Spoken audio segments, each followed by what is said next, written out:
The tale begins with a group of men in white uniforms working hard to till the soil. A shout echoes through the air demanding someone to bring water. Next they lay down the straw. Several men stand in a line carrying buckets of water, while another man perched on the edge of a small cliff berates them as slaves, barking orders to speed up their efforts. Nearby, a goblin scribbles notes into a log carried by one of the men. Meanwhile, one man cannot escape the agony of the relentless lashes tearing into his shoulders, nor the mixture of blood and sweat saturating his body. He grumbles about the excruciatingly harsh existence of lifelong servitude. In a completely different context, the strongest man alive had claimed the title of champion at the young age of 27 and maintained his position as the world's top fighter for 2 consecutive years. During a decisive fight, the referee declared the match over when the towel was thrown in. The victor, with an unbroken record of 23 wins and 0 losses, had secured his place as the heavyweight champion of the largest MMA league in the world. He even wrapped up his career with an undefeated title defense before retiring. That man is Choi Hyunseok, a celebrated athlete from the Republic of South Korea, and he is the central figure of this story. Not long after his retirement, fate dealt him an unexpected hand in the form of the infamous truck Kun. As you might guess, the truck collided with him, cutting his life short. Hyunseok found himself bitterly lamenting the loss of all the money he had painstakingly saved for his retirement. After all, fighting was the only thing he had ever known in life. Adding to his woes, he was a single man with no romantic experiences to his name. Even half an hour after his death, Hyunseok remained melodramatic, though his perspective slowly began to shift. He started to see the silver lining. No more grueling training sessions, no more championship matches to defend. He even took solace in his lack of family or close friends, realizing there was no one to grieve his passing. While drifting in this ethereal space, an arm appeared out of nowhere. It belonged to a stunning angel who apologized for her tardiness. She referred to Hyunseok as an SSS-class hero and introduced herself as Rachel. Her role? She was a recruiter tasked with finding individuals whose earthly lives had ended. Hyunseok, overwhelmed and confused, blushed at her appearance, particularly at her chest. He flushed even deeper when Rachel grabbed his hand. Hyunseok requested an explanation, and Rachel presented him with 2 choices. The first option was to embrace death and await reincarnation, likely as an unlucky old bachelor. The second was to be resurrected immediately as a hero destined to save a world desperately in need of him. Rachel made the second choice especially alluring, surrounding Hyunseok with visions of beautiful women. Feeling unprepared and overwhelmed, Hyunseok responded that he needed time to think, as the situation was both sudden and lacking in detail. Rachel gently pressed him, asking if he truly intended to pass up such a once-in-a-lifetime opportunity. She painted a vivid picture of the rewards awaiting him: wealth, fame, gorgeous women, and even exclusive privileges. Yet, as Rachel continued her pitch, Hyunseok had already started tuning her out. He pondered his options. Choosing to become a hero meant fighting once more, a path he had just retired from. The alternative, peacefully awaiting reincarnation, seemed far more appealing. Rachel, noticing his lack of enthusiasm, decided to amplify her efforts. She described how, in the other world, the village chief would run to him barefoot, offering food and hospitality from the very start. Hyunseok would be warmly welcomed and would easily complete any quests given to him. Rachel went on to say that the chief might even offer his daughter, renowned as the most beautiful woman in the village, to Hyunseok. However, Hyunseok's stoic expression remained unchanged, much to Rachel's growing concern for her recruitment bonus. Switching tactics, Rachel feigned defeat, suggesting Hyunseok simply accept his fate as a lonely bachelor. This caught his attention.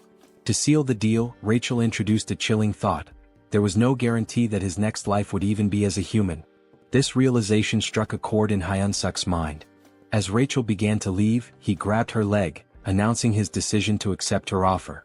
Feigning indifference, Rachel coyly asked him to repeat himself. Hyunseok tightened his grip, shouting that he would indeed take on the role of a hero. Satisfied, Rachel grinned and suggested they begin immediately. Bewildered, Hyunseok asked what she meant. A glowing magic circle appeared beneath him, signaling the start of his journey. Protesting his lack of preparation, Hyunseok realized there was no stopping what had already begun. Rachel insisted that the breathtaking world awaiting Hyunseok was already prepared for his arrival. She wished him an incredible adventure, though she couldn't help but complain about how difficult he made things, even though he ultimately agreed to go. Suddenly Rachel received a call. She picked up and reported that the prospective hero, Noam 137,421 Hyunseok, had just completed his transmigration. Meanwhile, Hyunseok drifted into unconsciousness, only to awaken to someone telling him to open his eyes. He wondered if this could be the village chief Rachel had mentioned, the one with the most beautiful daughter. The story seemed to be unfolding as expected, until an unexpected punch landed in his stomach, jolting him awake. Irritated, Hyunseok lashed out, asking if the person had a death wish, but he stopped mid-sentence. The figure before him didn't look human, it was wearing a wild boar skull adorned with horns. This strange creature was fuming, accusing Hyunseok of slacking off in the slave dormitory. Hyunseok, thoroughly confused, hesitated. Could this bizarre creature possibly be the village chief Rachel mentioned? The thought seemed absurd, it looked more like a monster he was supposed to fight. Timidly he introduced himself as a hero. The creature looked puzzled and approached him, mocking the idea of heroes being idiots nowadays. Hyunseok began to suspect something had gone terribly wrong but convinced himself that Rachel wouldn't deceive him. Was this monster his first quest? Trying to remain calm, he decided to take action in true Korean fashion. But before he could think further, the creature asked what he had just said. Without hesitation, Hyunseok kicked the creature, yelling for it to die. He briefly celebrated his successful kick, until the creature grabbed his foot. The creature smirked, asking if Hyunseok truly thought himself a hero. With a tired tone, it grumbled about how exhausting these self-proclaimed heroes were and wondered where they kept coming from. Hyunseok found himself immobilized as the creature clenched its fist and taunted him, saying he'd feel better after a good nap. The creature tossed Hyunseok into an underground prison. As Hyunseok adjusted to his dim surroundings, a loud banging sound echoed through the area. Someone outside the door screamed to open it, demanding another round with the cow-headed monster. The door creaked open to reveal an irate goblin wielding a sword. The goblin barked at the noisy prisoner, threatening to boil him into soup if he didn't shut up. Terrified, Hyunseok promised to stay quiet. After the goblin left, Hyunseok started complaining to himself about the so-called beautiful other world. He wondered where everything had gone wrong. His biggest concern? Dying a virgin in this life too. Suddenly, a voice called out to him from a small window in the cell. The person on the other side asked if he was a newcomer. Hyunseok, intrigued, asked who they were. The man introduced himself as a senior hero, about to embark on his own journey. He explained that they were currently trapped in the Demon King's army fortress, where humans were enslaved. Peeking through the window, Hyunseok was shocked to see a fellow Korean. He respectfully addressed the man as his sunbae and asked how they ended up in this dire situation. The man, amused by Hyunseok's politeness, teased him before yelling loudly to the other prisoners, asking if the self-proclaimed heroes were still alive. Voices erupted from every direction, claiming to be heroes. The room was packed with unfortunate souls who had met similarly grim fates in this world. Hyunseok, baffled, asked what was happening. The sunbae casually explained that there were at least 100 heroes who had fallen into the Demon King's fortress. He pointed out that the red cow-headed creature Hyunseok had encountered earlier was Reed Run, the head of the fortress. The goblin who had just threatened Hyunseok was Jark, a notoriously cruel prison guard. The man then revealed the truth behind their predicament. It was all because of Rachel, the so-called angel. Hyunseok's face twisted in confusion as the man cursed Rachel, referring to her as a wicked demon. The sunbae muttered bitterly, lamenting how things could have been different if not for her mistake. Hyunseok, growing hysterical, demanded clarification. Were they not supposed to start their journey in this nightmarish place? The man confirmed his suspicions. He explained that other heroes who had been captured in different locations told him about proper starting points. Heroes typically began their journeys in peaceful cities or rural villages, even without powers. Hyunseok's realization hit hard. The reason he was in this hellish situation was none other than the so-called angel Rachel. He remembered the angel's face clearly. A few days later, we find ourselves observing the 2nd Slave Squad of the 3rd Battalion within the Demon King's army. Humans were forced to work under harsh conditions, with goblins supervising them closely. The humans were even made to chant, "Let's crush the humans, let's devour the humans." Hyunseok's body shook with exhaustion as he carried an enormous log, a goblin perched lazily on top. Eventually, a bell rang, signaling the end of the day's labor. The goblin ordered them to return to their cells. Back in his prison cell, Hyunseok reflected on how the prison conditions almost seemed better in comparison. He recalled the angel's promise about special privileges for heroes. He decided to try a popular command often used in these scenarios: status window. To his surprise, it worked and his status appeared before him. As he examined his stats, he learned some basic information about his strength and abilities. Hyunseok muttered something about what he had discovered, catching the attention of the man in the neighboring cell. The man, overhearing him, was surprised to learn that Hyunseok already had stamina at level 1. Hyunseok confirmed it and mentioned his strength stat was at 28. The man, recalling Hyunseok's reputation as a former champion, was amazed. He hadn't expected Hyunseok to be so exceptional, especially with stats exceeding 30 at level 1. Hyunseok, however, dismissed the praise, pointing out that he was still just a slave. The man remained optimistic, assuring Hyunseok that someone with his potential could definitely escape and become a true hero. Hyunseok, unconvinced, feigned sleep. In reality, he was preoccupied with his low level, doubting it would help him break free. As the night deepened and the man finally fell asleep, Hyunseok quietly got up to check his status window again. He noticed 2 intriguing options: mana that could grant superhuman strength and something called hero points. Hyunseok realized that the other so-called heroes didn't seem to know about hero points, as no one had ever earned any. Suddenly, a familiar light appeared, and the angel re-emerged, flaunting her appearance. With a teasing smile and a playful pout, she greeted him with a cheerful, "Long time no see."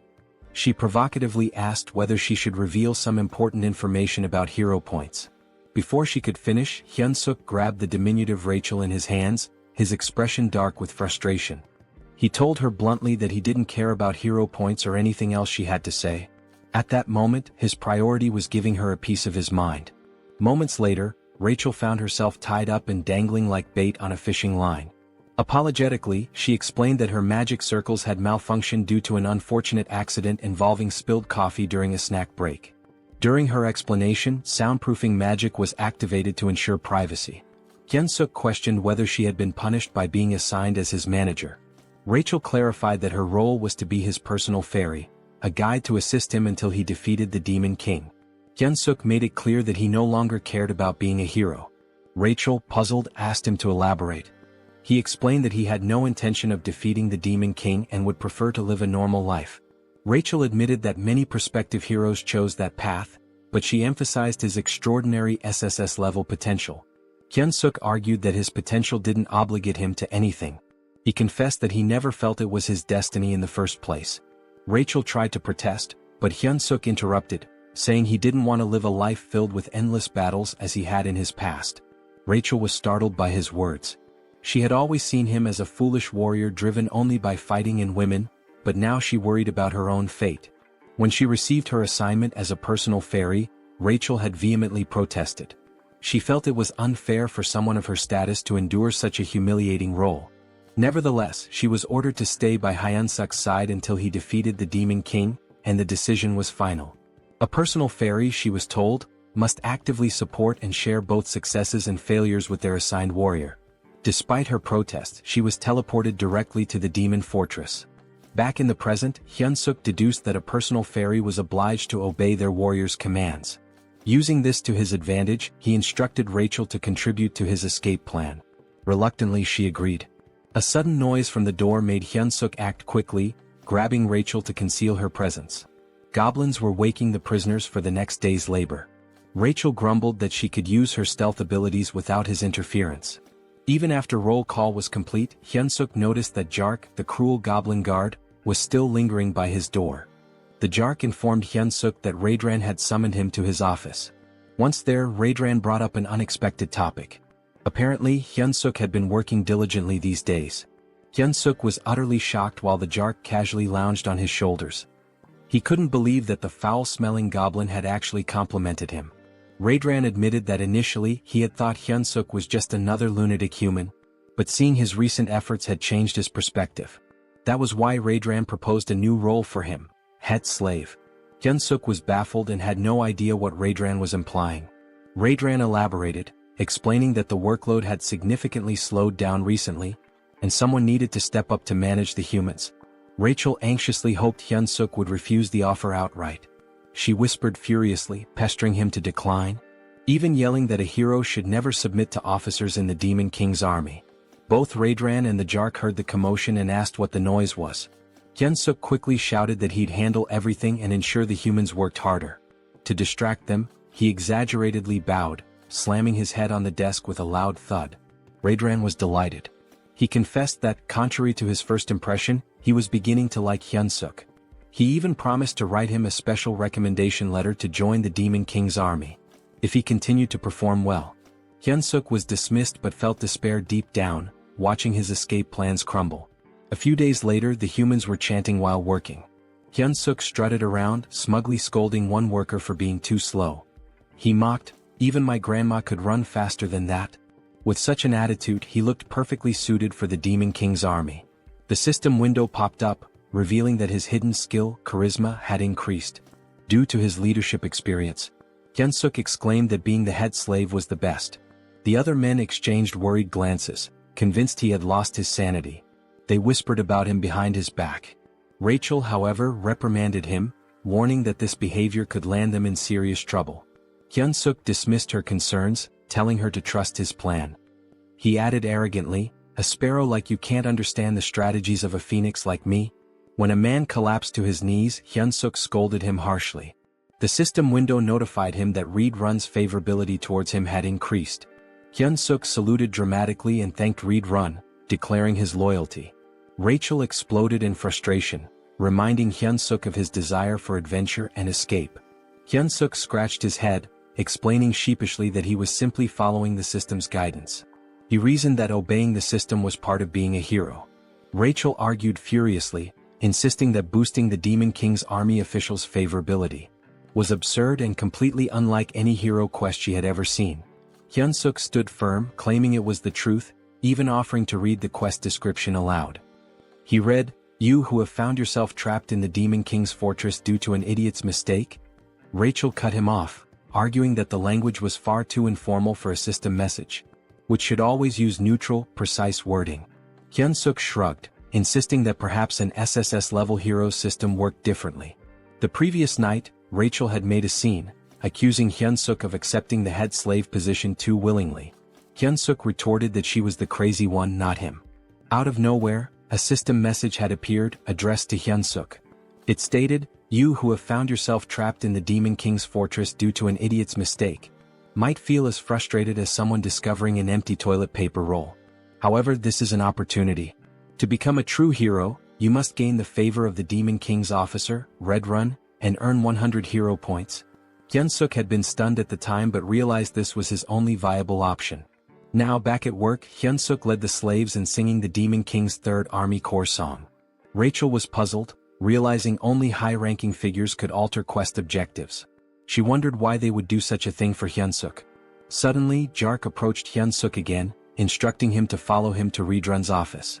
Reed-Run praised Hyunseok for the significant increase in productivity among the slaves. Hyunseok, feigning humility, attributed the improvement to Reed-Run's wise decisions. Rachel scoffed, muttering that such shallow flattery wouldn't work. But to her shock, Reed-Run seemed genuinely pleased, visibly flinching with satisfaction. The system window reappeared, announcing that Hyunseok had achieved his favorability goal and successfully completed the hero quest. He earned 100 hero points, unlocking the beginner heroes store with his first points. Both Hyunseok and Rachel were astonished that the plan worked so effectively. With the favorability quest complete and everything progressing smoothly, Hyunseok decided it was time to move on to the next phase of his strategy. He approached Reed-Run, asking permission to begin training the slaves. Reed-Run raised an eyebrow and questioned the request. Hyunseok painted an idealistic picture, a group of slaves working in perfect harmony, trained to the point of discipline mastery, each performing the labor of three without slacking. He emphasized that with such efficiency, the fortress could be fully constructed within a week. Reed-Run, however, argued that humans were physically too weak to endure training while continuing their tasks. Unfazed, Hyunseok added that if this plan succeeded, even the commander would heap praises on Reed-Run. This was enough to convince Reed-Run, who approved the training without much further thought. Back in his cell, Rachel was dramatically despairing over the situation. She lamented that her hero had completely lost his mind, not only submitting to the Demon King's army but now training slaves on their behalf. She felt utterly hopeless and dejected. Hyunseok, irritated by her theatrics, snapped at her for being so noisy. He assured her he had a plan. Skeptical, Rachel asked if he was trying to make a fool of her again. Hyunseok, quick-witted as always, retorted by asking if she thought he was her He then revealed his true intentions, using the slaves to stage a rebellion. Hyunseok explained that the fortress housed around 3,000 human slaves, while the Demon King's army station there had only about 500 soldiers. Furthermore, a base for the Human Alliance was located nearby. In the chaos of an uprising, they could request reinforcements from the Human Alliance. Hearing this, Rachel's despair transformed into admiration, her eyes sparkling as she admitted he wasn't as foolish as she had thought. Hyunseok then decided to check the rewards from the quest. Rachel, still skeptical, asked if he truly received hero points or if the whole quest was fabricated. Hyunseok reassured her, explaining that everything he had been saying was true. He even shared that the hero's store had been unlocked and decided to take a look. Hoping for something useful, Hyunseok approached the store with high expectations. This, he thought, could be his lifeline and the key to gaining a real hero skill. When the status window revealed the store's offerings, Hyunseok was shocked. The skills included Hold Your Breath, F rank, which improved breath control, and Shit-Holding, a skill to endure bowel pressure longer. Hyunseok sarcastically mused that shit-holding should have been an SSS rank skill, especially useful in public emergencies. The other skills available were mundane, cooking, cleaning, and laundry. Confused and furious, Hyunseok questioned how these were hero-appropriate skills. Rachel, laughing at his frustration, explained that the store was still at level 1. She assured him that collecting more points and leveling it up would eventually unlock better options. Still fuming, Hyunseok lashed out, telling Rachel to shut up and calling her a swindling fairy. The next day, the slaves saluted the Demon King as Hyunseok commanded them to sing the Third Army Corps song. At his signal they began. We, the great Demon King army, defeat humans, eat humans. Forget all the suffering when you catch them. Nothing under the sky compares to the Demon King's affection. Reed Run observed the performance, feeling pleased with his decision to allow Hyunseok to train the slaves. Suddenly, the door to his quarters burst open as Jark entered with urgent news. The human army was advancing toward the fortress. The 8th Division, the largest unit in the area, had already fallen into a trap and retreated. If the 8th Division had been defeated, Jark warned, it was only a matter of time before the humans reached the fortress. Despite the dire situation, Reed Run remained calm. He acknowledged Jark's suggestion to evacuate but insisted they wait a moment. He declared that since ancient times, wars were won or lost based on supply lines. The first rule of war, he stated, was never to lose a competent supply officer. With that, he instructed Jark to leave while he took care of Hyunseok before following. Meanwhile, Hyunseok scolded the slaves, asking if they were prepared to follow his orders. Hearing a commotion, he sighed, suspecting that combat training might once again be interrupted by Reed Run's constant surveillance. Checking the status window, Hyunseok noted that while his abilities had improved slightly, it wasn't enough to launch a rebellion. He muttered aloud, hoping for an unexpected event that could help him increase his power quickly. Before he could finish his thoughts, Reed Run landed abruptly beside him. Reed Run tapped Hyunseok's shoulder and called out to him, catching him off guard. Hyunseok turned, surprised by the sudden presence of Reed Run, who seemed to be in a hurry. We don't have time, Reed Run said urgently. You must come with me right now. Confused, Hyunseok asked why and where they were going, but Reed Run offered no explanation.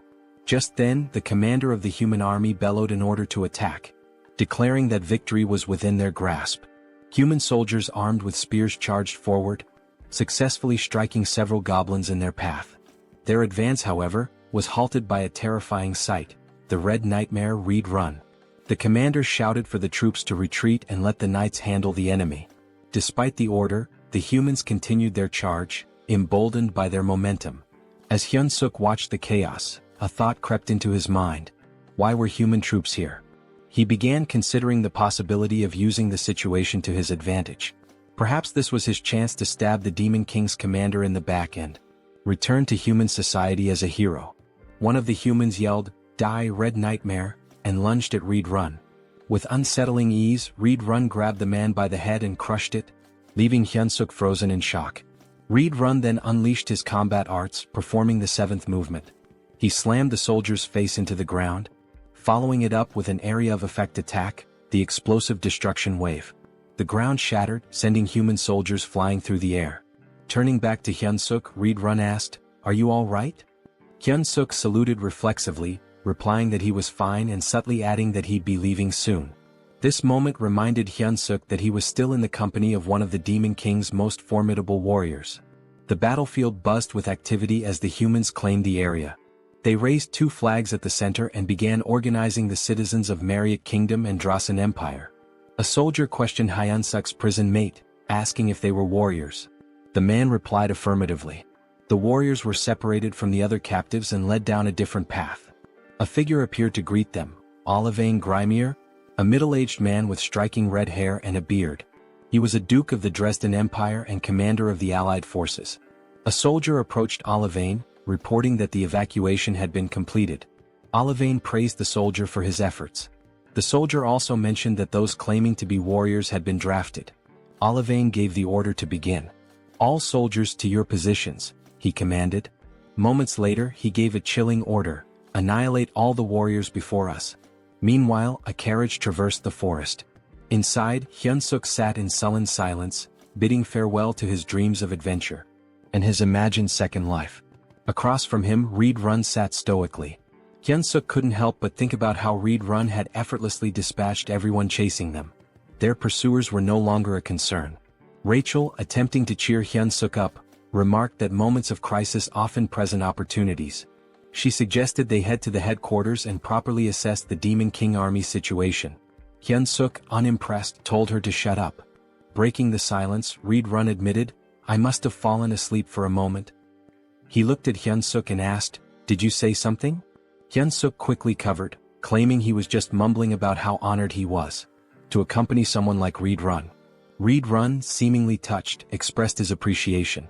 He informed Hyunseok that they were nearing the 3rd Corps headquarters and encouraged him to look forward to it. "Once we arrive," Reed Run added, "I'll officially enlist you in the Demon King's army." Hyunseok turned pale but managed to force out, "It's an honor." Rachel too panicked silently. At the headquarters, a guard announced Reed Run's return, prompting the gates to open. Reed Run gestured for Hyunseok to follow, stating that he would take him directly to the commander. "It's an absolute honor to meet the commander so soon," Reed Run remarked, though his body language hinted otherwise. He warned Hyunseok to be on his best behavior in the commander's presence if he wanted to live. Recalling an old saying about surviving even in a tiger's den by keeping one's wits, Hyunseok steeled himself and vowed not to give up. At the commander's door, Reed Run announced himself and was granted entry. As the door opened, Hyunseok heard a woman's voice, making him wonder if the commander was human. The figure before them was striking, a woman with long ears, claw-like nails, and her eyes obscured.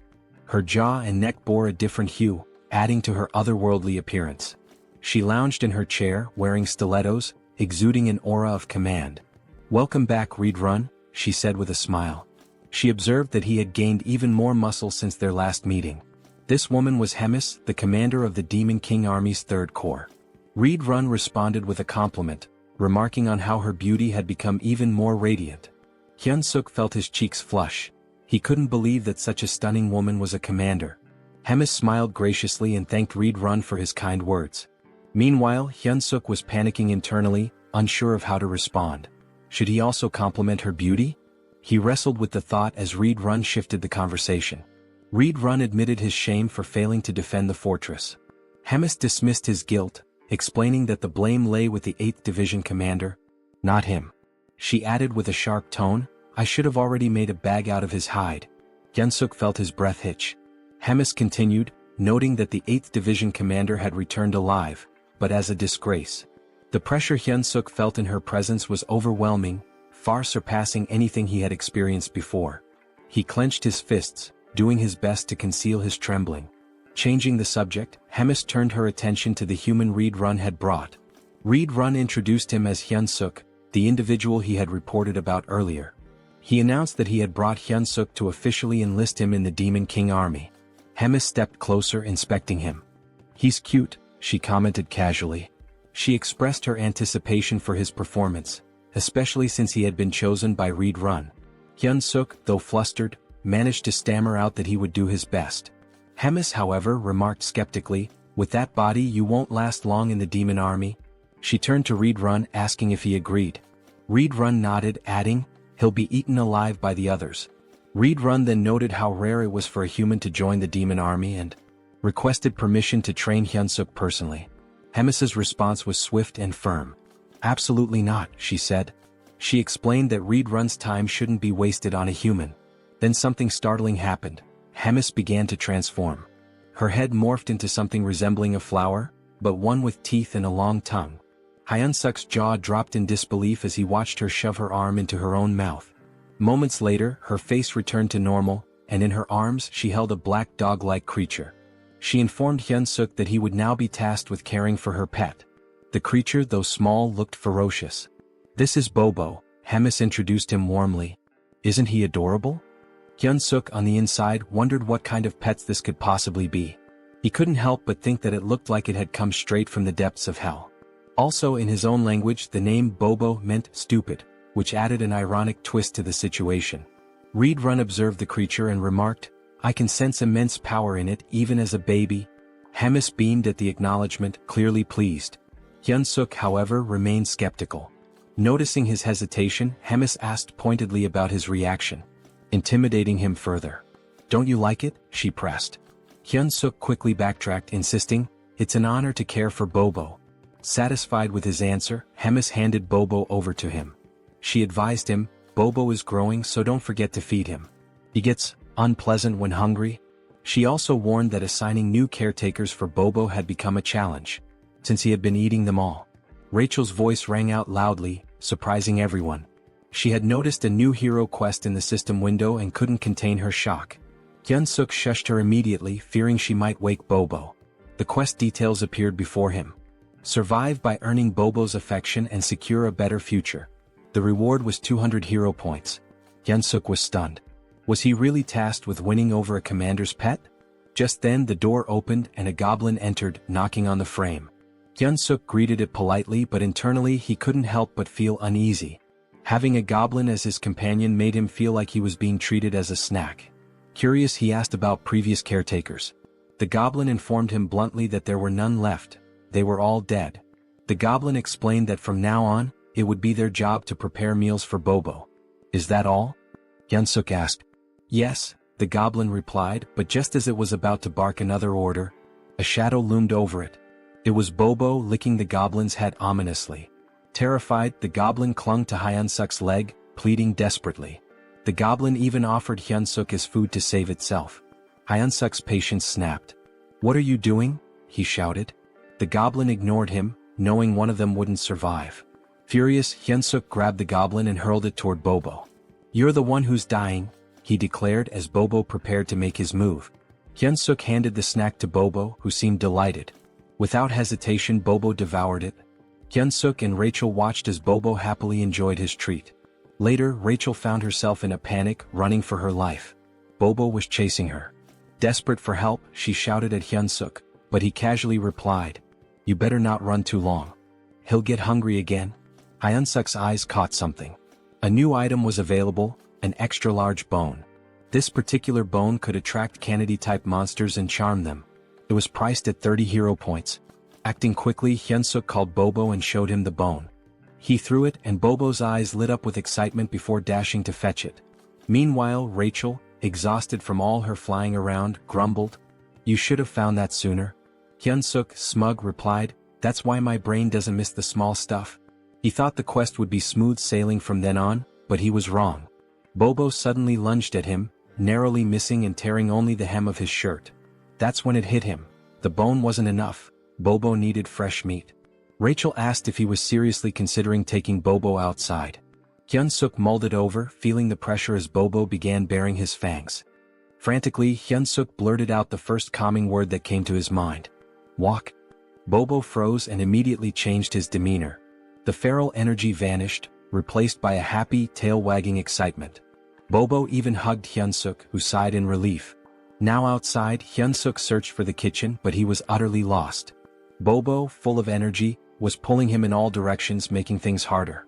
Rachel, scanning the area, admitted she couldn't smell any food. She spotted a goblin and suggested asking it for directions. Hyunseok approached the goblin, who looked puzzled to see a human. As Bobo reverted to his wild nature, the goblin froze in terror. Hyunseok tried to reassure the goblin, explaining it was just Bobo's walk time. The goblin, still horrified, asked why a human was walking Bobo. Bobo licked the goblin's face and Hyunseok firmly told him, "You can't eat him." Hyunseok asked where the kitchen was and the goblin, trembling, pointed to the left before sprinting away. Rachel and Hyunseok stared after him, stunned, before bursting into laughter. The goblin's terror was so over the top, it made them question if he really belonged in the demon army. Once the laughter died down, Hyunseok refocused.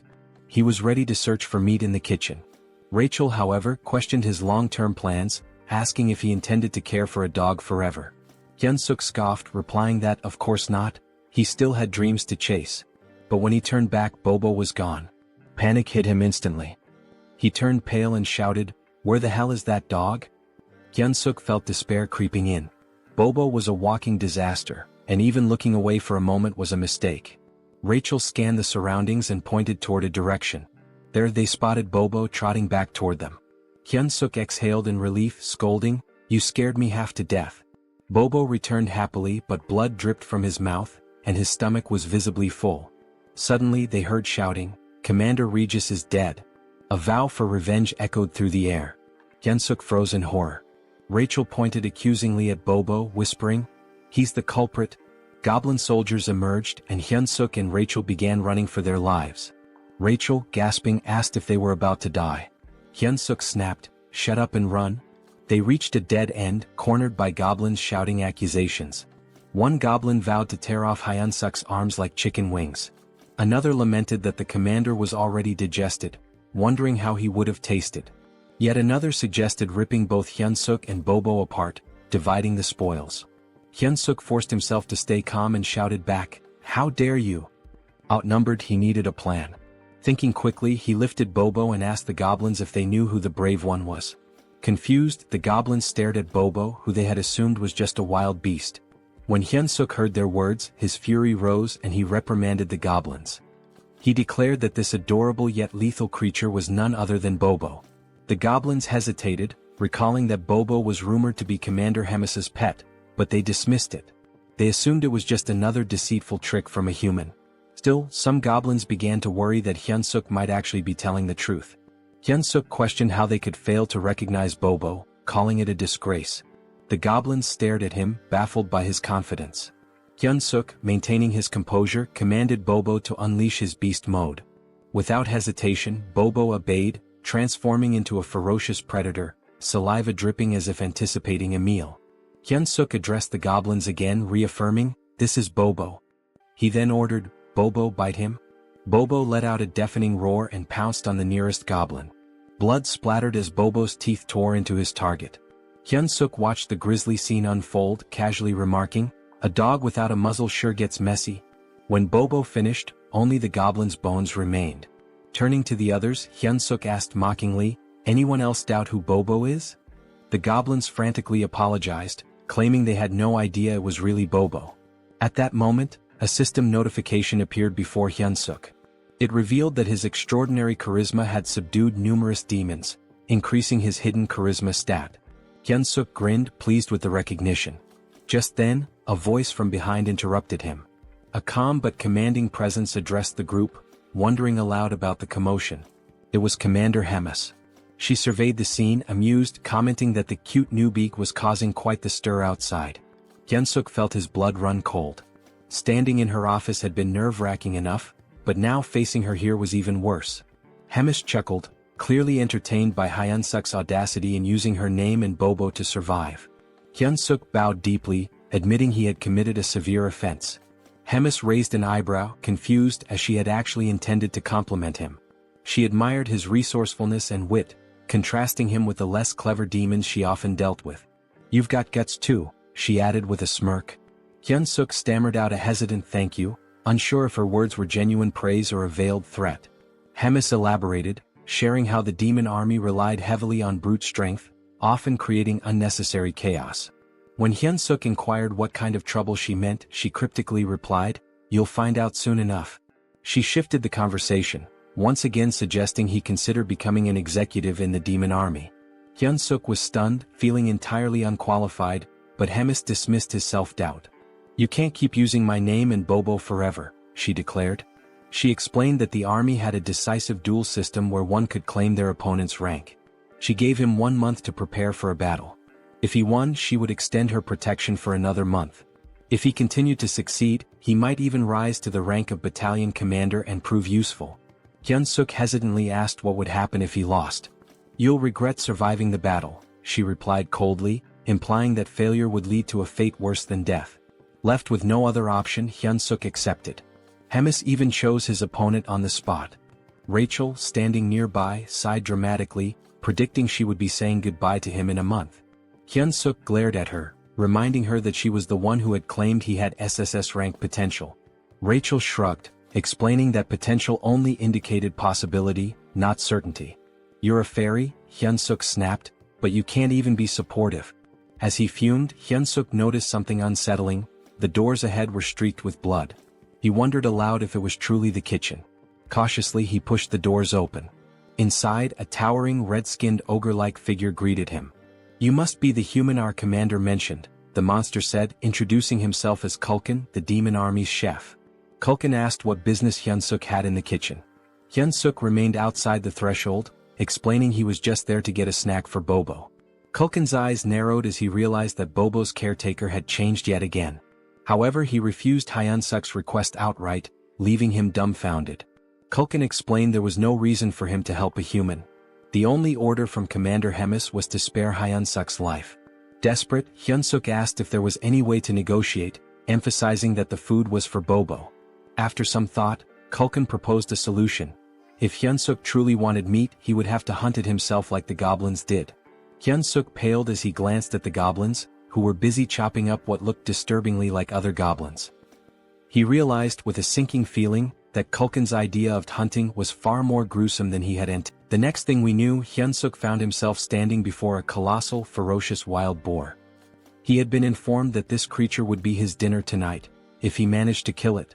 As he stood there, Hyunseok couldn't help but reflect on how he had ended up in such a precarious situation. This same boar had already claimed Morgan's life. Although they called it a hunt, the boar seemed to do nothing but charge relentlessly at its opponents. The cooks had sworn to avenge Morgan.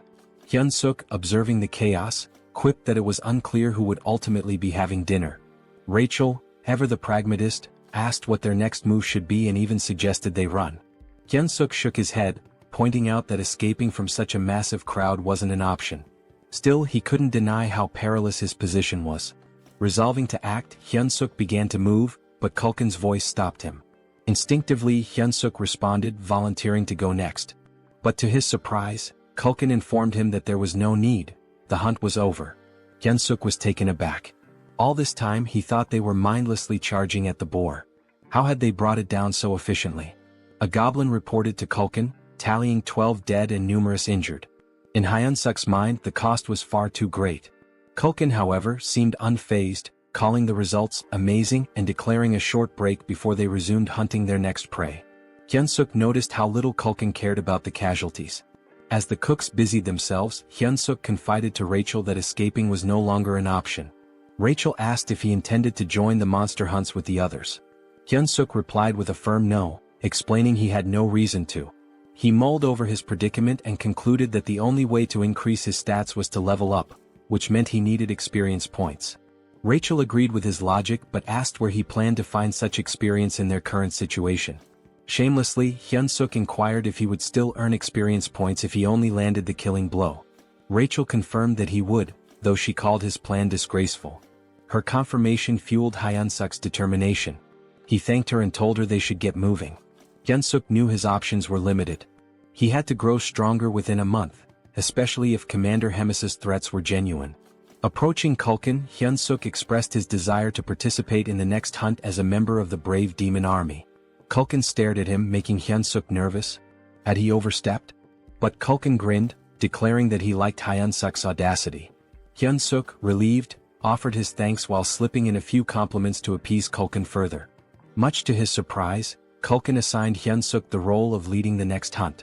Kulkin explained that for their group, the leader's position was the most honorable, reserved for exceptional cases.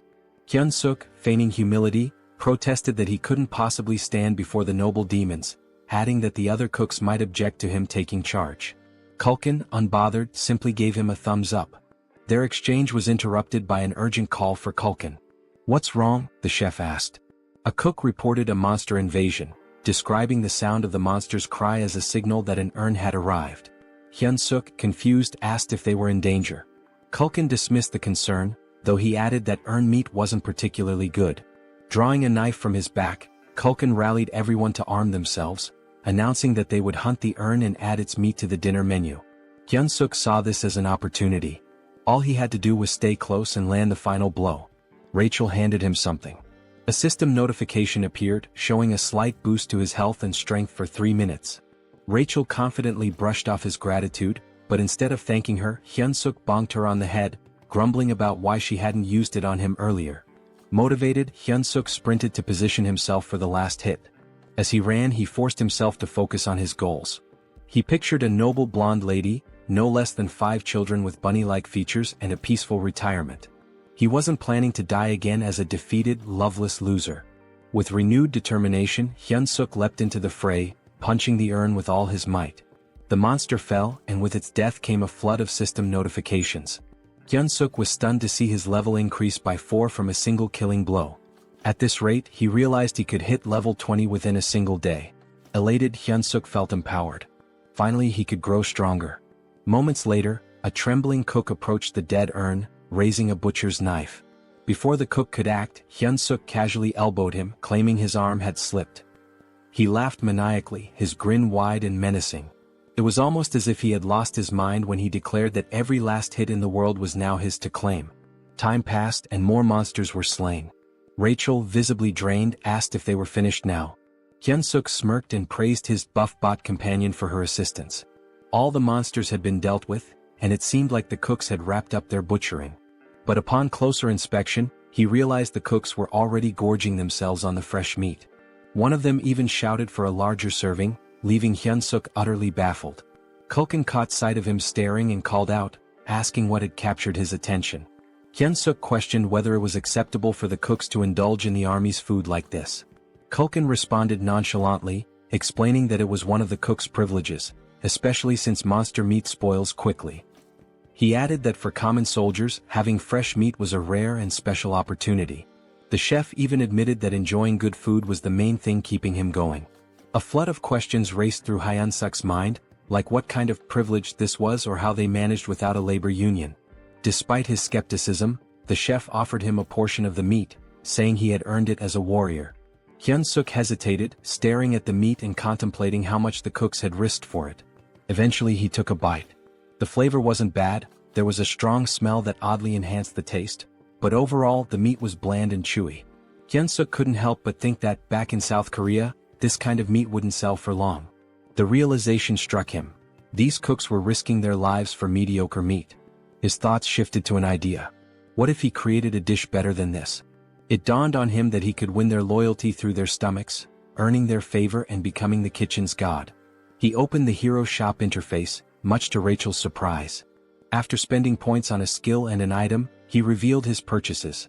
A cooking skill ranked F, costing 50 points, and a seasoning loaded with MSG for 20 points. Rachel looked at him in disbelief, scolding him for wasting points on salt. Hyunseok dismissed her criticism, explaining that she was underestimating its potential. He demonstrated, sprinkling the seasoning over the meat. The transformation was immediate. The aroma became rich and the meat turned juicy and inviting. Hyunseok felt triumphant, imagining himself as the god of this new culinary world. He presented the enhanced meat to Culkin, who initially declined, saying he was already full. But Hyunseok insisted, claiming he had poured his soul into the dish and could die happy if Culkin tasted it.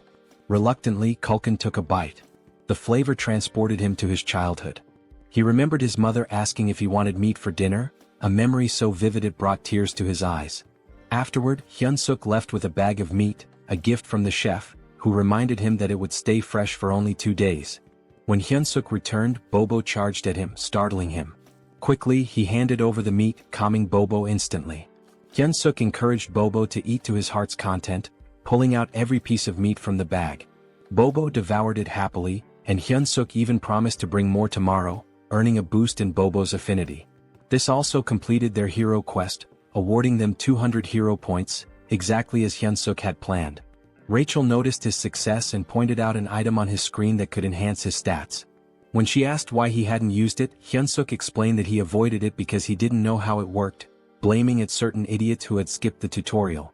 Rachel, unfazed, reassured him that it wasn't too late. She began explaining how bonus points worked. Strength increases power. Stamina boosts endurance and resilience. Agility improves reflexes and speed. Mana corresponds to magic. When Hyunseok asked about charisma, Rachel explained it was a hidden stat that couldn't be leveled up with bonus points, only through proper training. She advised him to balance the stats equally, but Hyunseok disagreed, believing it would be more effective to focus solely on strength. Rachel was taken aback by his train of thought. She explained that while focusing on strength might work at the beginning, mana becomes crucial as things progress. It's clear that a body enhanced by mana far surpasses one built purely on muscle training. Hyunseok adjusted his points and asked Rachel if the distribution was acceptable. Rachel examined it and admitted it wasn't bad. She then instructed him to visit the shop and purchase a fundamental skill for mana control. Curious, Hyunseok asked what mana control entailed. Rachel explained that it was essentially a skill to help him manage and manipulate his mana efficiently. She estimated the cost at around 100 hero points. Hyunseok began searching for it in the shop, only to find nothing. Rachel was shocked as it was supposed to be a common item. Disappointed, Hyunseok muttered how he'd thought she'd finally be of use. Frustrated, he even accused her of being completely useless. Rachel defended herself, insisting it should have been there. 3 weeks later, Hyunseok reached level 100, but the process had taken longer than he expected. Rachel remarked that the experience points required increased significantly as he leveled up. Hyunseok pondered whether any other heroes were working as tirelessly as he was. Rachel informed him that he had already become a sinecure. Hyunseok found that hard to believe. He berated Rachel, reminding her of the countless times he had nearly died that day. Rachel explained that most people take about 6 months to reach level 100. She added with some sadness that she wanted to get along with him, but Hyunseok retorted that she had brought it upon herself. At that moment, the door opened and a goblin entered, informing Hyunseok that the commander wanted to see him. When Hyunseok arrived at Hemis's office, she greeted him warmly. She remarked that he looked healthier than before and had clearly grown stronger. She noticed that his mana had doubled. Hyunseok explained that he had been working hard to provide the best quality meat for Bobo every day. Hemis, however, commented on how rapidly his strength was increasing. She asked if it had something to do with the hero leveling system. Hyunseok froze, realizing that Hemis knew he was a hero. He wondered how long she had known. Hemis assured him that she had figured it out the first time they met. He asked her how she knew. She explained that she had a connection to someone who was deeply interested in heroes. Hemis then asked why he thought she had summoned him. Hyunseok tried to guess, mentioning his recent battles. She reminded him of their promise and asked if he remembered it. When Hyunseok affirmed that he did, she scolded him for his behavior. Suddenly, Hemis transformed into a monstrous flower-eating creature. She expressed her frustration with how quickly he was leveling and warned him to work harder if he wanted to survive.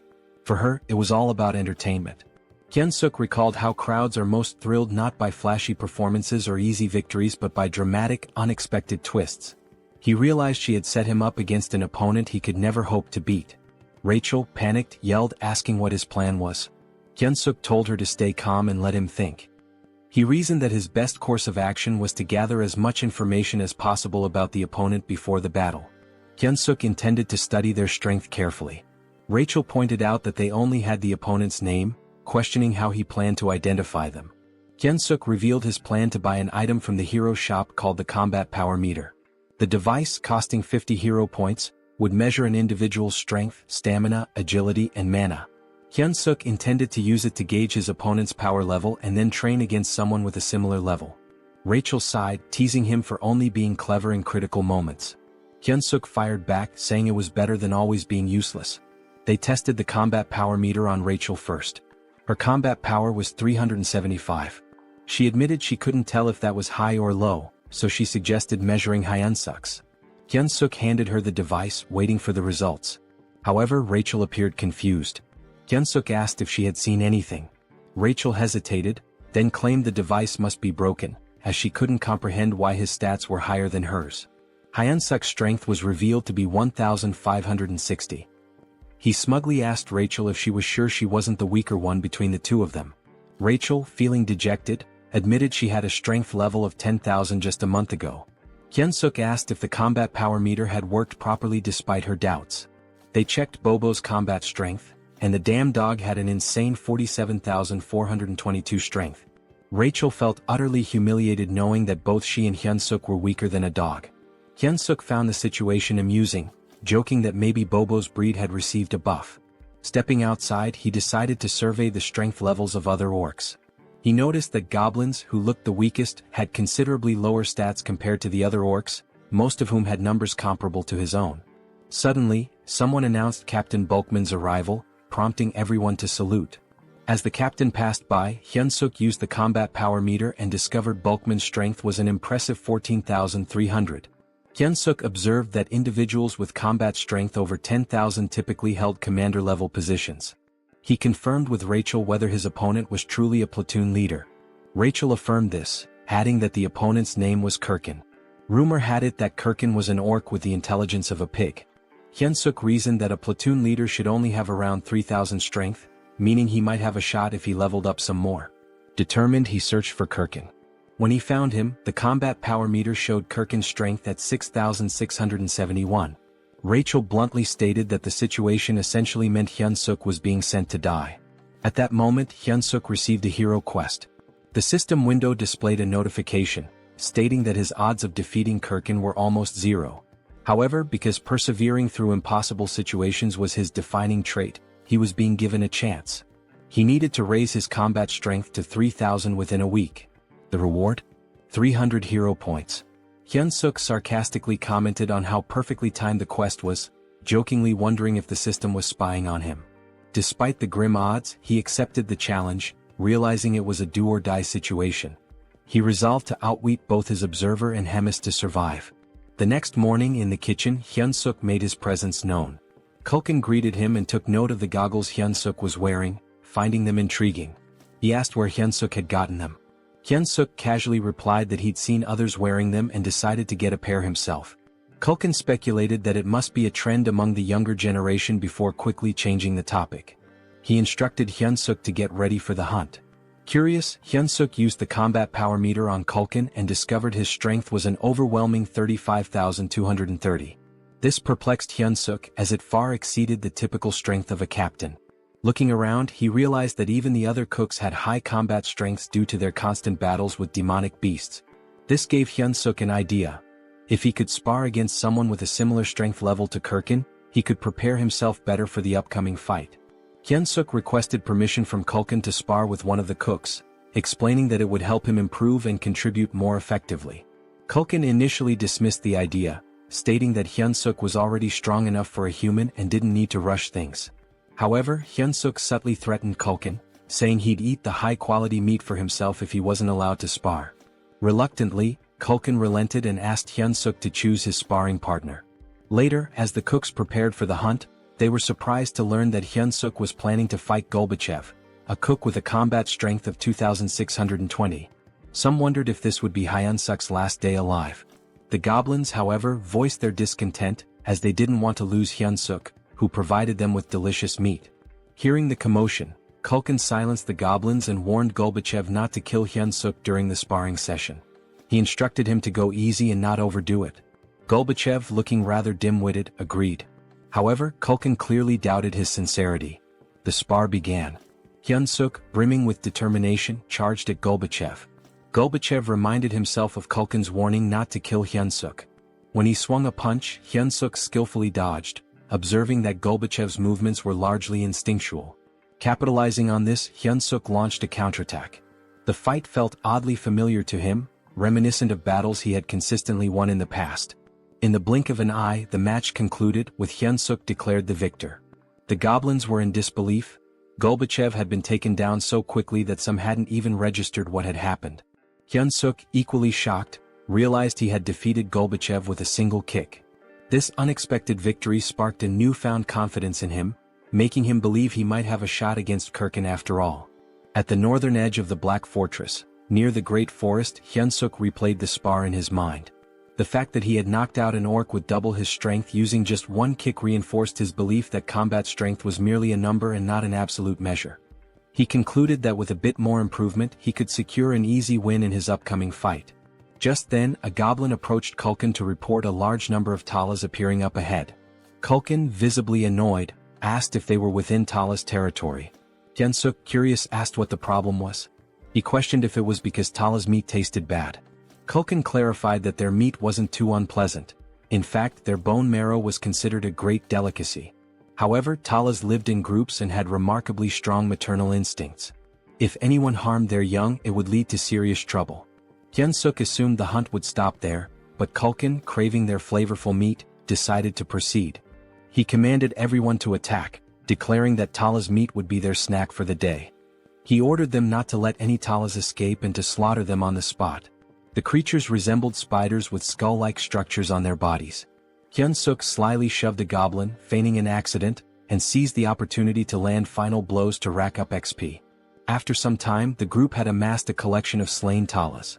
Hyunseok delivered the finishing blow to the last one, leveling up as a result. Rachel praised him for being a pro at stealing final hits.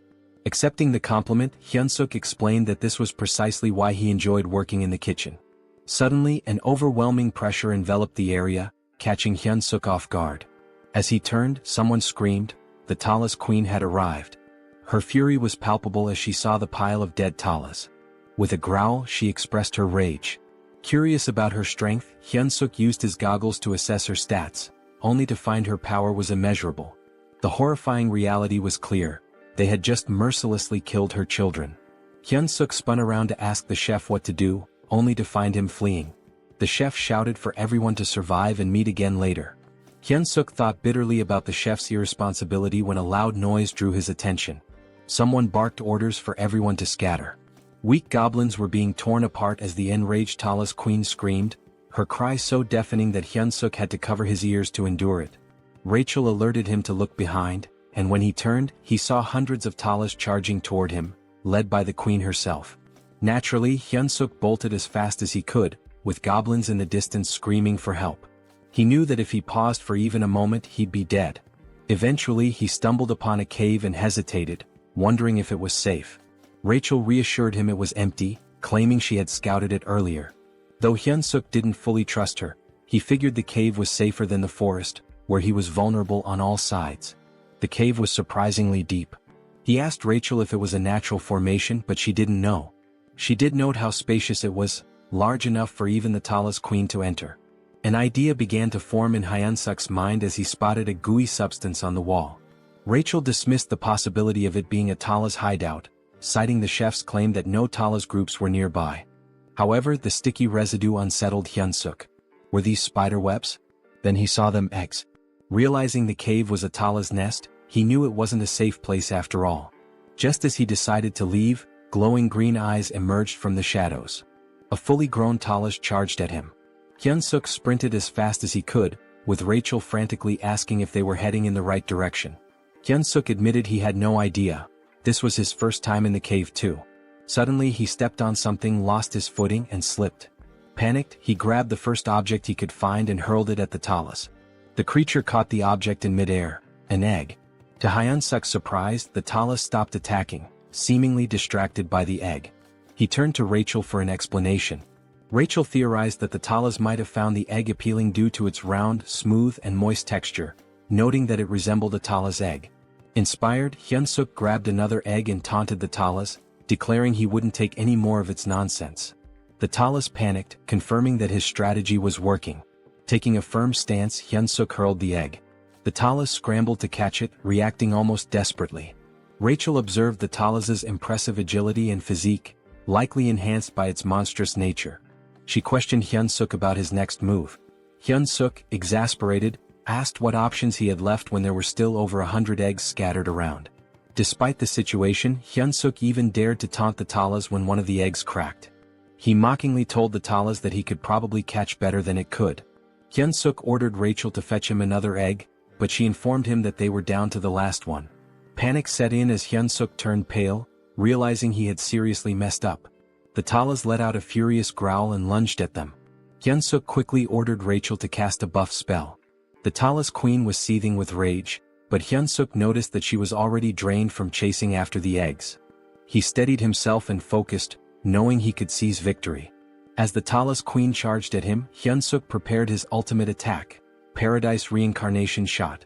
Instead of retreating, he confronted the monster head-on, delivering a powerful strike that defeated the Talas. Several system notifications popped up, confirming that Hyunseok had leveled up. Rachel rushed over to check on him, asking if he was alright. Hyunseok admitted he wasn't, joking that he felt like he was dying right then and there. He suggested they find a safer spot. To his surprise, Rachel revealed that she could also use healing magic. Hyunseok praised her, remarking that investing in mana points had really paid off. Rachel, however, modestly explained that her magic wasn't very potent and could mostly just stop bleeding. Hyunseok allocated his newly earned stat points and decided to head back. At level 108, his stats now stood at Strength 56 plus 2, Agility 53 plus 2, Stamina 55 plus 2, Mana 53 plus 2 and Charisma 27. He felt a sense of accomplishment with his now balanced stats, even though he wasn't sure how to utilize them all just yet. He considered it an investment for future endeavors. Suddenly a familiar voice echoed in the cave. It was Kulkin, delighted to see Hyunseok alive. Hyunseok asked why Kulkin was there. Kulkin explained that he'd found the cave while fleeing and thought they were lucky to have made it out alive. But Kulkin froze when he realized it was the Tala's nest. He spotted the scattered items on the ground. Hyunseok revealed that they were Tala's eggs, explaining that this was where the Talas laid them. Kulkin's eyes lit up upon hearing this. He excitedly mentioned that Tala's eggs were an extremely rare delicacy, reserved for high-ranking officials. Hyunseok, irritated, yelled at Kulkin to focus since they needed to escape. Kulkin remarked that the Tala's queen was likely already in the cave and admitted that defeating her would require someone of division commander rank or higher. He resigned himself to the idea that the egg would be his final meal. Suddenly voices echoed from the entrance. The surviving goblins had arrived, along with the head chef. Kulkin acknowledged those who barely made it and offered them a taste of the precious egg. Hyunseok silently vowed not to let this be his last meal, especially since he hadn't yet enjoyed his wife's 5-dish spread.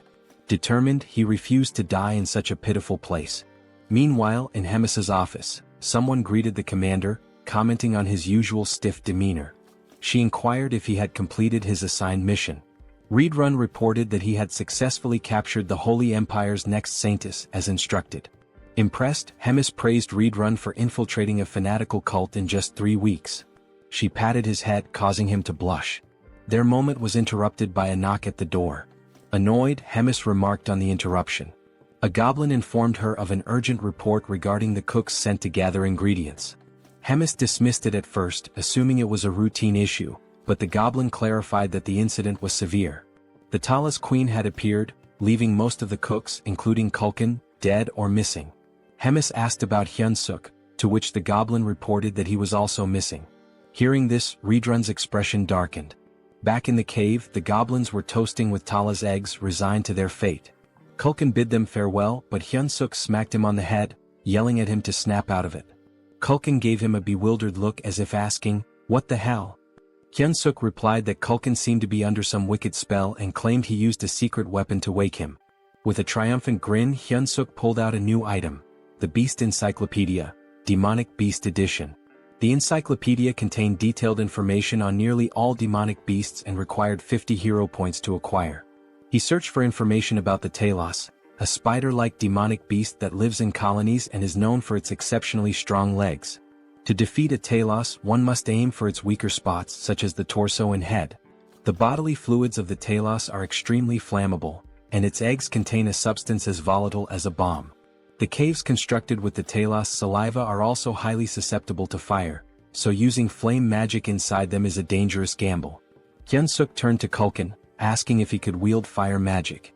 Kulkin admitted he could, but only for simple attacks like shooting flames. With a resigned sigh, Kulkin advised Hyunseok to abandon his efforts, warning that the Talos carapace was too tough for his flames to penetrate. Hyunseok dismissed his concerns, stating that he had no intention of burning the Talos directly. Gathering the group, he unveiled his plan. He emphasized that they needed to survive so they could continue enjoying delicacies like the Talos eggs. The goblins, however, thought his plan was futile. Hyunseok cleverly tempted them by promising an unlimited feast of premium demonic beast meat as a celebration if they made it out alive. Their eyes sparkled with renewed determination, and Kulkin, drooling at the thought, eagerly asked about the plan. Pleased with their motivation, Hyunseok explained the details, stressing that no matter what, they must not stop running until they reached the exit. With the plan set, they moved out. Soon they encountered a swarm of Talos. Hyunsuk signaled Culkin to prepare his flames. At the right moment, Culkin unleashed fire, causing part of the cave to erupt in an explosion. Rachel observed the chaos and asked Hyunsuk what he had done. He explained that by allowing the fire to spread, the remaining eggs deeper in the cave would act as a distraction. This would keep the Talos occupied long enough for them to escape. Hyunsuk instructed the goblins to stay focused on surviving and to throw an egg as a diversion if needed. With only one egg left in his possession, they had to locate the exit before using it. As they pressed on, Rachel spotted light ahead. Hyunsuk guided the group toward it, urging them to keep running. Relief washed over them as they reached the light, but it was short-lived. Standing in their path was the Talos Queen. Hyunsuk's expression darkened as the massive creature blocked their way. Culkin, equally dismayed, whispered that the Queen had returned, believing their doom was imminent. But Hyunsuk refused to give up. He noticed the Queen wasn't attacking them outright. Sensing an opportunity, he addressed her directly. He instructed Culkin to ignite something, then held up the last egg, threatening to detonate it. If this explodes, Hyunsuk warned, we all die, your offspring included. The Queen hesitated, her gaze fixed on the egg. Hyunsuk intensified his demand, urging her to step aside. The Queen screeched loudly, causing tension to rise. Rachel anxiously asked what they should do next. Hyunsuk, out of ideas, lit the egg and hurled it toward the cave wall. The egg detonated, igniting a fire that spread rapidly. The ground trembled as the cave began to collapse. The goblins, terrified, scrambled to escape. Hyunsuk shouted for everyone to prioritize getting out alive.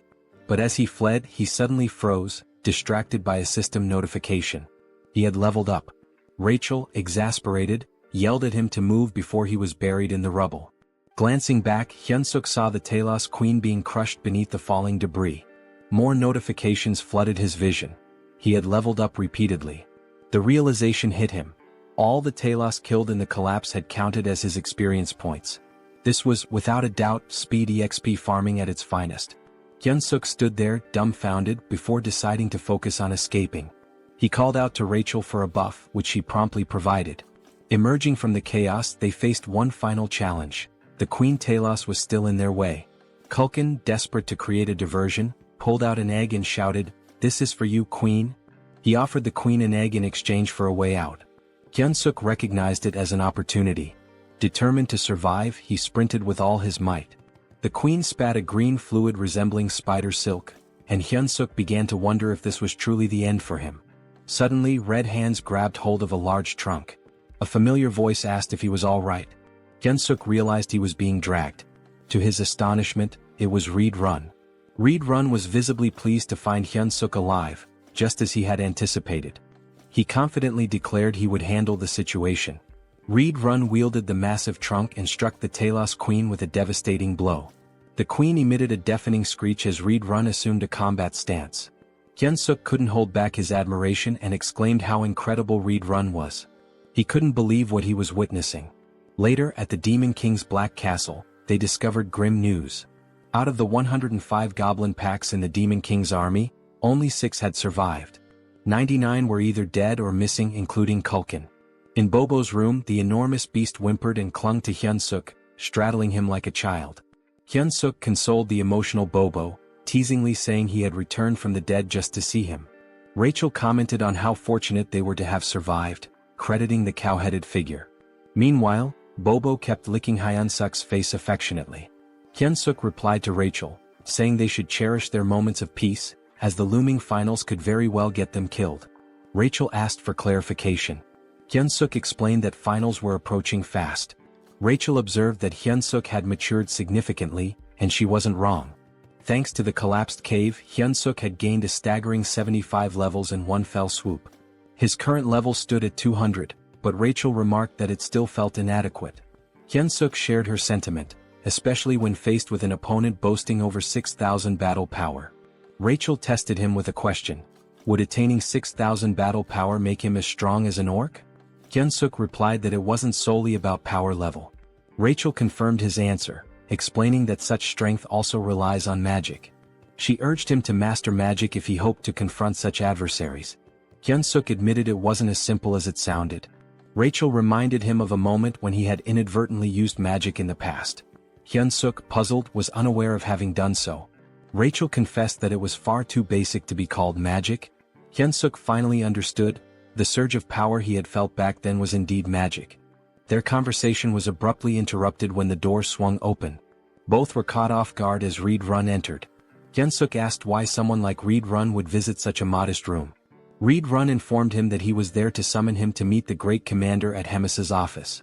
When Hemis saw Reed Run, she inquired about his unusual presence. Reed Run explained that he had a personal matter to discuss. He requested permission to teach Hyunseok the art of battle. Hyunseok was shocked. Hemis asked for the reasoning behind this. Reed Run explained that Ork Harkin, a platoon leader, had been exhibiting extraordinary potential and seemed suited for the position of deputy battalion commander. If things continued this way, Hyunseok was certain to lose.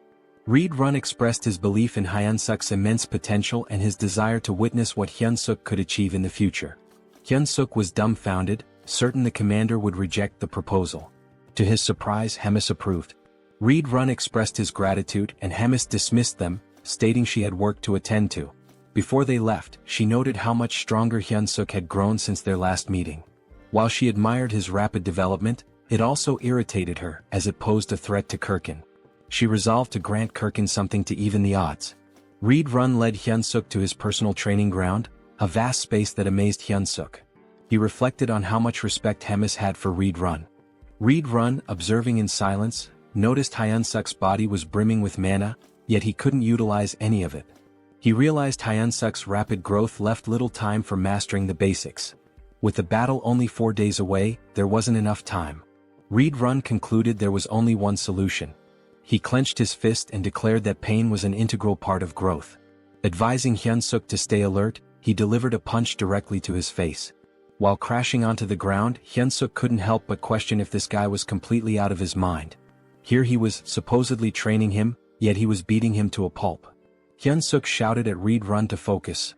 Otherwise he'd die if he didn't learn to block with mana. Determined, Hyunseok tried to shield himself from Reed Run's incoming kick by raising his forearm. He quickly leapt backward to create some distance. Gathering his strength, Hyunseok launched a counterkick. Reed Run found it peculiar. Although Hyunseok's physical strength was nothing remarkable, his reaction speed and perceptiveness rivaled those of a seasoned knight. Reed Run recognized that Hyunseok's fighting spirit was extraordinary. It became clear to Reed Run that it wasn't by sheer luck that he couldn't dodge Hyunseok's kick. Hyunseok's combat instincts were refined to an astonishing degree. Deciding to trust Hyunseok's innate sense of battle, Reed Run planned his next move. He reminded Hyunseok of the wager with the commander, emphasizing that without mastering mana, he had no chance of defeating Kirkin. With a cold resolve, he added that it was better to die here than suffer defeat in front of everyone. Then with a powerful punch, Reed Run hurled Hyunseok into the air. Hyunseok realized in that moment that Reed Run wasn't bluffing. Another hit like that might actually kill him. His mind wandered to his unfulfilled dream of getting married and having adorable children. But Reed Run wasn't giving him time to reminisce. He was already pursuing Hyunseok mid-air, leaving Hyunseok with only two choices: die or block the attack. Praying to God, Hyunseok clenched his fist and prepared to retaliate. The next moment, the ground trembled from the impact of someone crashing into it. That someone was Hyunseok. The force of his landing shattered a significant portion of the terrain. Rachel, standing nearby, was visibly alarmed. Reed Run approached Hyunseok's motionless body, observing him carefully. He declared that Hyunseok had just managed to control his own mana for the first time and asked if he had noticed. Raising his hand weakly, Hyunseok gave a thumbs up, joking that God had answered his prayers. His ridiculous expression made Reed Run chuckle. Reed Run reassured him, saying he'd win if he continued progressing like this. He grabbed Hyunseok's arm and instructed him to stay still so he could heal him. But as soon as Reed Run began, Hyunseok let out a groan of pain, clutching his neck. Reed Run had forgotten an important detail. Dark mana was akin to poison for humans. Realizing his mistake, Reed Run apologized profusely, scooping Hyunseok into his arms and urging him to stay alive. In this world, certain powers inherently counter each other. Dark mana counters regular mana. Mana counters divine power, and divine power counters dark mana. Mana was the domain of humans. Dark mana belonged to demons, while divine power was reserved for the devout followers of God. The Church of Tussis, the most influential religious institution, had waged wars to bring all other faiths under its control. Now, as the divine empire of Gatron, They anointed a chosen individual capable of hearing God's voice and revered her as the saintess. Somewhere within the Demon King's stronghold, rumors swirled about the captured saintess locked in her room. The next saintess of the Divine Empire, Abelson Marriott, was now a prisoner of the demon army. There were murmurs of doubt among the demons. She hadn't prayed in days, casting suspicion on her claim as the saintess. Still, they trusted Reed Run's judgment in capturing her. Abelson, on the other hand, saw no reason to pray. She believed her current circumstances were preferable to her time in the church. Suddenly, the door burst open and Reed Run barged in, carrying Hyunseok in his arms. Abelson immediately chastised him for his rudeness. Ignoring her, Reed Run demanded that she heal the human. Hyunseok's head throbbed, and he began to wonder what Reed Run had done to him. It was almost comical. His last thought was regretting that the last hand he held belonged to a man instead of Rachel. When he opened his eyes, he was greeted by the sight of a silver-haired beauty. His immediate thought was that he had died again and ended up in some random place. Hyunseok began lamenting loudly, claiming he would never forgive the angel for this. He dramatically declared he'd rather become an archmage by the age of 30 than go through this again. Praying fervently, he cursed Rachel, accusing her of being a demon disguised as an angel, and demanded eternal torment for her. Finally, he muttered one last wish. If the angel insisted on making him a hero again, she should marry him first. Abelson, unimpressed, called him pathetic. Hyunseok's eyes widened in shock. Reed Run, relieved that Hyunseok was conscious, couldn't help but grab his shirt in excitement. Still dazed, Hyunseok was utterly confused. Reed Run pulled him into a tight hug, but Hyunseok immediately protested, accusing him of trying to kill him again. It was at this moment Hyunseok realized he wasn't dead. Turning around, he glanced at Abelson, piecing together the embarrassing things he had just said in front of her. Reed Run, meanwhile, asked the saintess if Hyunseok was fully healed. The saintess responded that Hyunseok was not yet fully recovered, and it should be evident to Reed Run as well that the dark mana still lingered in his body. She admitted she didn't know what might happen to him. Reed Run asked if her divine power couldn't erase the dark mana. Abelson warned that any misstep could result in Hyunseok's death. She suggested waiting, as the dark mana might dissipate over time. Apologizing sincerely, Reed Run promised to make amends by helping Hyunseok grow stronger through training. Despite being nearly suffocated by the hug, Hyunseok managed to remark that Reed Run didn't need to go to such lengths for someone as lowly as him. Reed Run dragged him away, but Hyunseok protested, asking him to wait. Meanwhile, Abelson grew curious about Hyunseok, wondering why a human was being trained by a demon. A few hours later, Hyunseok finally made it back to his room. Bobo, as usual, was there playfully chewing on Hyunseok's head. Hyunseok thanked Bobo. He recalled hearing that Bobo had destroyed his home and eaten the soldier who tried to feed him. Once again, Hyunseok thanked him, acknowledging that if it weren't for Bobo's separation anxiety, he'd still be stuck in training. Hyunseok began venting to Bobo about everything that had happened that day. It was enough to make him cry. And to top it all off, the dark mana was still coursing through him. Looking up, he asked Rachel if he was going to die.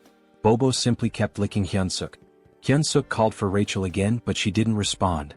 Rachel was crying, devastated that her hero had been ruined and corrupted.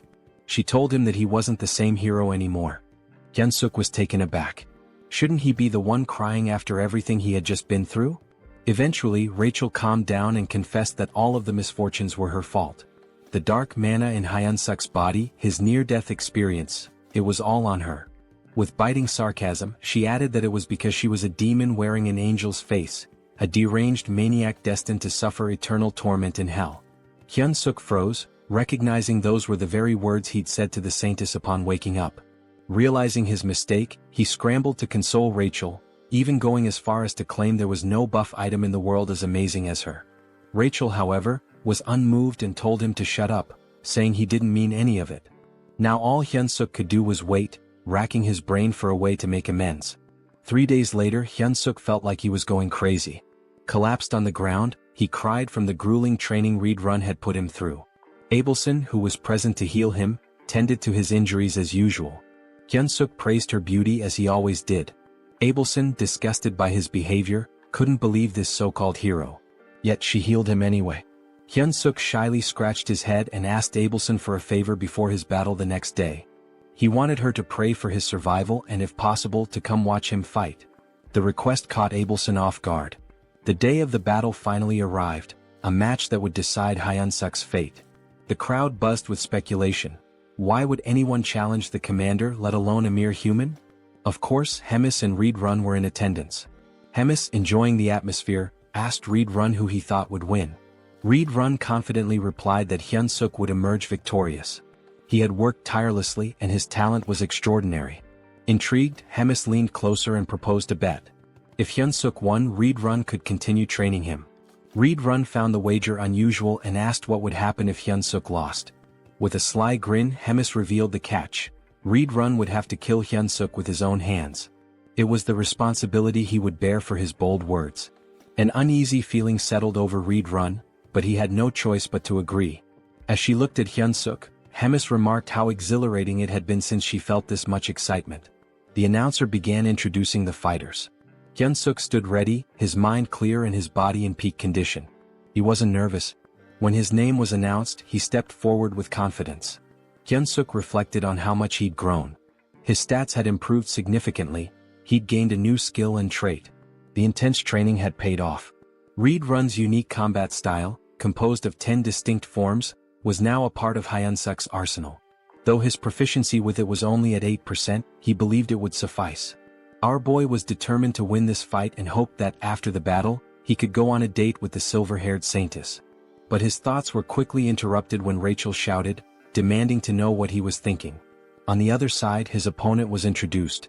This beast, named Korkin, was here to punish Hyunseok for his arrogance. Both Hyunseok and Rachel immediately noticed that something was different about Korkin.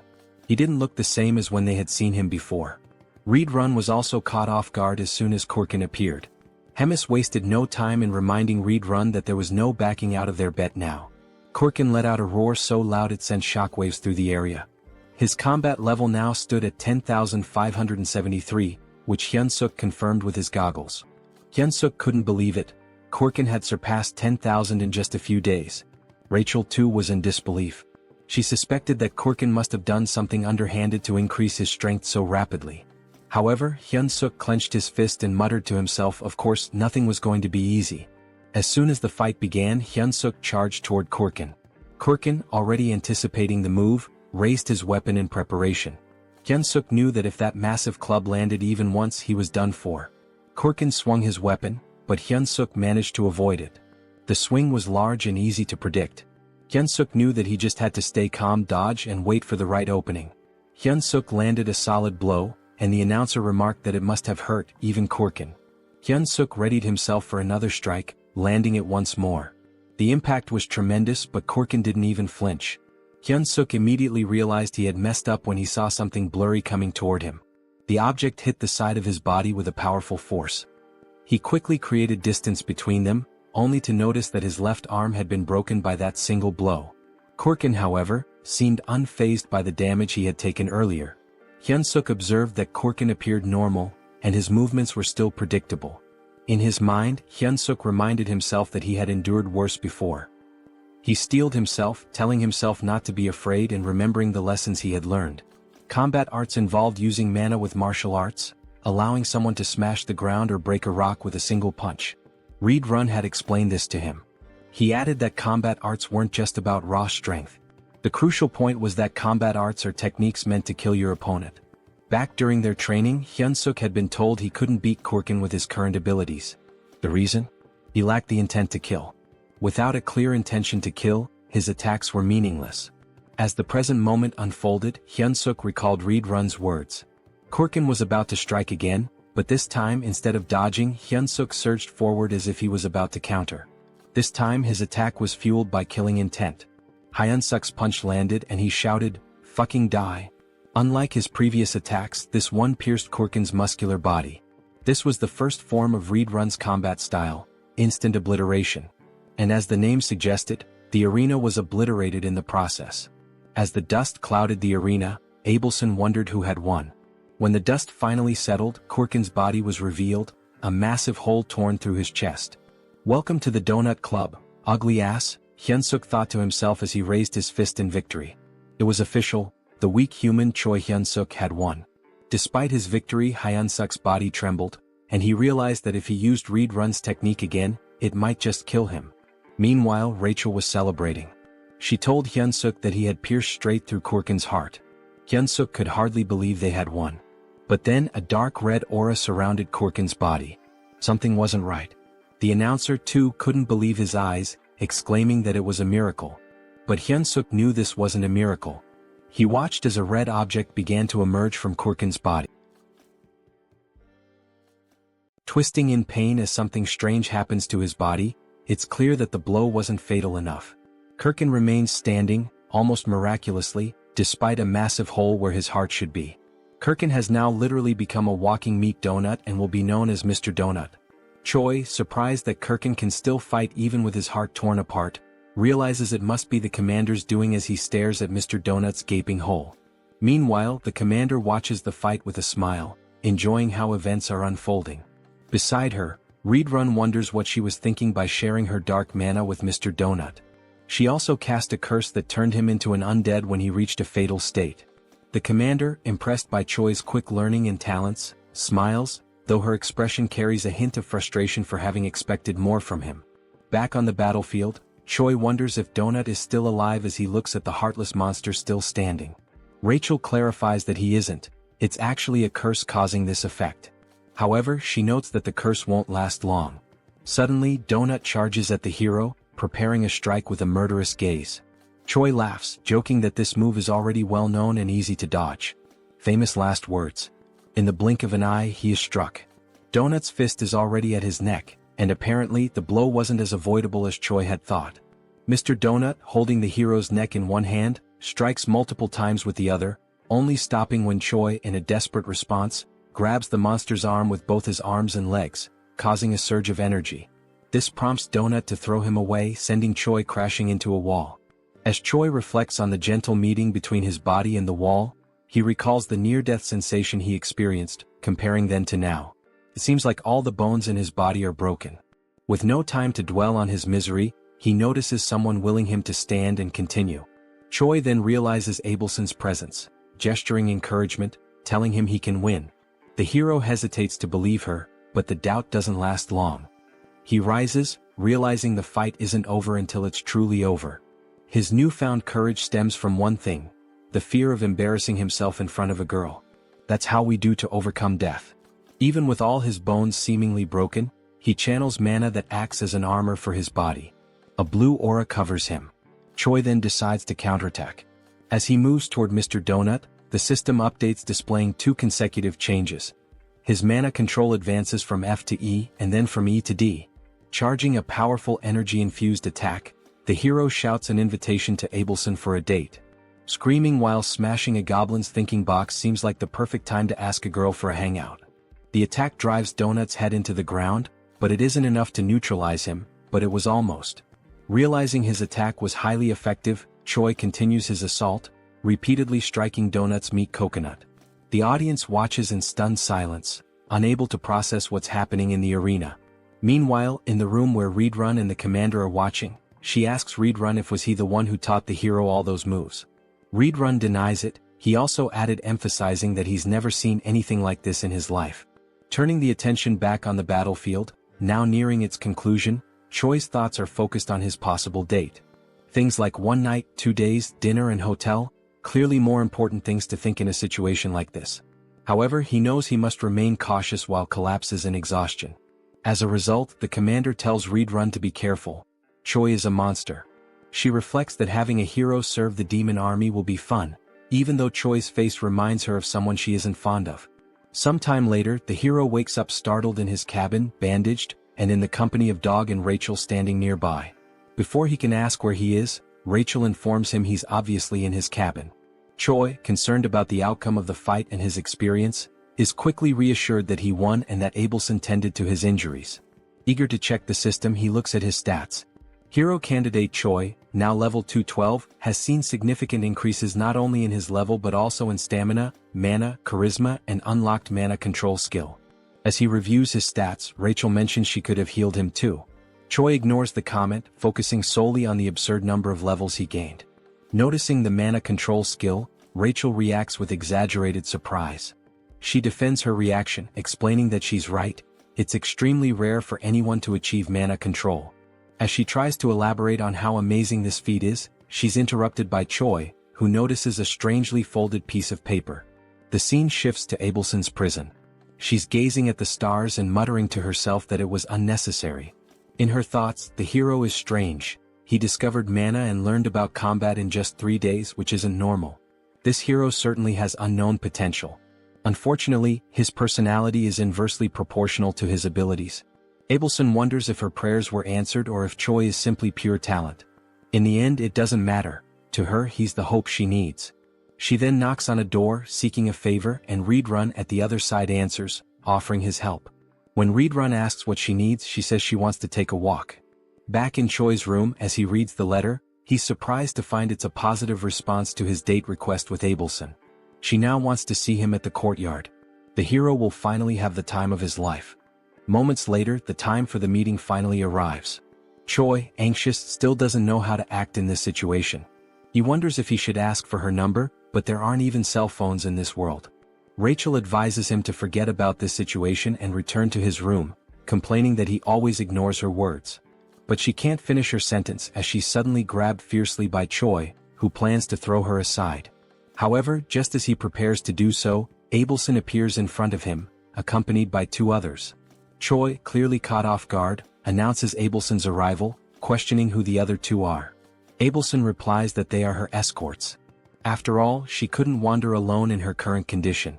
Choi, with sadness, quickly remembers that she's confined as a hostage of the Demon King's army.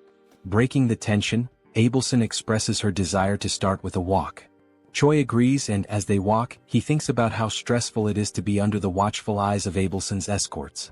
They're eliminating any chance of intimacy between the 2, leaving him unsure of how to start a conversation.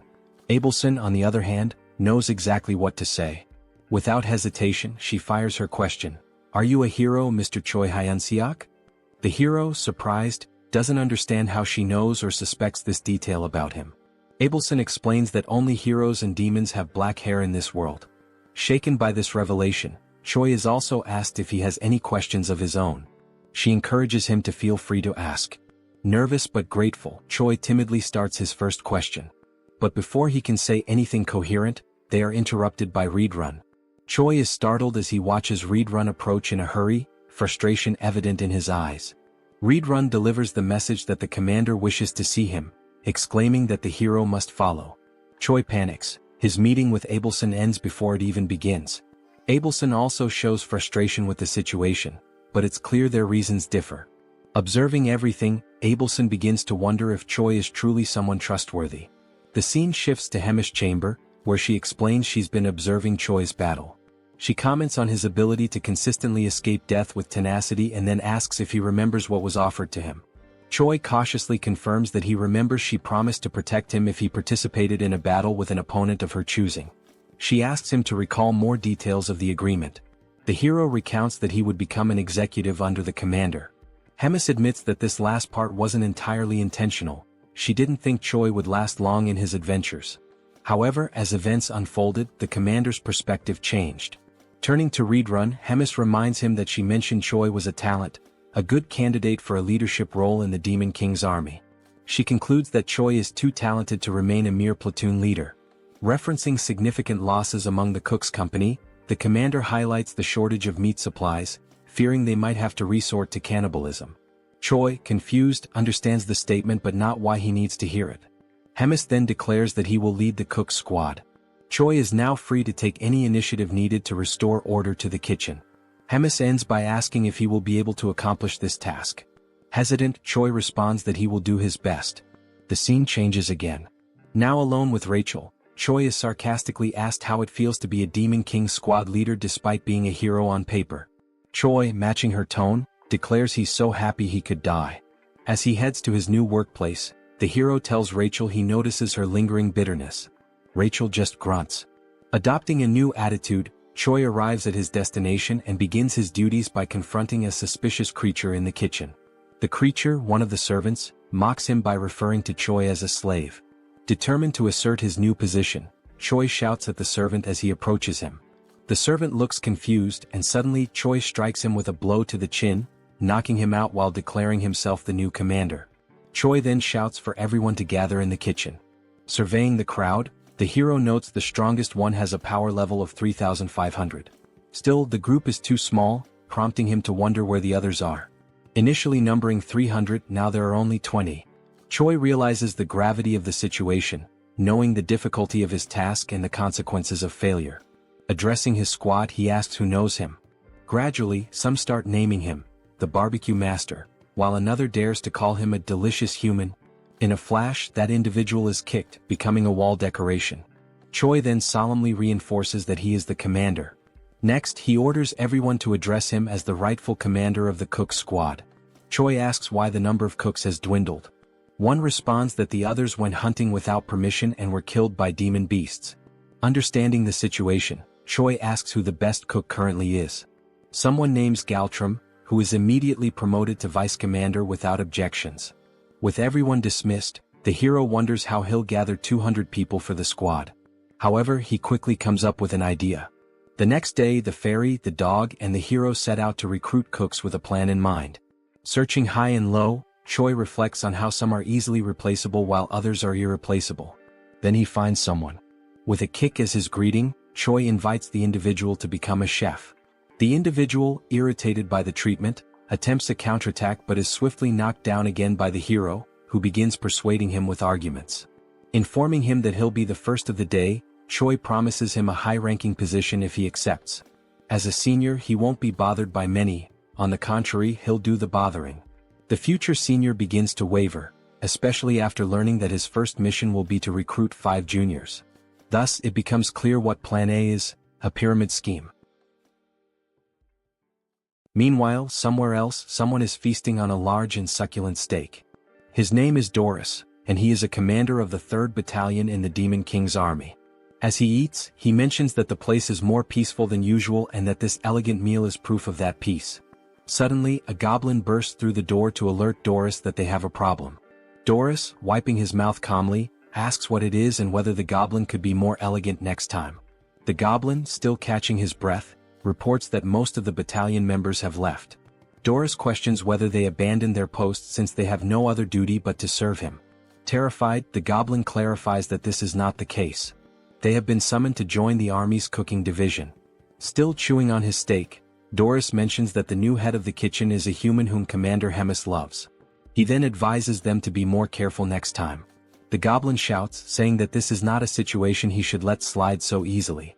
He adds that they have already taken 200 of his soldiers to serve as cooks. This leaves Doris stunned, as he cannot believe that his entire battalion abandoned him so quickly. Now outside, the soldiers summoned by Choi Hyunseok are gathering. Rachel tells Choi that more than 200 people have already assembled. Choi, resting his hand on his chin, smugly declares that this is thanks to his intelligence. He then adds that they have enough culinary soldiers and that he will finish recruiting soon, but a sudden noise catches his attention, prompting him to look. The noise was caused by the goblin, who was perched on Doris's shoulder, pointing at the soldiers who had left the battalion. Choi's first thought is that this is not a good omen. Adjusting his glasses, he comments that he has no idea what's going on or who these people are, but they seem to be angry about something. After putting on his glasses, the device itself issues a warning, stating that it cannot measure power levels exceeding 50,000. This surprises Choi. The glasses also warn that if used beyond their designated limit, they might malfunction. Choi mutters that he should end this quickly and run away before getting into more trouble. Doris shouts, asking whether Choi Hyunseok, the human who takes care of Bobo, is present. As Choi turns to flee without leaving a trace, Bobo suddenly appears and barks affectionately at Doris, leaving Choi with no escape. Choi halts his retreat, gathers his courage and introduces himself to the commander, asking what brings him there. Doris introduces himself as the commander of the separated 3rd Battalion. Then, slightly irritated, Doris demands to know who the hell Choi thinks he is to question what a commander is doing there. He points at the former battalion members and asks Choi whether he truly believes there is no reason for him to be there. This catches Choi off guard and makes him nervous, as even he had not realized that those scoundrels had brought along all their fellow unit members. Doris then invites Choi to have a conversation in his office. With no other options, Choi agrees. He has a sinking feeling that things have been going too smoothly to be true. Now in Doris's office, the commander asks whether this was really not intentional. Choi insists that he would never do such a thing. He explains that he simply selected the bravest soldiers, and it just so happened that they were all from the 3rd Battalion. Doris is surprised and thinks that the army's commander must favor this human. Deciding it is best to end the matter peacefully, he lets it go. After that, Doris changes his expression to a more amicable one and states that since things have unfolded this way, there is nothing more to be done. Choi should simply take the soldiers he selected and use them as he pleases. Hearing this excites Hyunseok, who asks if it is really true, thinking that he has a good feeling about this. However, just after this moment of euphoria, Doris mentions that there is a condition. Choi immediately starts feeling uneasy again. As a true gentleman, Doris explains that since Choi has already taken 200 of his soldiers, there is one specific soldier he should also take. Choi becomes alert, thinking that even after taking so many soldiers, Doris still wants him to take one more. That must mean this soldier is a useless failure who will only cause trouble. Annoyed, Doris asks whether Choi is refusing and whether there is a problem, even after taking all of his 3rd Battalion soldiers. Feeling the pressure and his legs beginning to weaken, Choi insists that it is not what Doris thinks. He says he is simply overwhelmed with happiness and does not know how to properly express his gratitude. As the door opens, Doris declares that he has made his decision and will now introduce Choi to his new soldier. Then a massive hand appears, and Doris announces that the name of the new soldier is Yuzaru, adding that he is a lovable hybrid born from an ogre and an orc. Yuzaru introduces himself, speaking in the 3rd person. Yuzaru has arrived, Commander. Since Choi was still using his glasses, he realizes that Yuzaru's combat power also cannot be measured. While Choi remains paralyzed at the thought of having someone so strong as a soldier, Doris comments that Yuzaru's flaw is that he is incredibly stupid, but he is strong. He then tells Choi to make good use of him. As Yuzaru tries to enter the room, he bumps his head on the doorframe and loudly states it, making Choi wonder just how stupid he really is. Back at the recruitment site, Choi announces that he will reintroduce himself to all members. He states that his name is Choi Hyunseok, the tamer of Bobo and the new head chef of the army. One of the soldiers comments that this is the first time he has seen Bobo. Choi, holding a bone, remarks that Bobo is a good boy. Bobo's eyes light up, and he even drools at the sight of the bone. Then, turning to the members, Choi declares that from now on, he will be organizing the unit. He puts up a list for everyone to see and explains that it is a new list, prepared by him, in which everyone must check their names and organize themselves accordingly. Rachel, surprised that he actually prepared a list, asks what criteria he used. Choi tells her that he believes everyone has the same level of intelligence, so he organized them based on combat power. He further explains that he assigned the weaker soldiers with more kitchen experience to kitchen duties. Then he asks Rachel if that was not a genius idea. After a while, one of the soldiers calls for him, stating that everything is ready and everyone has been organized. Delighted, Choi says he will check. With everyone divided into 2 large groups, Choi announces that the squad on the right is the culinary unit, while the one on the left is the combat unit. Using his experience, he acknowledges that some people might be unhappy with their assigned roles and invites anyone dissatisfied to step forward. A soldier raises his green hand, confirming that there is a problem.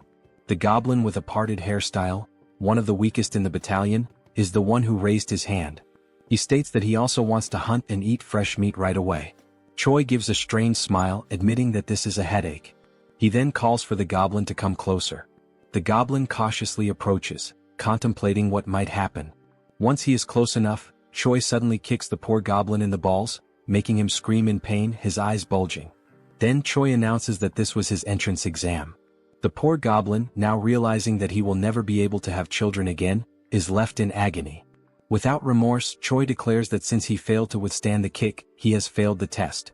Only then does the hero system finally appear, displaying a notification that thanks to his excellent leadership and command skills, Choi successfully organized and stabilized the unit. The system grants him the hidden skill of charisma level up, as well as an upgrade to his leadership skill level. Looking at the squad members, Choi asks if there are any other candidates with complaints. After a moment of silence, Choi clenches his fist, preparing to give a speech. Then he shouts for everyone to hear that everything is confirmed. He gives the order for the combat unit to grab their weapons because it is time to hunt. Now, in the great forest north of the Black Fortress, Choi gathers with all the members of the combat unit. Choi remarks to Rachel that, especially today, the forest seems calmer, with no sign of a single beast around. She replies that it might be due to the presence of Bobo and Yuzaru. Since they are so strong, they could be scaring the monsters away. Agreeing with her, Choi acknowledges that it is a plausible theory. Then we see Bobo and Yuzaru looking cuter than ever before. Choi grumbles, saying that those two are his best soldiers, and he simply cannot leave them behind. Rachel then suggests that they use bait to lure the monsters. Choi questions her idea, saying that if they had extra meat to use as bait, he wouldn't need to go hunting in the first place. Rachel smiles and tells him that he misunderstood. She is not talking about sophisticated bait. Pointing at all the squad members, she explains that they will serve as biological bait to attract all the demonic beasts. Choi loses his sparkle, then looks up and asks God what he did in his past life to deserve this. Then he crosses his arms and, with conviction, Choi orders the numbers 14, 3, 1, 43, and 7 from the list to step forward. Rachel, not understanding the significance of those numbers, asks him about it. He responds by saying that those were the numbers he bet on in the lottery back on Earth, lamenting that he could have been the winner. Still tearful, Choi gives the command that the operation will begin now. He then orders Yuzaru to grab member number 14, which excites the giant. After being held by Yuzaru, the poor member number 14 asks if he has lost his mind. Calling him an intercontinental ballistic goblin, Yuzaru effortlessly tosses the goblin far away. Choi, with his hand on his chin like a thinker, comments that it's a great idea, as continuing to throw weak soldiers like bait will eventually attract the attention of the monsters. He then turns to a fox soldier and orders him to light a small fire so the ones thrown as bait will have a way to return. But Rachel questions whether throwing soldiers like that wouldn't just kill them from the impact of the fall. Choi retorts, saying that he is sure 1 in every 6 will come back alive.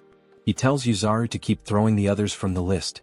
The rest of the battalion is in shock and whispers among themselves that the human head chef has lost his mind and that they want a long life. One of the goblin soldiers, terrified by the situation, decides to turn around and run away at that moment. As he turns to flee, he sees Bobo with his eyes sparkling with cuteness. The frightened goblin says that this is not what Bobo is thinking and that he will serve the Demon King's army for the rest of his life. But it seems Bobo doesn't believe him, as Choi mentions that the ones he threw earlier are late and should have returned by now.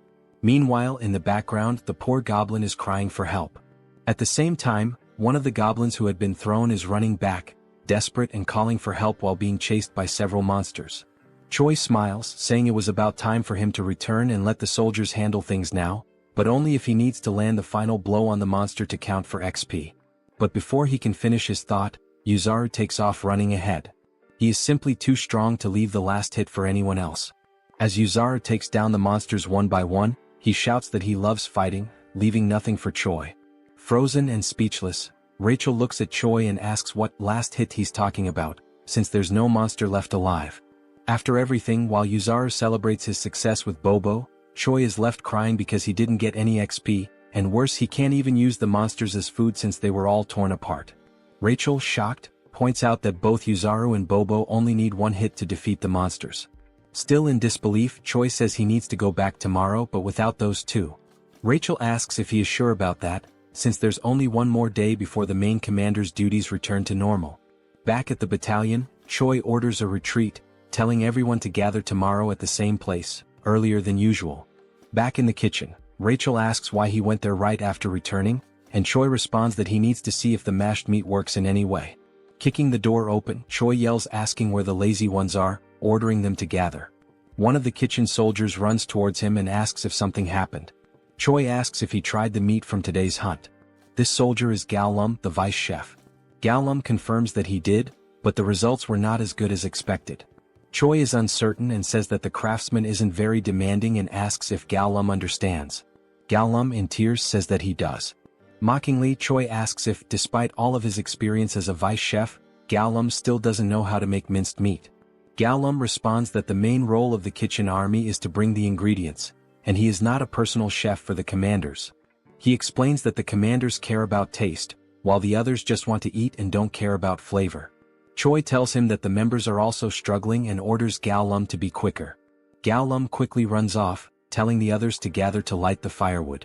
Reflecting on what Galum had just said, Choi realizes that everyone with a rank below that of commander survives on tasteless meals, so he has a good idea and smiles as things may be easier than he thought.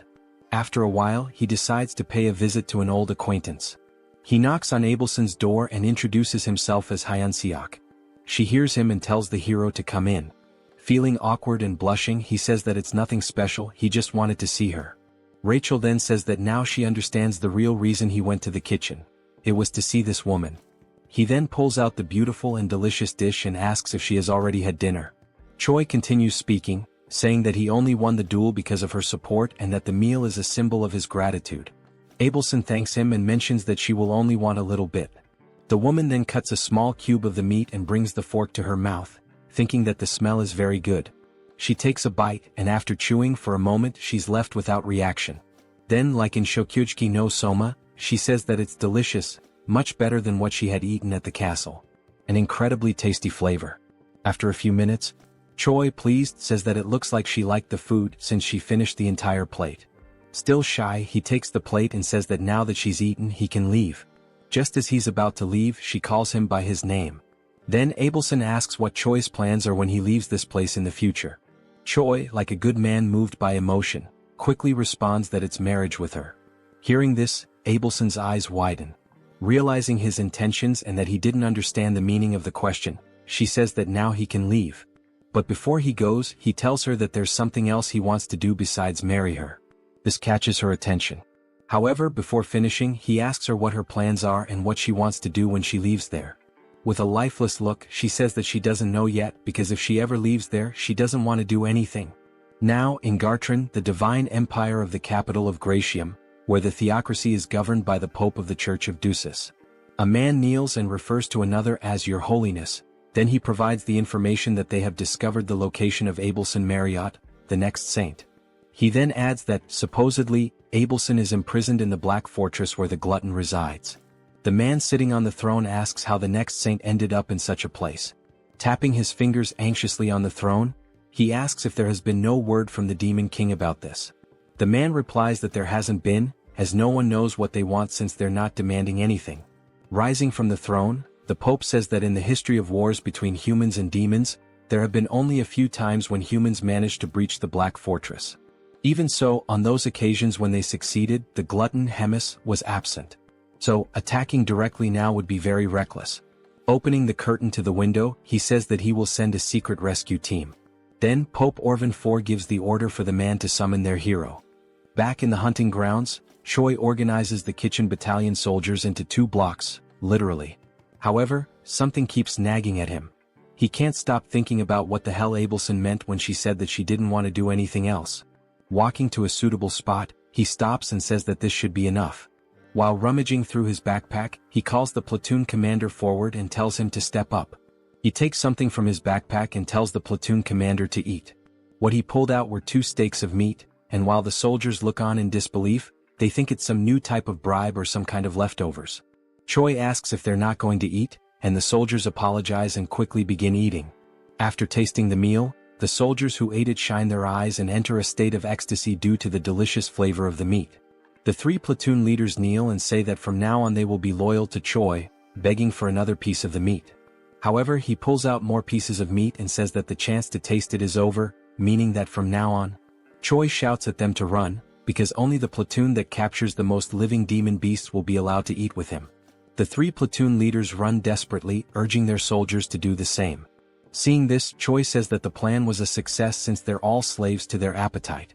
The plan to bring the monsters alive was precisely so he could land the last hit and level up. Looking at the system screen and seeing his level, status and charisma increasing, Choi says that while he was cutting the monsters, he quickly leveled up 10 times. One of the platoon leaders then asks who the winner was among the 3. Choi turns to them and announces that the winner was the Wolfken platoon and that the Wolfken platoon will have an amazing meal with him. The members of the other platoons ask what they will receive, and Choi answers with boredom that they will have the leftovers. Choi also shouts at them, giving the order to gather all the slaughtered meat and take it to the kitchen.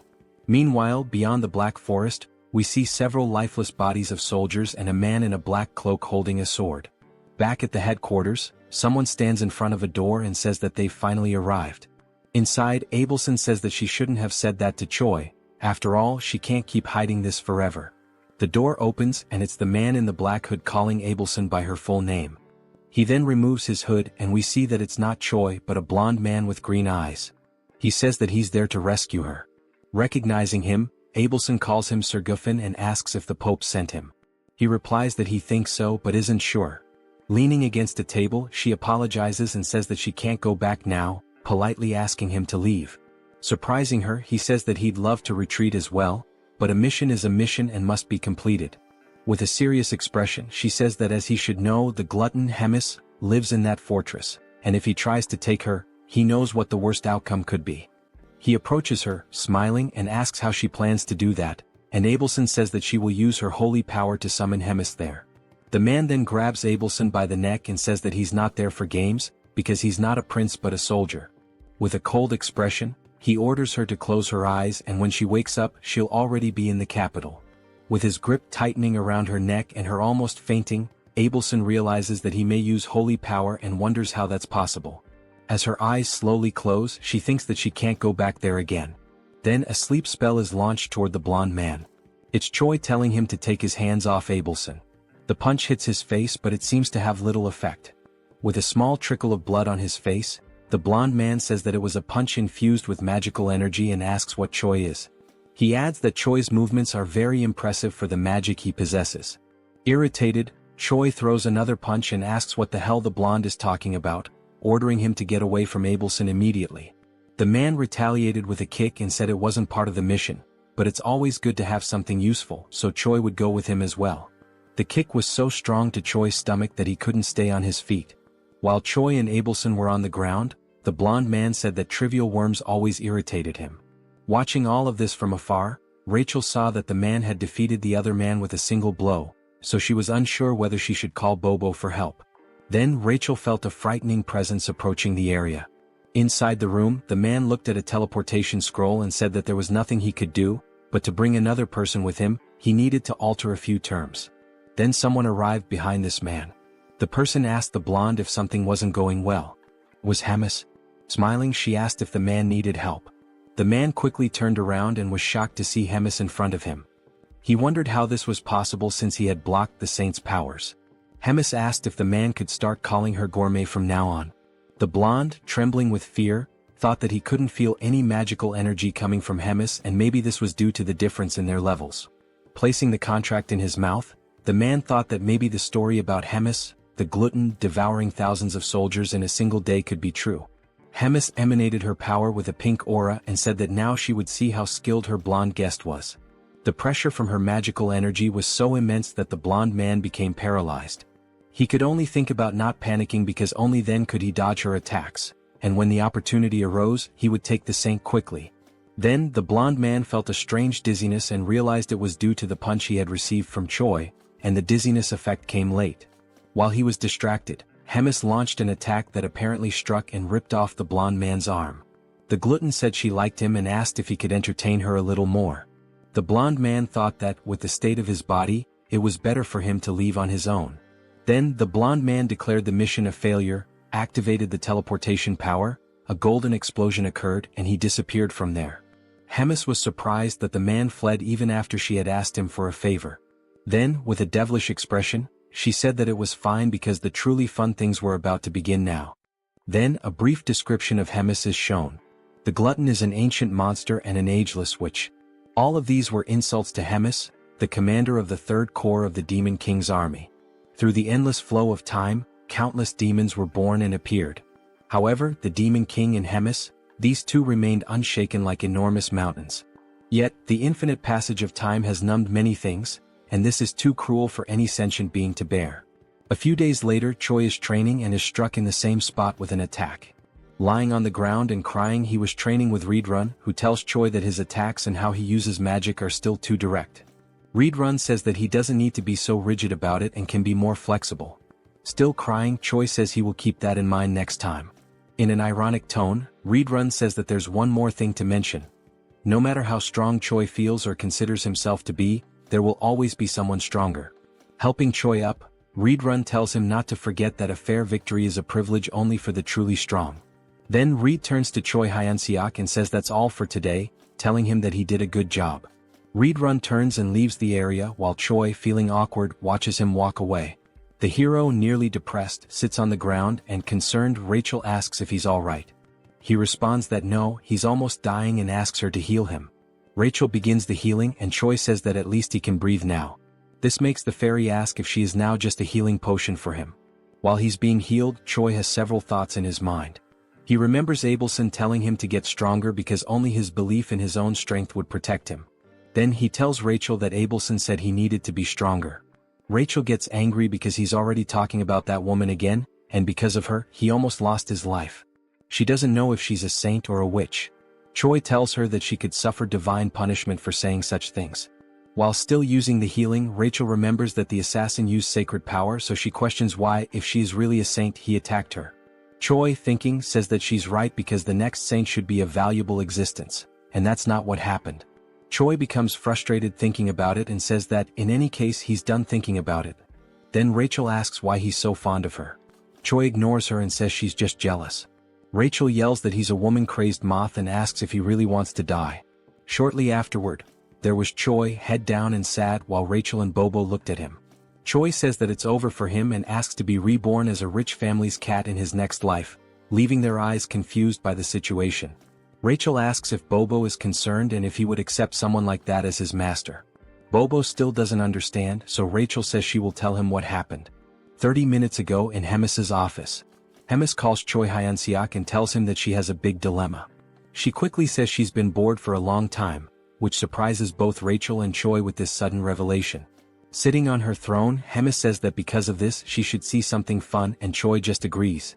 Hemis then says that he will have 1 month to train and defeat the battalion commander, which leaves him incredulous and nervous, asking if she really said that. With her aura emanating from her claws, she asks if something is wrong or if he can't do it. She asks if he wants her help, like she did with Mr. Donut in their fight against him. Remembering what she did, he bows, hitting his head on the table, and says that he doesn't need it and will handle it himself. Rachel then finishes recalling the events and Choi cries in the background. The fairy tells Bobo to say goodbye as he won't be seeing him for a long time. And now, I believe Bobo understands the situation.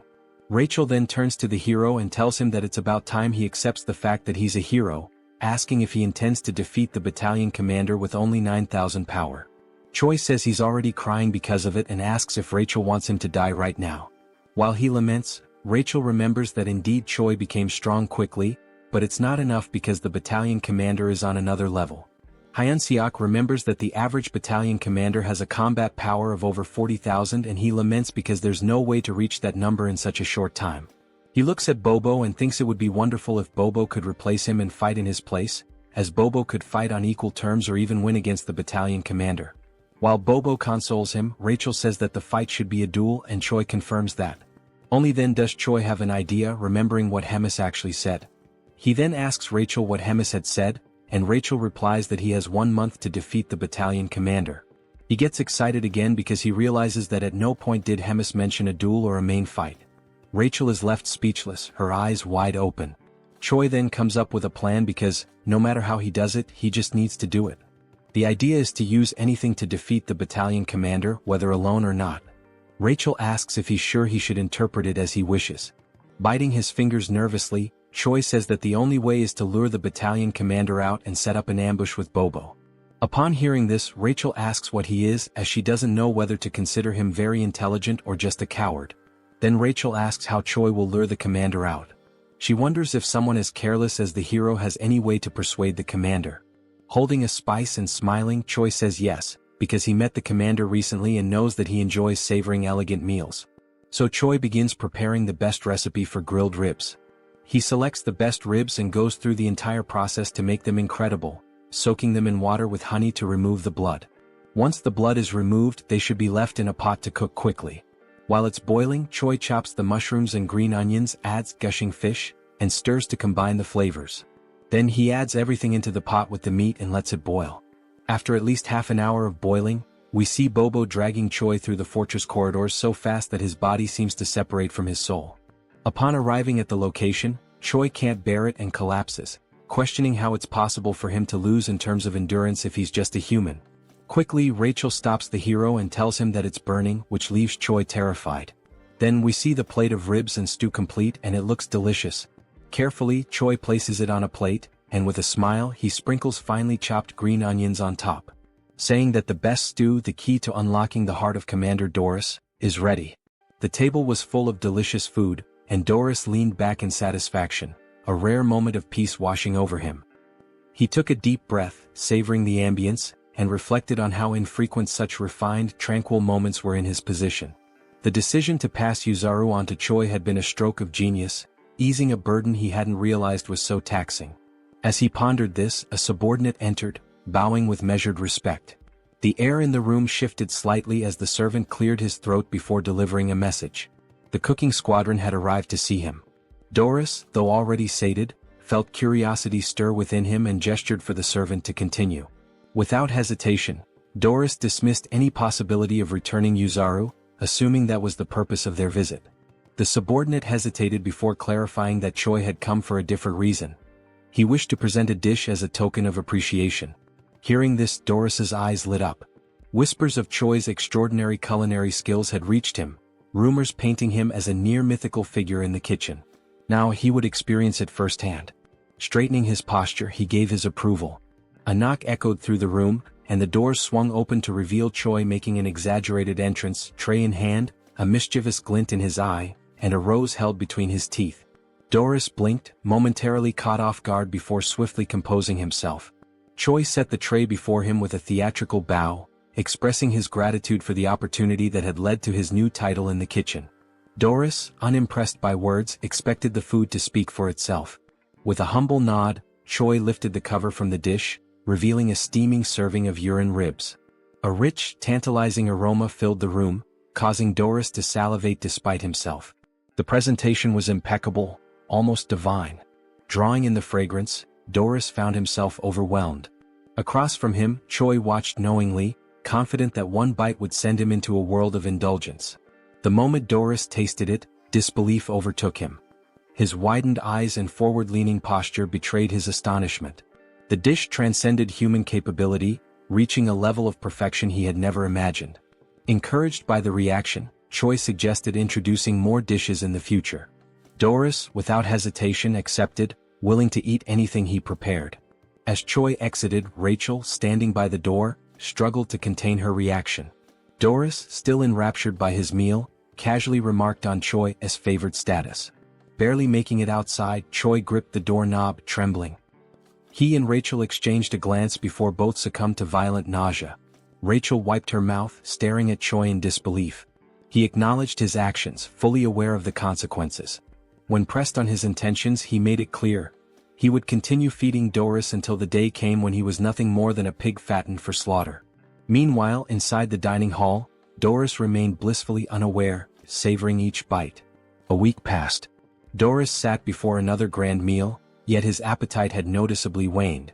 With a sigh, he idly prodded his food, burdened by looming concerns. An upcoming duel for the battalion commander position weighed on his mind. His growing influence had drawn unwanted attention, and failure meant forfeiting his title. Yet he accepted the stakes with a sense of dignity. Choi, realizing that a week of careful planning had failed to consider external threats, forced a smile and assured Doris of his impending victory after he invited him to watch the duel. The next day at the Grand Training Grounds, Rachel attempted to lift Choi's spirits with sarcasm. Choi, unimpressed, remained convinced that Doris stood no chance after everything he had been fed. Roiger, the Demon King's 3rd Army Corps Regiment commander, initiated the duel. The challenger, a humanoid figure with a horned skull, stepped forward. Opposite him, Doris ascended the stairs, panting from the effort. Yet, upon spotting Choi, a smirk surfaced on his lips. Roiger signaled the start. Doris barely reacted at first, his enthusiasm lacking, until the moment arrived. In a single motion, he seized his opponent's weapon. A shockwave erupted, forcing the audience to recoil from the impact. As the dust settled, the challenger lay motionless. Roiger, stunned, acknowledged Doris's overwhelming dominance and ended the match. Spectators dispersed, leaving Choi to contemplate his next move. That night, at Bobo's house, Choi analyzed the monster distribution map he had drawn. Rachel, peering over his shoulder, questioned his intentions. The plan was simple: pit monsters against each other, letting one enemy take out another. Rachel, after grasping the concept, understood the brilliance behind it. 3 days later, deep in the forest, Rachel groaned from exhaustion after memorizing endless monster entries. Choi had offered to divide the work, but she had refused, now regretting it. The dense foliage around them rustled as unseen creatures moved through the underbrush. Tension lingered in the air, each shadow carrying a hidden threat. The night was alive with distant roars and the snapping of twigs beneath massive feet. When asked about their first target, Choi pointed ahead. Rachel immediately identified it as a surfib, a massive forest worm. Despite its size, she dismissed it as useless for their plan due to its passive nature. Puffing her chest with pride over her deduction, she sought approval. Choi, unimpressed, remarked that even a fool could be useful. A soldier approached and inquired about their next hunting location. Choi told him to wait before asking Rachel about dragon-like monsters with steel-like scales. She replied that several types fit that description and that she would need to see it directly to identify it. This meant they had no choice but to face the creature head-on.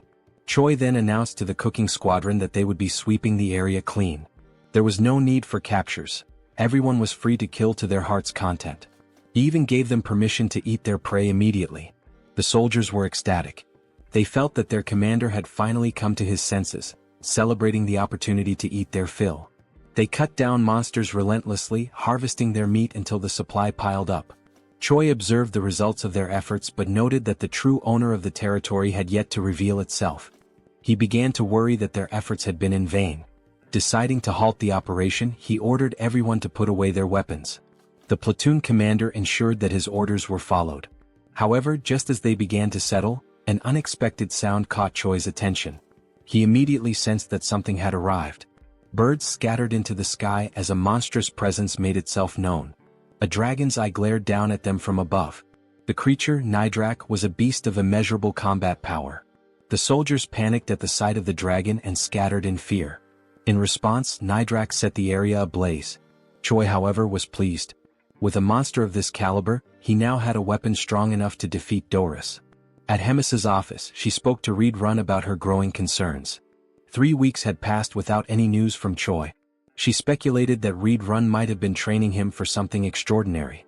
He dismissed the notion, stating that their training was nothing out of the ordinary. Hemis then asked for his assessment of Choi's chances against the battalion commander. Without hesitation, Reed Run replied that there was no chance of victory. However, he did note that Choi had been getting close to Doris recently. This information caught Hemis off guard. She recalled how Choi had once claimed he would defeat the battalion commander, yet he seemed to be growing closer to him instead. This contradiction left her curious about his true intentions. At Doris's office, he continued eating, enjoying the grilled meat prepared by Choi. He thanked him for the meal. Choi, letting out a sigh, caught Doris's attention.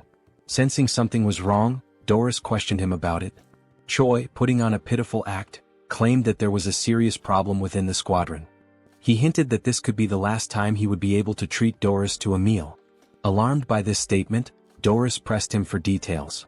Choi then explained that the corps commander had requested a special type of monster meat, but the creature was far too powerful to handle. Choi continued his deception, reinforcing the illusion that their squadron was struggling to subdue a formidable monster.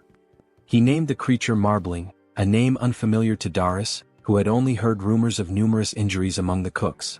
Choi reassured him of the monster's existence, emphasizing the danger it posed and the futility of sending more ordinary soldiers. Instead, he suggested that someone of Doris's strength could handle it effortlessly, promising that such a feat would not go unnoticed by the corps commander. The thought of recognition from Hemis stirred something in Doris. He imagined her regarding him fondly, her words lifting him from the status of a mere glutton to something more. The fantasy left him flustered. Choi, capitalizing on this reaction, assured him that he would relay his accomplishments personally, strengthening the illusion of camaraderie. Though Doris feigned reluctance, he ultimately agreed to help, seeing Choi as a friend. Choi expressed gratitude, but beneath his polite demeanor, his expression twisted into a sinister grin. The following day, the operation was set in motion. At the designated location, Choi gathered his forces, ensuring every step was carefully planned. Rachel confirmed whether he had memorized the terrain, to which he responded with absolute confidence, likening himself to a living navigation system. He then whispered to Bobo, subtly affirming that their true target was Doris.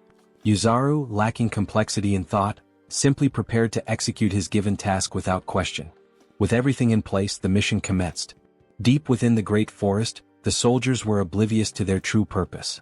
Their only knowledge was that they were being sent to hunt a dangerous monster. Doris, irritated by the harshness of the wilderness, questioned the distance to their target. Choi assured him they were approaching Marbling's territory, all the while maintaining extreme caution. He understood that Doris was more formidable than he appeared, but he had faith that Nidrak would emerge victorious. Suddenly the atmosphere shifted. Birds scattered in distress, signaling an imminent threat. Choi warned Darius that something was approaching. Darius, now alert, prepared himself. From the shadows, Nidrak emerged, its presence overwhelming. Confused, Darius questioned whether this was the marbling he had been told about, finding its appearance somewhat familiar. Choi dismissed his doubts, remarking that many monsters looked alike. Accepting this, Darius viewed it as nothing more than another beast to slay. With unwavering confidence, Darius commanded his battalion to attack, trusting that Choi would ensure his victory reached the corps commander's ears. His soldiers surged forward, engaging the dragon with reckless abandon. Darius himself lunged into battle, unleashing his formidable techniques. Despite Nidrak's immense power, Darius's sheer brutality kept him pressing forward. Choi observed with growing concern, realizing that Darius was more resourceful than anticipated. Instead of facing Nidrak directly, he used his soldiers as fodder, sacrificing them to create openings for his own attacks. Choi had intended for the battle to overwhelm Darius, but the demon's methodical approach threatened to undo his plan. Before Darius could land a decisive blow, a panicked soldier interrupted, reporting the arrival of another creature. Choi's expression darkened. He had miscalculated, this territory belonged to Nidrak alone. The presence of an additional monster disrupted his scheme. Retreat was immediately ordered, but before they could escape, a massive worm-like creature emerged. It was a Surfib, an entity Choi had initially dismissed due to its supposed non-aggressive nature. However, perceiving the ongoing battle as a territorial dispute, the Surfib prepared to fight. Darius quickly called for a full withdrawal, but Rachel realized that allowing him to escape would jeopardize everything. Choi knew he had no other choice. With a swift, decisive motion, he launched an attack. Using the read-run combat style's first form, he struck Darius, ensuring he had no time to process what had happened. His voice rang out, demanding that the retreat be cancelled. He called upon the demons to stand their ground, invoking their pride and courage. The chaos intensified as the battlefield descended into further disarray. Amidst it all, Darius registered the pain and the deafening roar of battle around him. Darius felt a surge of rage as he questioned whether he was being betrayed by a mere primitive human.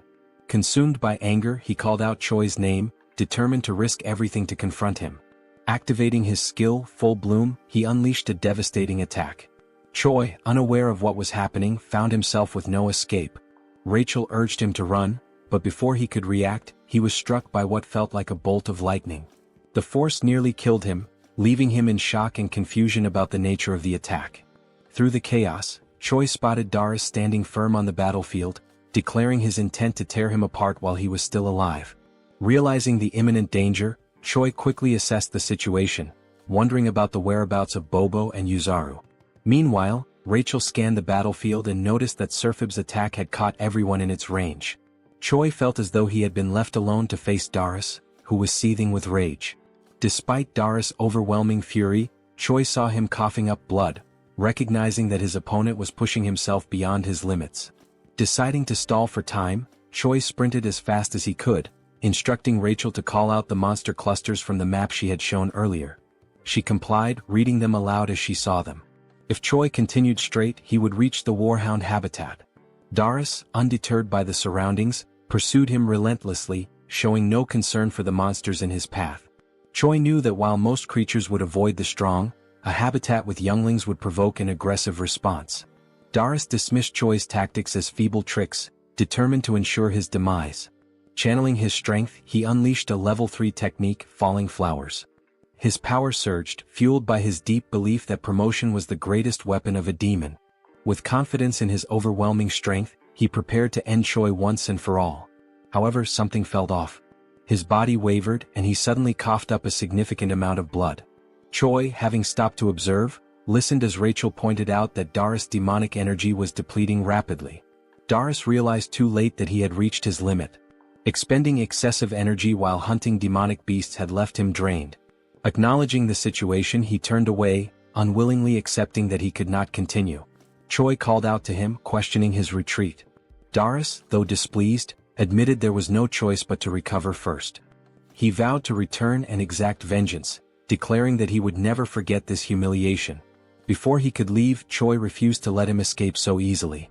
Calling out to him, he taunted the demon, stating that he had entered on his own terms but would not be allowed to leave so freely. Doris dismissed his challenge, ridiculing Choi for thinking he could be defeated by mere fists. But Choi was prepared. Activating Ride Run Combat Art 7th movement, he unleashed the explosive destruction wave. To his surprise, Doris endured the attack, proving his resilience. The demon smirked, accusing Choi of underestimating him. Before the battle could continue, an unexpected presence arrived. A voice cut through the battlefield, observing the fight with amusement. Hemis had appeared, questioning the commotion unfolding before her castle.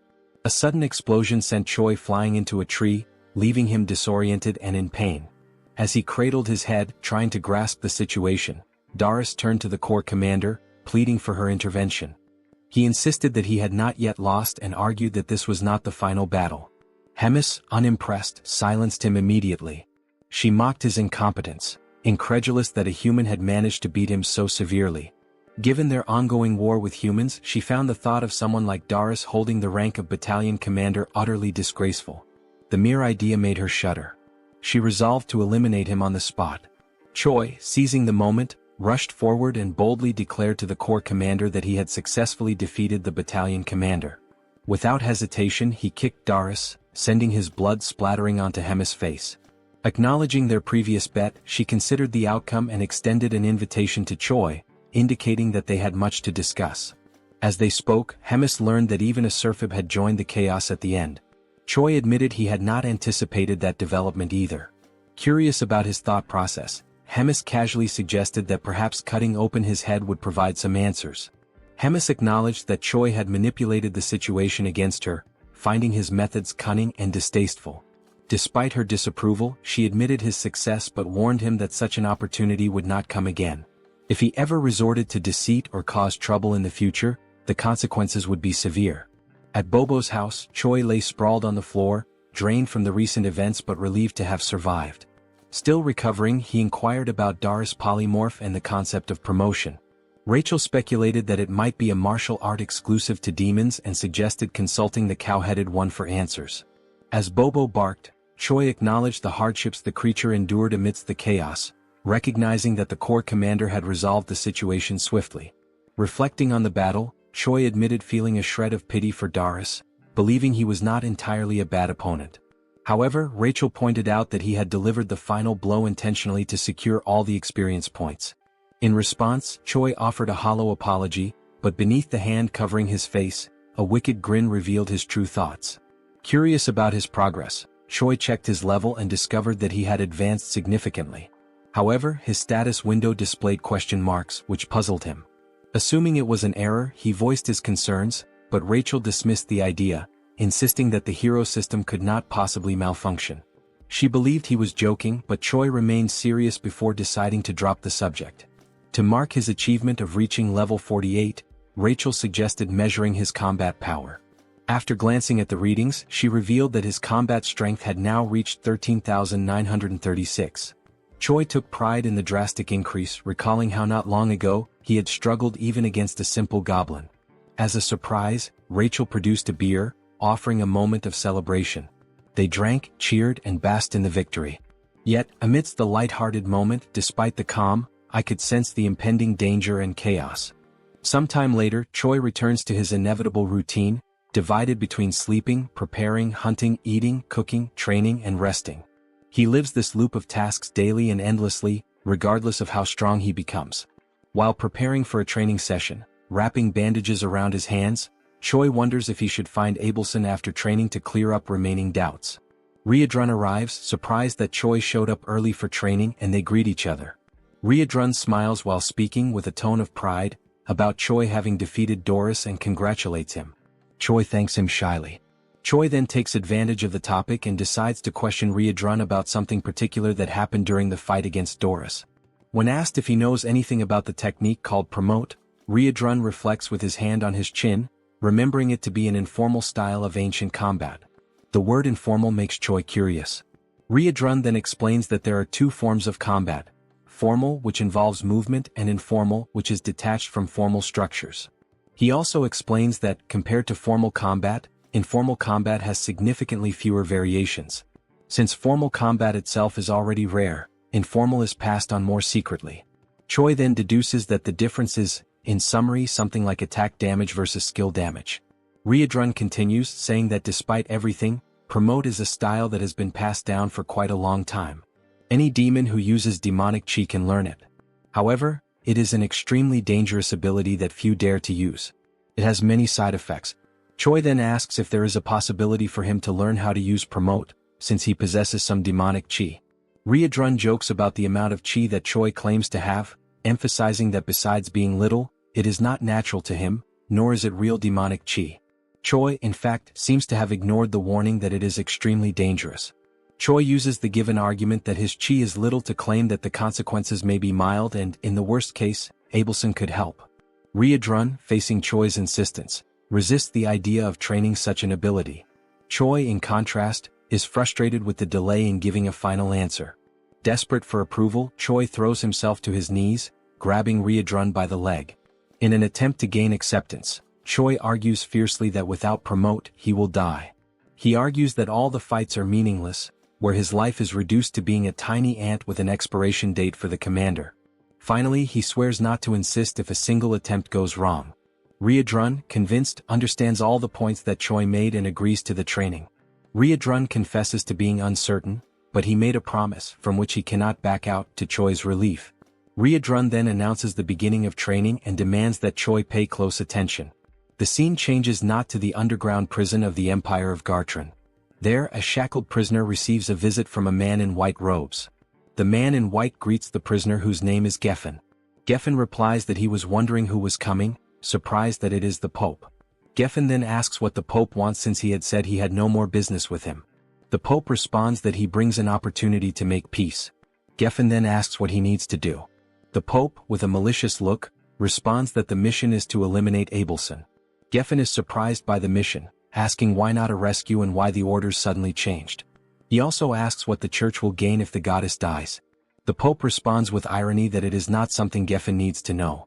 Geffen shows concern as there is a glutton there. The Pope reassures Geffen. He replies that he will place 4 warriors with him and that the glutton will be out for a while. The Pope then finishes with a threat, telling Geffen to succeed, stating that failures will not be tolerated. Back at the training field, Choi agonizes as a red energy emanates from his body and foam comes out of his mouth. Abelson is beside him, worried, asking Choi to try to control himself. Riadrun just watches without reacting. Meanwhile, Abelson scolds them for practicing demonic combat techniques, saying it's a madness considering that Choi is human. Riadrun argues that at every moment Choi claimed to be fine, and after so much time training there shouldn't be much demonic QI left. Abelson, enraged, disregards Riadrun's words and retorts, asking if they are healers. There's no way they could determine that Choi was fine since they're not specialists in that.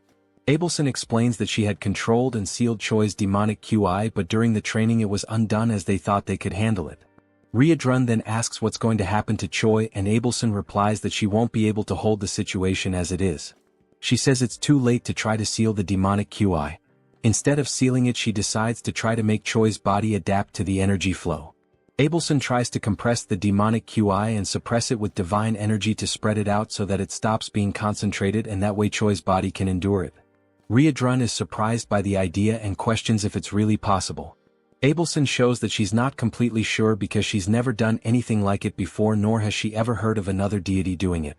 There's even a chance that the demonic QI will rebel against the divine power and get even more out of control. Nevertheless, she decides to insist on the idea even if it results in the worst. In the end, time is passing and there's no other choice but to try.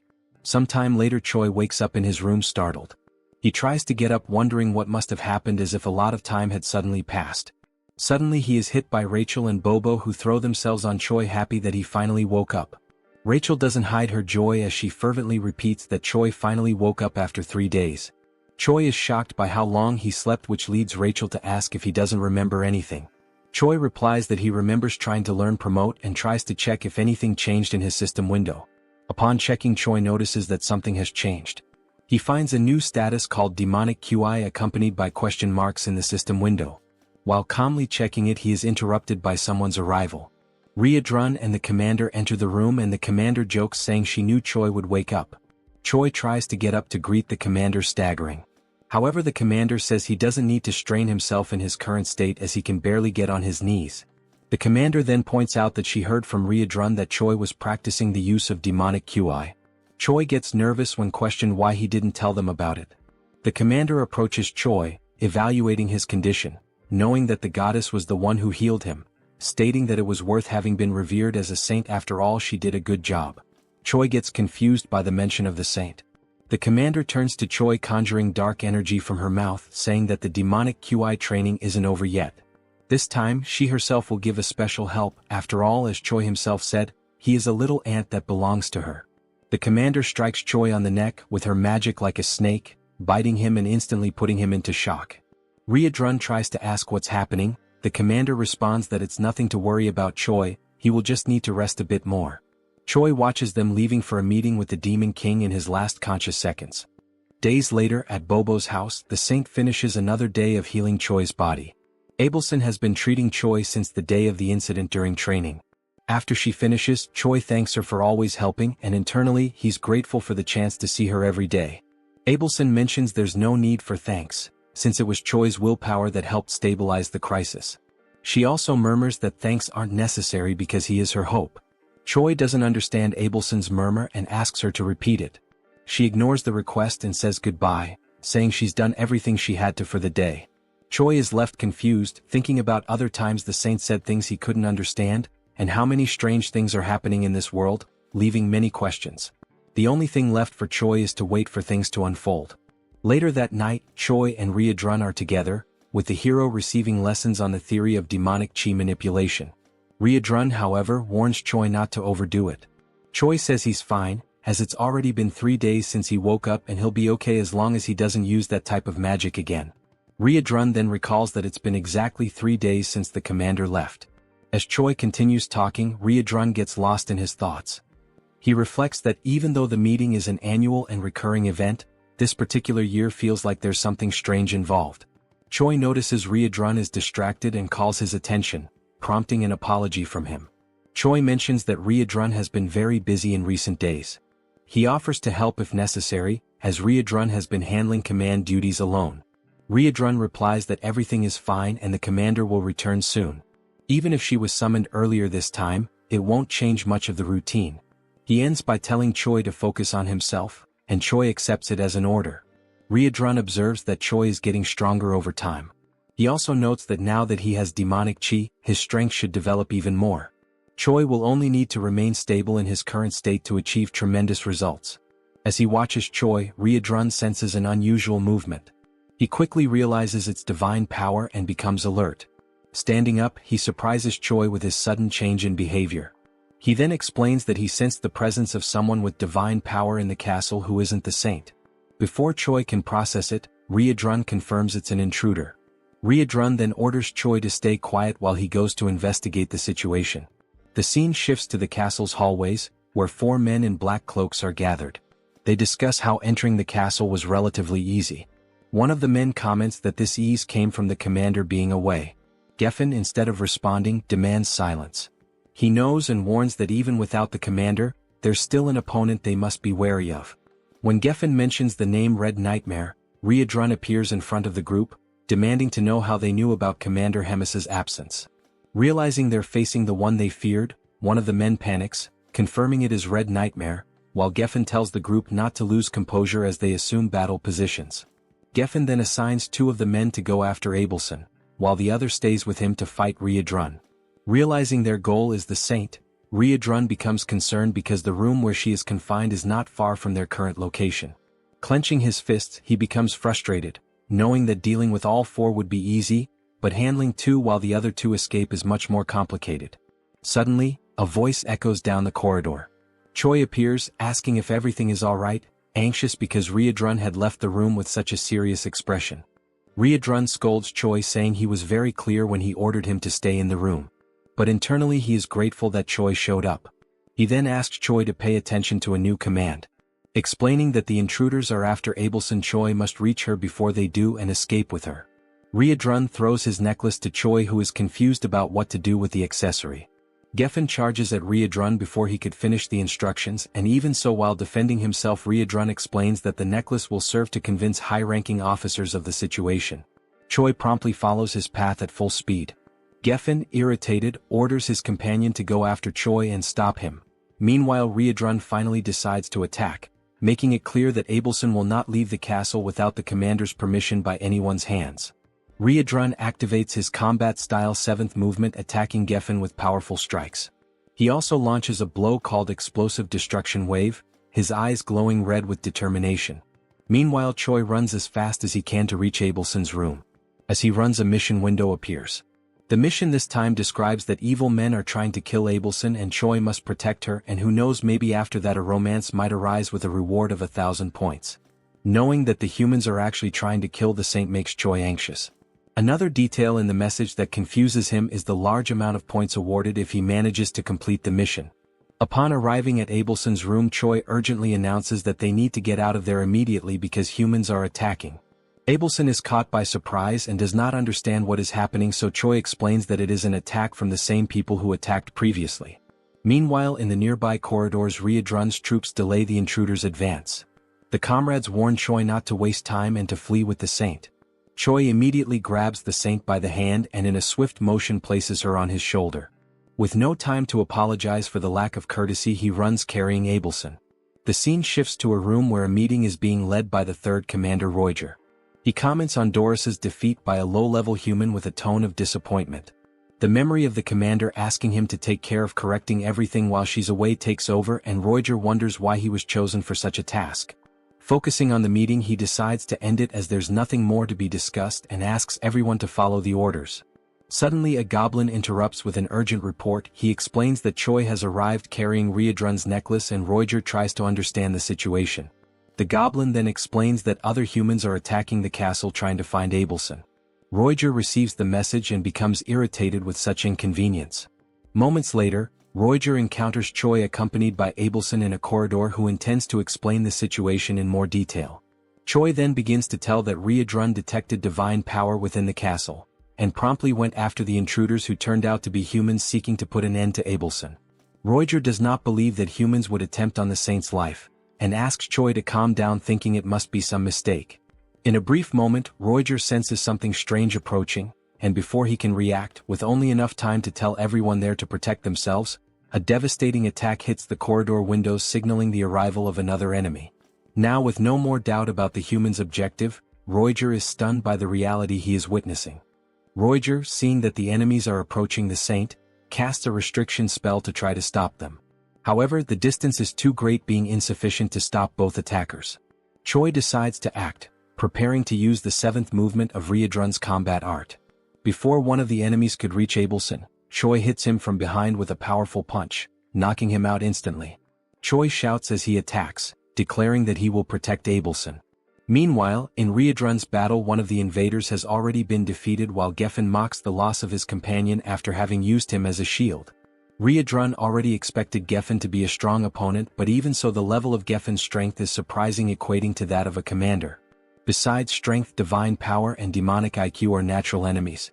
Such points are essential to classify warriors like Geffen as heroes of humanity. Geffen laughs while belittling Riedrun, considering his struggle against the 2 invaders as proof that he is just another ordinary demon. Riedrun keeps his composure, questioning how someone with no chance of victory can be so arrogant. Geffen asks who could possibly stop him now that the commander is not present and Red Nightmare is not all it was believed to be. Confident in his strategy, Geffen only needs to keep Riedrun occupied while his comrades deal with the weaker henchmen. Riedrun takes on a more serious stance as the enemy has demonstrated deep knowledge of the castle's defense strategies. Determined to end the clash, Riedrun declares he no longer has time for talk and will finish this quickly. Geffen smiles and asks how Riedrun plans to end the fight quickly, considering their powers are incompatible.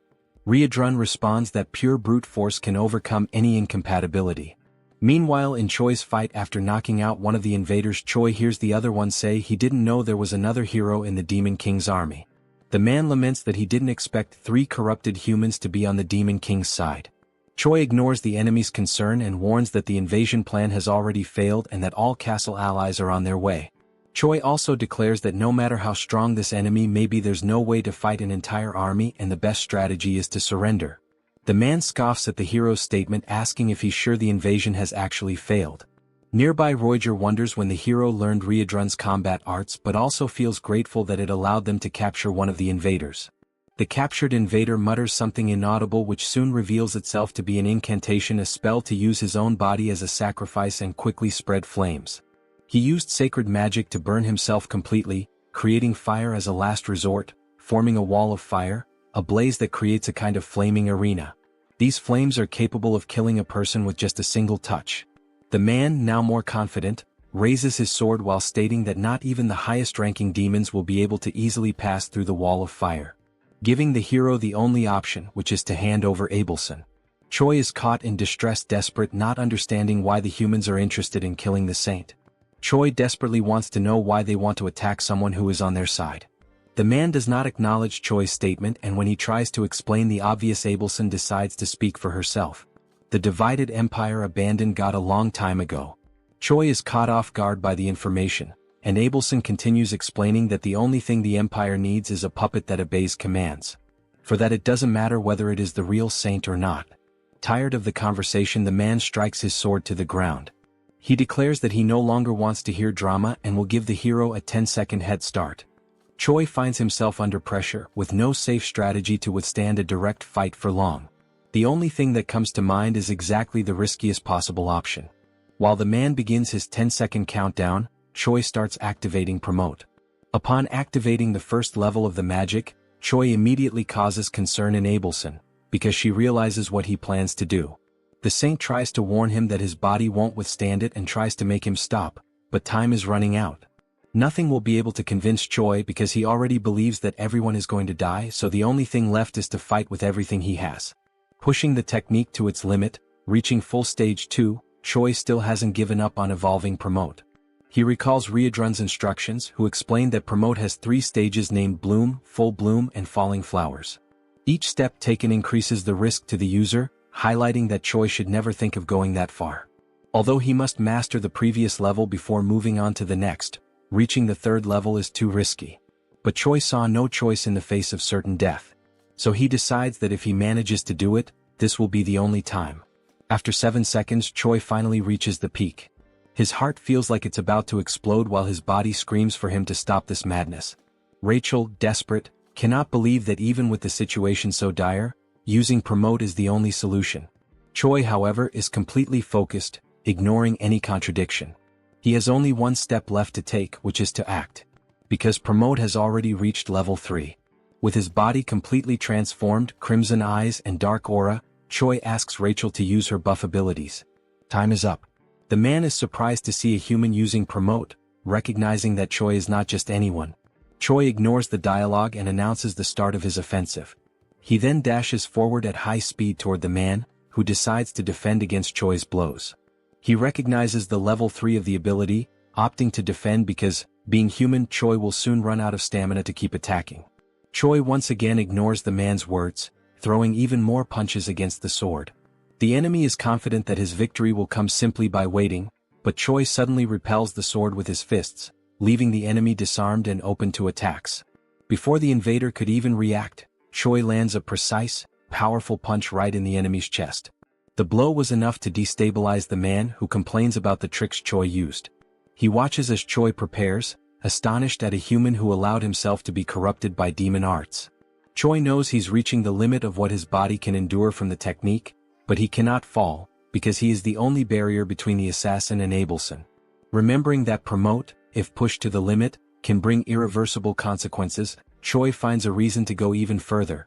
There's a beautiful woman crying in front of him, and that is unacceptable. Dying for her to stop crying is undoubtedly a good deal. Now, with his body doomed to perish, Choi's only option is to move forward, surpassing all limits. There is no turning back. Choi decides to give his all to protect Abelson.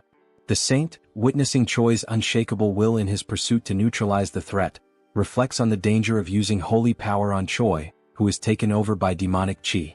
That would cause Choi's body to explode immediately. All that remains is for Abelson to pray for him.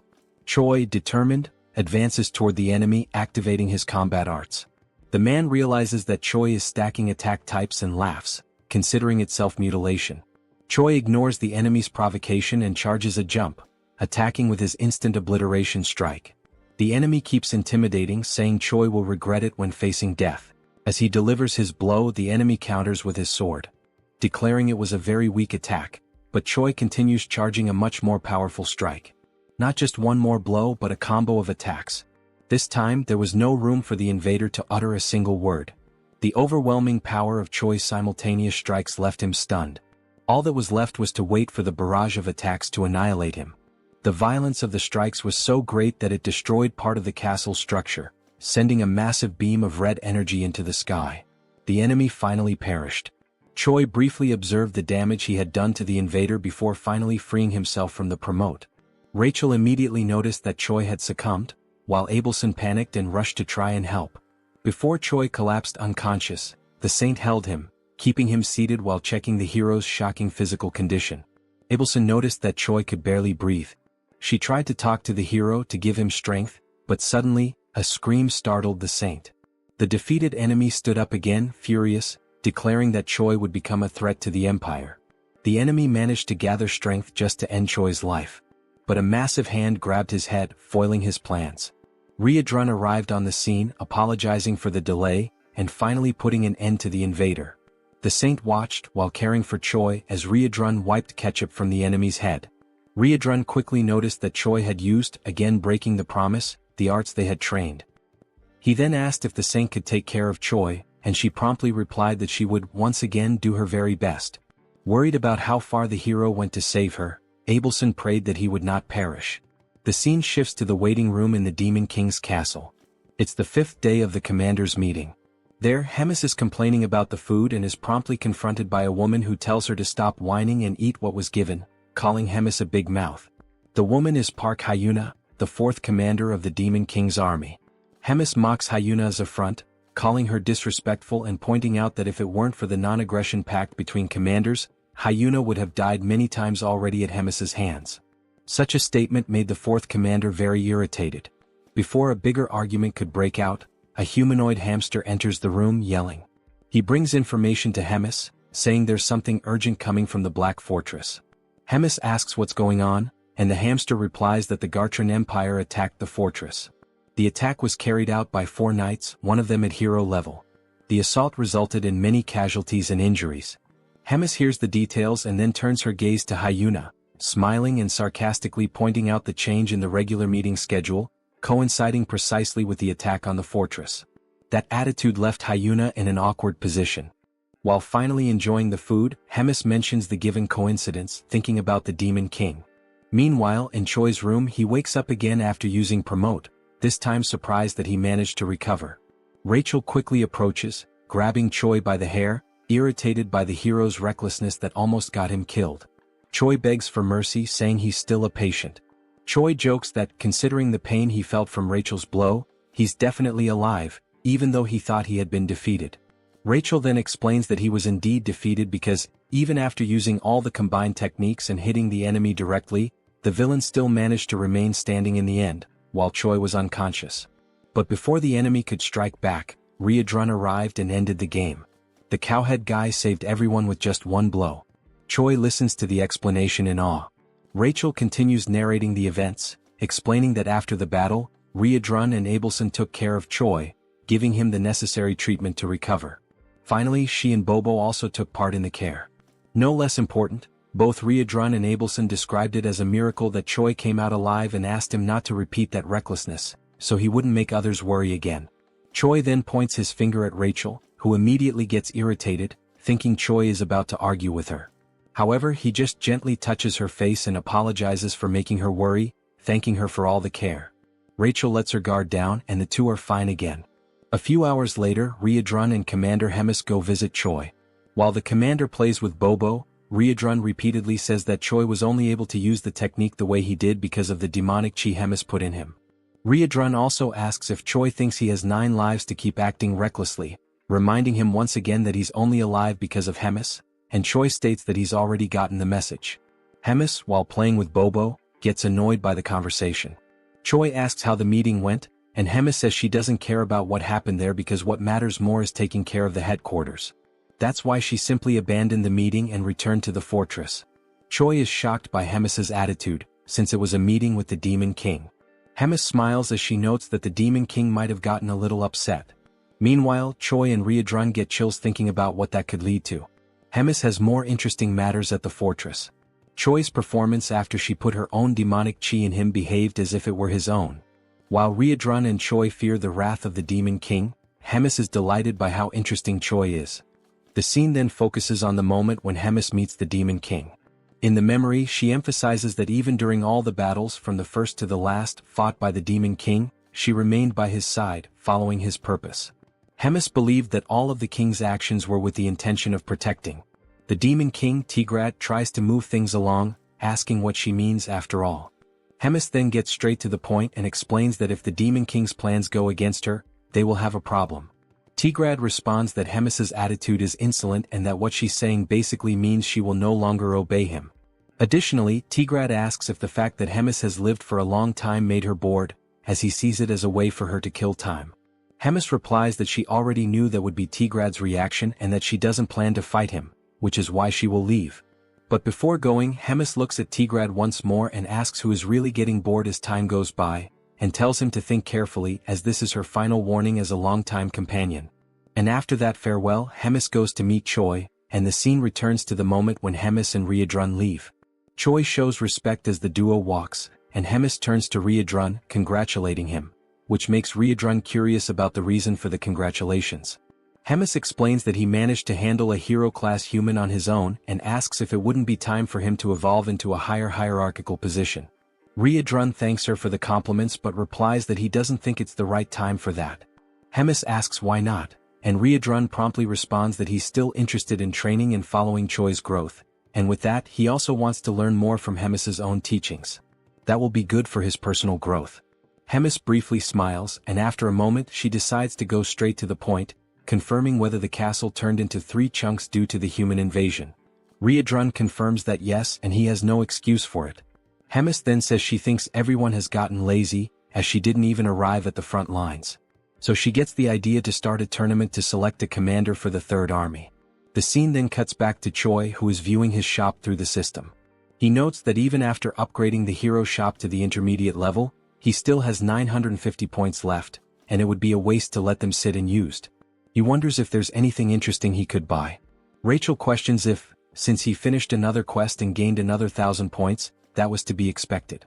Choi focuses on browsing the shop, excited that after evolving the shop level, there are way more things to explore, seeing all kinds of items and even cosmetics.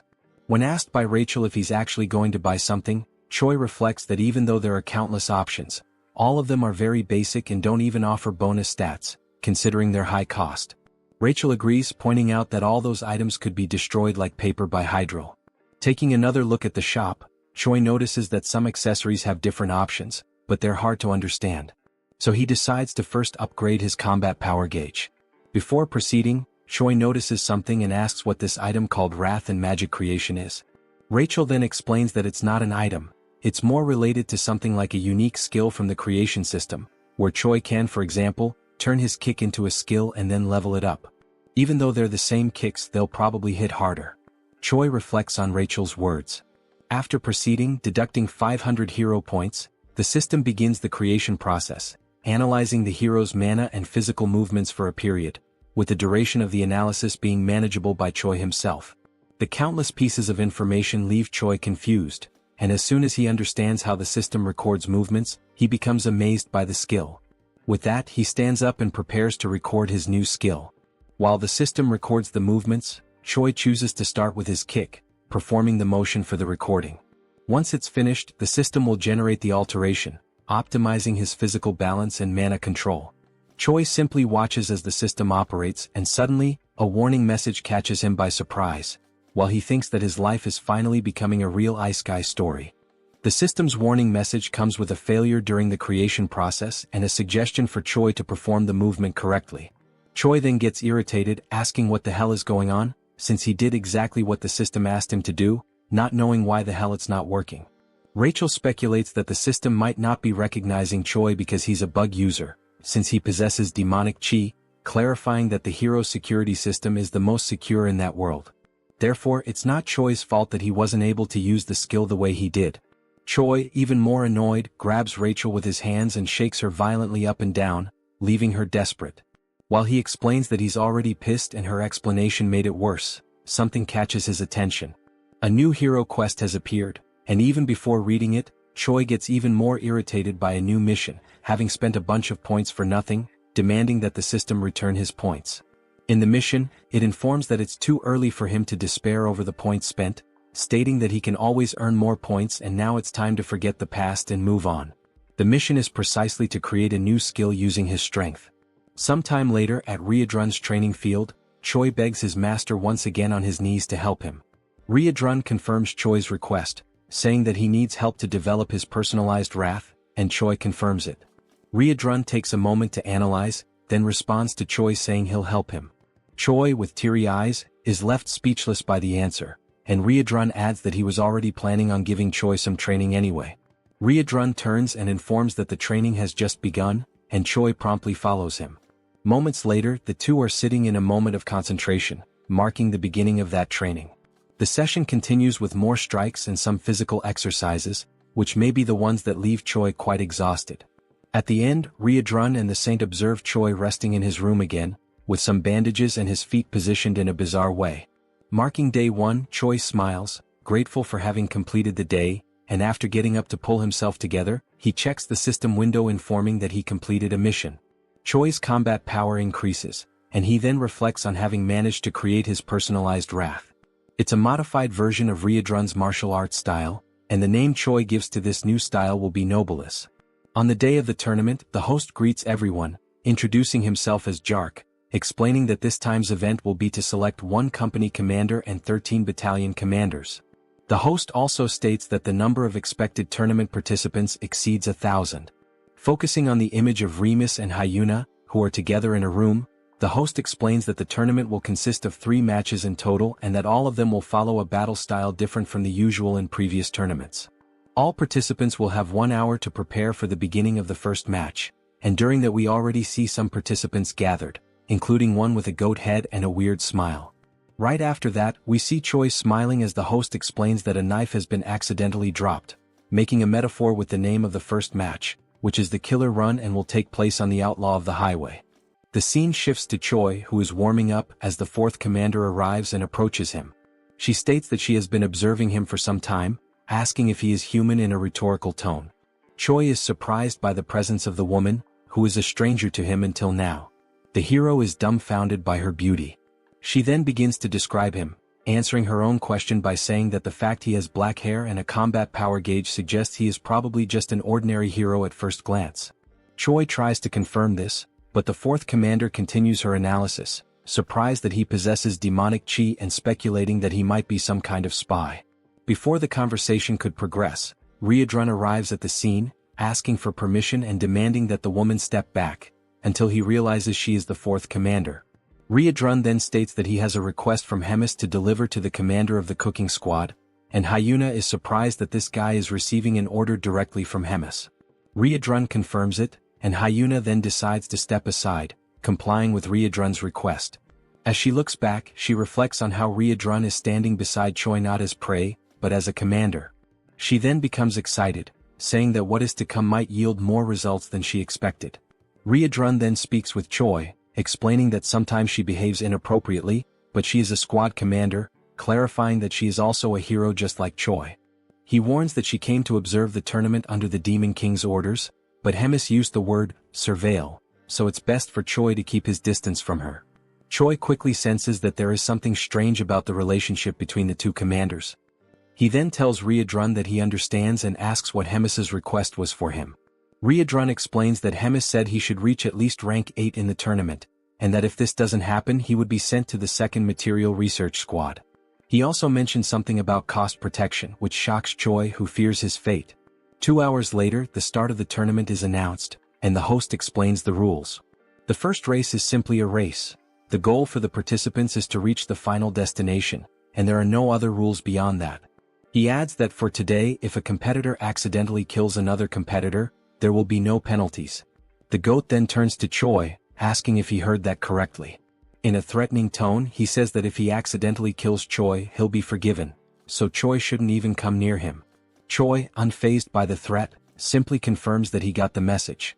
The host then gives the command for everyone to begin, and the competitors promptly start the race, with Choi leading a small group, but still far behind the front runners. One of the competitors who can fly mocks those who cannot, and soon launches a magical attack directly at the group Choi is in, prompting Choi to ask Rachel for a shield to protect him.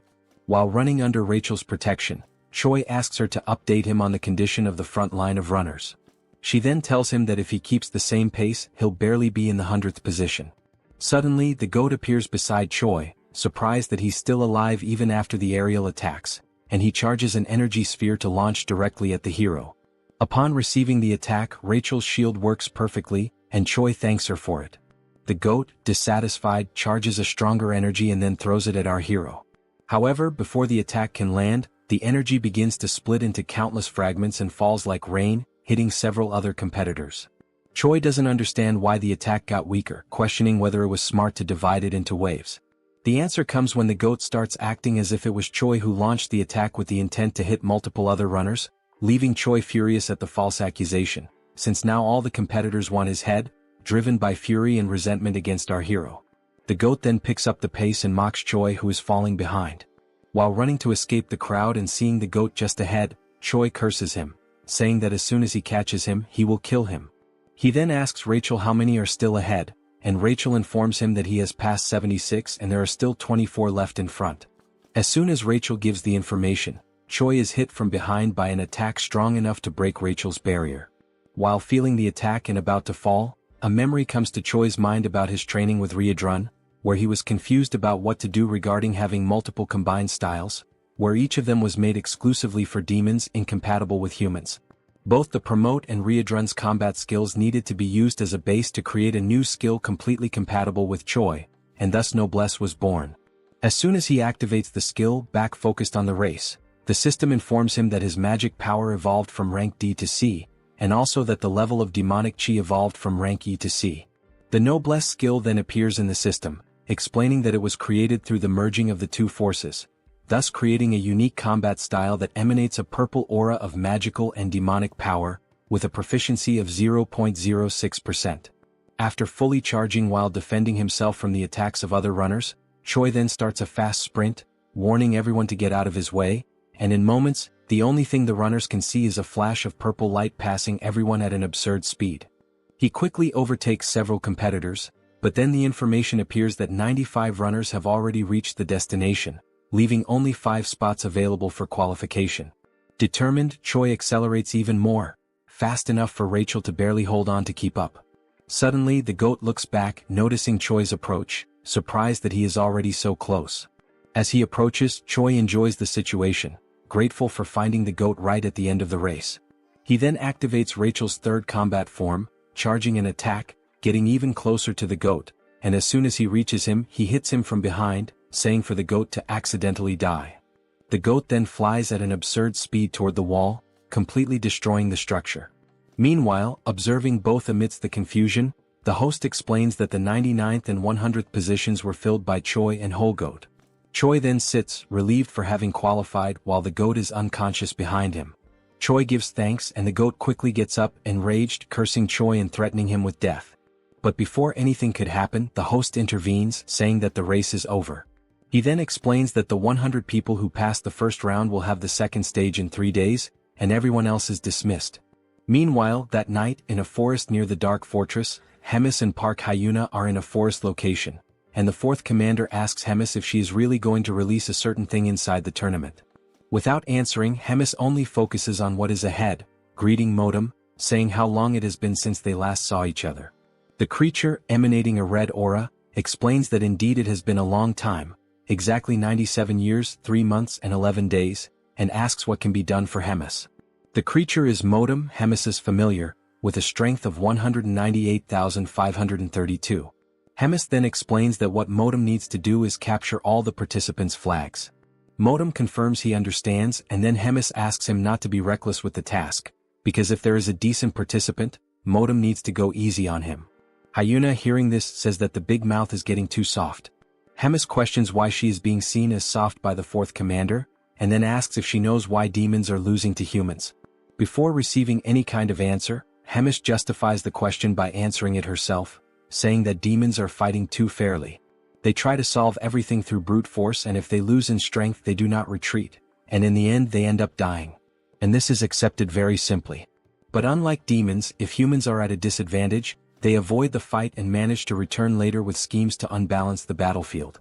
And that is why the Demon King's army keeps losing to weak humans, ending the explanation with a finger pointed at Hyuna's face, who is perplexed by the situation. To break the tension of the moment, Hemis adds that the fourth commander needs to study a bit more, leaving Hyuna irritated by the provocation. Next, the rules for the next phase of the tournament are explained, detailing that groups of 4 people will be formed randomly and each group starts with 2 flags. After 48 hours, the teams with the most flags will be classified for the next round, with a limit of 10 spots. Those teams that do not have any flags will be disqualified, regardless of their position. Hearing the explanations and after the groups are formed, the GOAT is happy with the composition of his team because they are using Choi as bait to attract other participants and collect their flags. Choi is also somewhat content with the strategy, saying that it is brilliant, but deep down he is wondering what kind of bad luck made him end up on the same team as the GOAT. But in the background, with no expressions, are the other team members, one being a hawk and the other looking like Arbok. The 4 of them make up Team 9. The GOAT, still excited with the results, declares that they just need to wait because with the number of flags they currently have, they are practically already classified. But Choi watches him, reflecting on how annoying the GOAT is. It is then shown that Choi's team is in 4th position with 4 flags, but that was not the current position just moments ago. The ranking rose abruptly, and once again the team's position rises to 3rd place without them having done anything. Seeing this, everyone is surprised, wondering what is happening. Suddenly, a steel foot approaches the group, and Choi hears the sound of metal, making him look back and notice the presence of Moten with his extreme strength and intimidating presence. The GOAT notices upon seeing several flags on Moten's back, that he is probably the cause of the mess in the ranking. The GOAT then smiles, wondering if he is a golden goblin, and then recklessly rushes toward the stranger, causing Choi to try to stop him, saying he shouldn't try to fight him. The GOAT continues the charge, calling Choi a coward. Concentrating an attack, the GOAT arrogantly declares that he is going to kill the tin monster and take his flags. With a simple movement, Moten knocks down the GOAT, and in the attack he is thrown against the hawk and against Arbok, losing the flag. While storing the newly collected flags, Moten is being watched by those who sent him. Hyuna questions if that was really necessary. Judging Moten's presence, they're useless since there is no way to win against him with only the skills of Choi's team. Hemis remains silent, just watching while the time for the end of the test runs out, and it is shown that Choi's team is now in position number 25. Later, with only 1 minute left until the end of the test, Choi already has a plan declared and asks everyone to move according to the signal, especially the GOAT head. They have just encountered Moten again, who, after the previous attack, had moved to collect other flags. And as soon as he notices their approach, Moten realizes they are going to try some kind of new primitive attack. Choi then orders the GOAT to attack, and he promptly begins channeling his magical energy, irritated by being commanded by a human. As soon as the energy hits the area where Moten is, he remains standing intact, surrounded by flames and lots of dust. Choi then gives the turn to the hawk, who is already at high altitude and ready.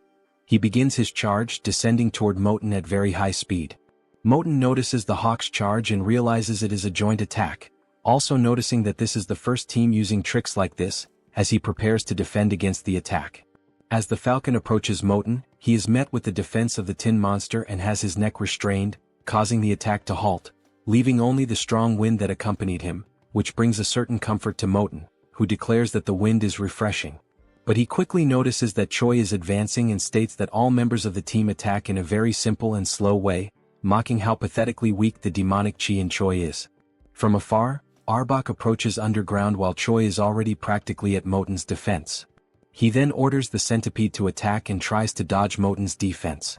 To finish the attack with extreme determination, Choi then activates his unique skill. Surrounded by the noblesse, he advances toward Moten, and when he is just a few centimeters away from grabbing the flag, Moten stops him and compliments the team's group attack, saying it wasn't bad for an improvised plan. However, that is all they managed to do, which is not enough as Moten has already immobilized Arbok and also Choi. With only 15 seconds left before the end of the test, the 3 team members are already completely immobilized by Moten, and the tin monster then decides to ask Choi what that purple energy he just used was. Choi is not concerned with the question and only focuses on the time left to finish the test. Desperate, he then declares to Moten that he will find out what the energy is the worst way possible. Grabbing the enemy's hand, Choi then activates his new skill, Chi Explosion. The purple energy then moves toward the enemy and in an instant Choi is already out of combat, but the strength of the attack was enough to destabilize Moten. As he falls to the ground and time runs out, with both participants drifting apart, in the final second Moten stabilizes and the match ends. Moten realizes how the ability worked, wondering if it was in fact a self-explosion, although it wasn't strong enough. Choi, hearing this, gets Moten's attention by calling him Tin Can and asks him to look back. On Moten's back is the goat holding a flag, causing confusion in his mind. Choi then mocks the situation, questioning if Moten really thought he would blow himself up without a plan, explaining that everything was orchestrated so that at the moment of the explosion, the goat would be ready to capture one of the flags.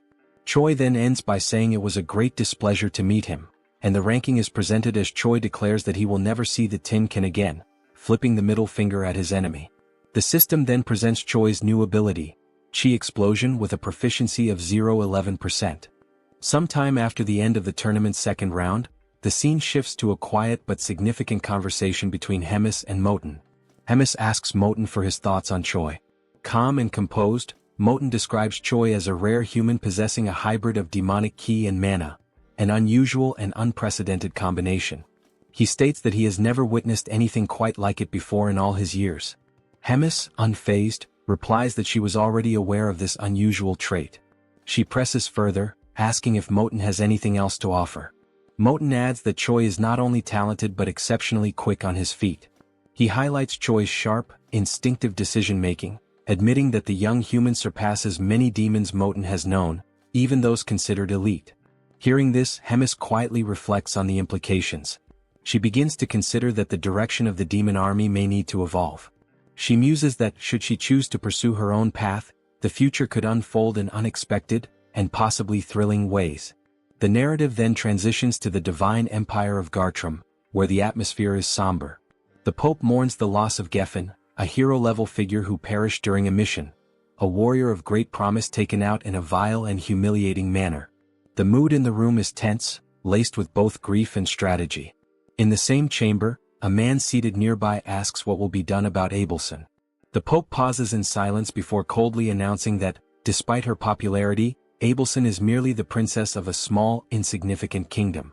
With finality, he declares her removal as a candidate for sainthood and orders that she be publicly branded a heretic, an ally of the Demon King's forces. Next, the Pope shifts his focus. He asks if Hemis is causing trouble again. The man replies that she has begun restructuring the military command, planning to select new officers through a skill-based tournament. The Pope, ever calculating, inquires if there's any way to sabotage these plans. The man, now revealed to be Elrond, explains that he attempted to contact the Demon King for assistance, but was met with clear resistance. It seems that interfering with Hemis's efforts could risk provoking the Demon King himself. The Pope suggests sending a hero to disrupt the structure directly, proposing Kinley as a potential candidate. Elrond hesitates, reminding him that Huna, now branded a traitor, is currently stationed at the Black Fortress. With her presence, it would be nearly impossible for Kinley to face both powerful women at once. The Pope, ever perceptive, deduces that Huna's position at the fortress may suggest the Demon King is not entirely aligned with Hemis. Elrond momentarily considers canceling the sabotage plan, but the Pope raises a hand to interrupt. He asserts that the empires of Gartrum and Drasen have always thrived by embracing conflict. Their power comes from waging holy war against the evil of the demons. He continues, explaining that evil must exist so the light of righteousness can shine brighter. That light, in turn, fuels the faith of the common people, faith that strengthens the empire itself. For this reason, the war must continue regardless of the shifting tides. One of their strategies, the Pope reveals, has been feigning cooperation with the Demon King to subtly control the war's direction. However, if demons continue to evolve at this pace, they may soon grow beyond the Empire's control. He then instructs Elrond to verify whether their embedded spy has reported the next tournament's location. Elrond checks his notes and opens a map, revealing that the next match will take place in Inamazet, a remote, forested region notorious for its dangerous beasts. They both note the area's distance from the Black Fortress, interpreting the choice of location as divine will. The Pope gives his final command: summon the heroes and use this next opportunity to measure their strength. As plans unfold in the Empire, the story cuts back to Choi, now in his quarters. He sits calmly, amused by the chaotic state of his system after merging demonic ki with mana. The intricacy of energy manipulation has grown considerably. Rachel, watching him with a mix of awe and curiosity, quietly reflects that not long ago, Choi had only one ability, a skill he mastered thanks to Hydrun's relentless training. Choi focuses on the fact that Hydrun's combat style variations have now been officially registered in his skill window, with both Noblesse and Magic Explosion recorded as distinct entries.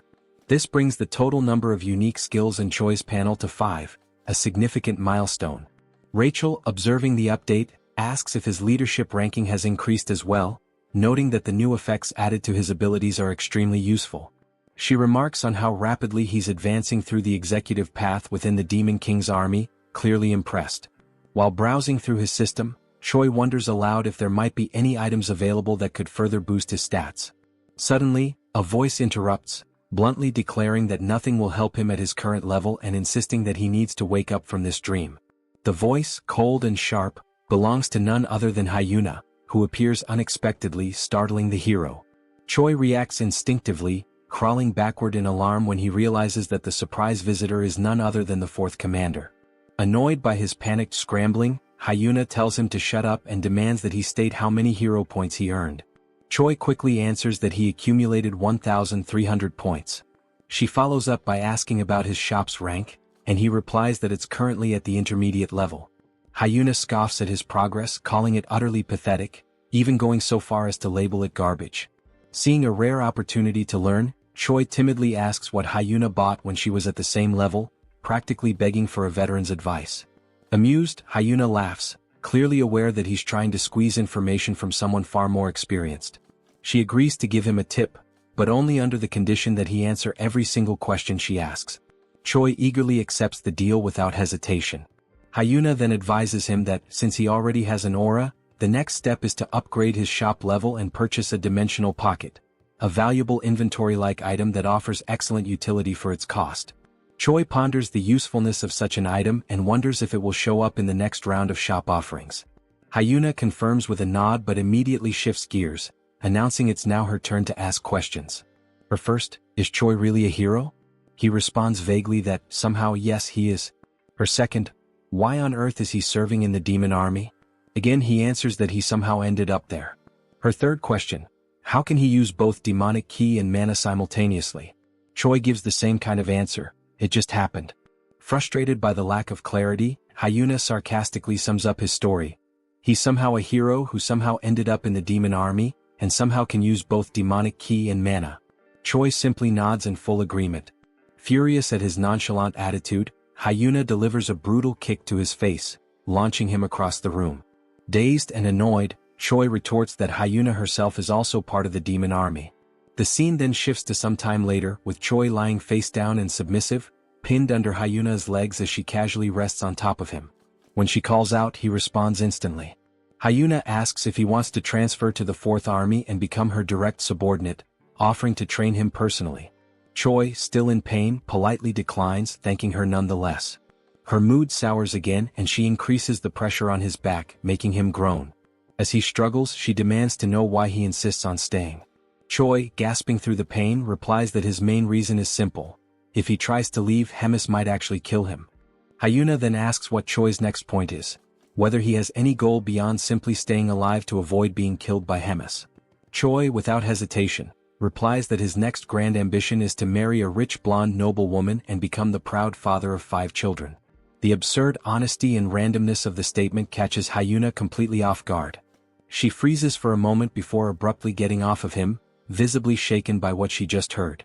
With a dismissive wave, she mutters that it would be better for them both to forget the entire conversation ever happened. Trying to compose herself, Hyuna then tells Choi that he's free to pursue whatever strange dream he wants and admits, albeit begrudgingly, that he's probably right about one thing. Hemis would never let him walk away so easily. With those words, she turns to leave, tossing over her shoulder that he should take the time to rest while he still can. As her footsteps fade into the distance, Choi lies there in silence, staring up at the ceiling and reflects inwardly. He acknowledges that beyond his fear of Hemis or his ridiculous personal goals, there's another reason he chooses to stay. His growth, as a person, a fighter, and perhaps even as a hero, is inseparably tied to this unpredictable, chaotic life within the Demon King's army. And to his own surprise, that thought doesn't scare him. In fact, it makes him genuinely happy. Sometime later, the day of the third round of the tournament finally arrives. The mood in the air is tense with anticipation. Choi begins his preparations with focused determination, checking over his gear and gathering what little he needs. Before heading out, with a smile, he asks Bobo to guard the house while they're gone and promises confidently that he'll return victorious, carrying the first-place prize. Bobo barks once, tail wagging as if offering his blessing. As Choi and Rachel prepare to leave, Rachel brings up the route to Animosity, asking if they plan to pass through Lee Dongjin before arriving at the arena. Choi confirms with a nod, double-checking the map one last time. With everything set, the two step through the door, the energy between them buzzing with excitement. Their hearts are set on victory, their minds sharp and ready. With unwavering resolve, they march forward, determined to bring home the top prize and carve their names into the next chapter of the tournament's history.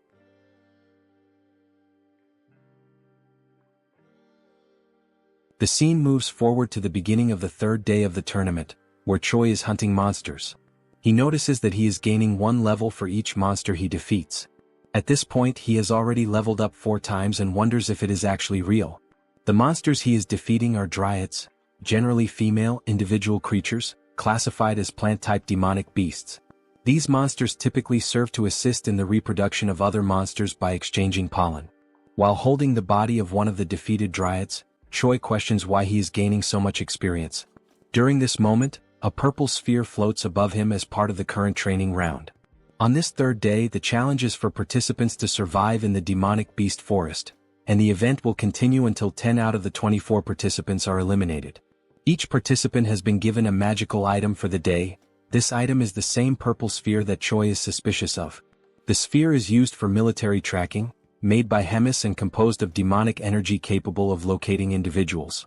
Its main function is to inform the organizers of the position of everyone in the tournament, essentially acting as a GPS. Rachel approaches the sphere, astonished by the magical skills of the Demon King's army, impressed by their ability to create such complex spells.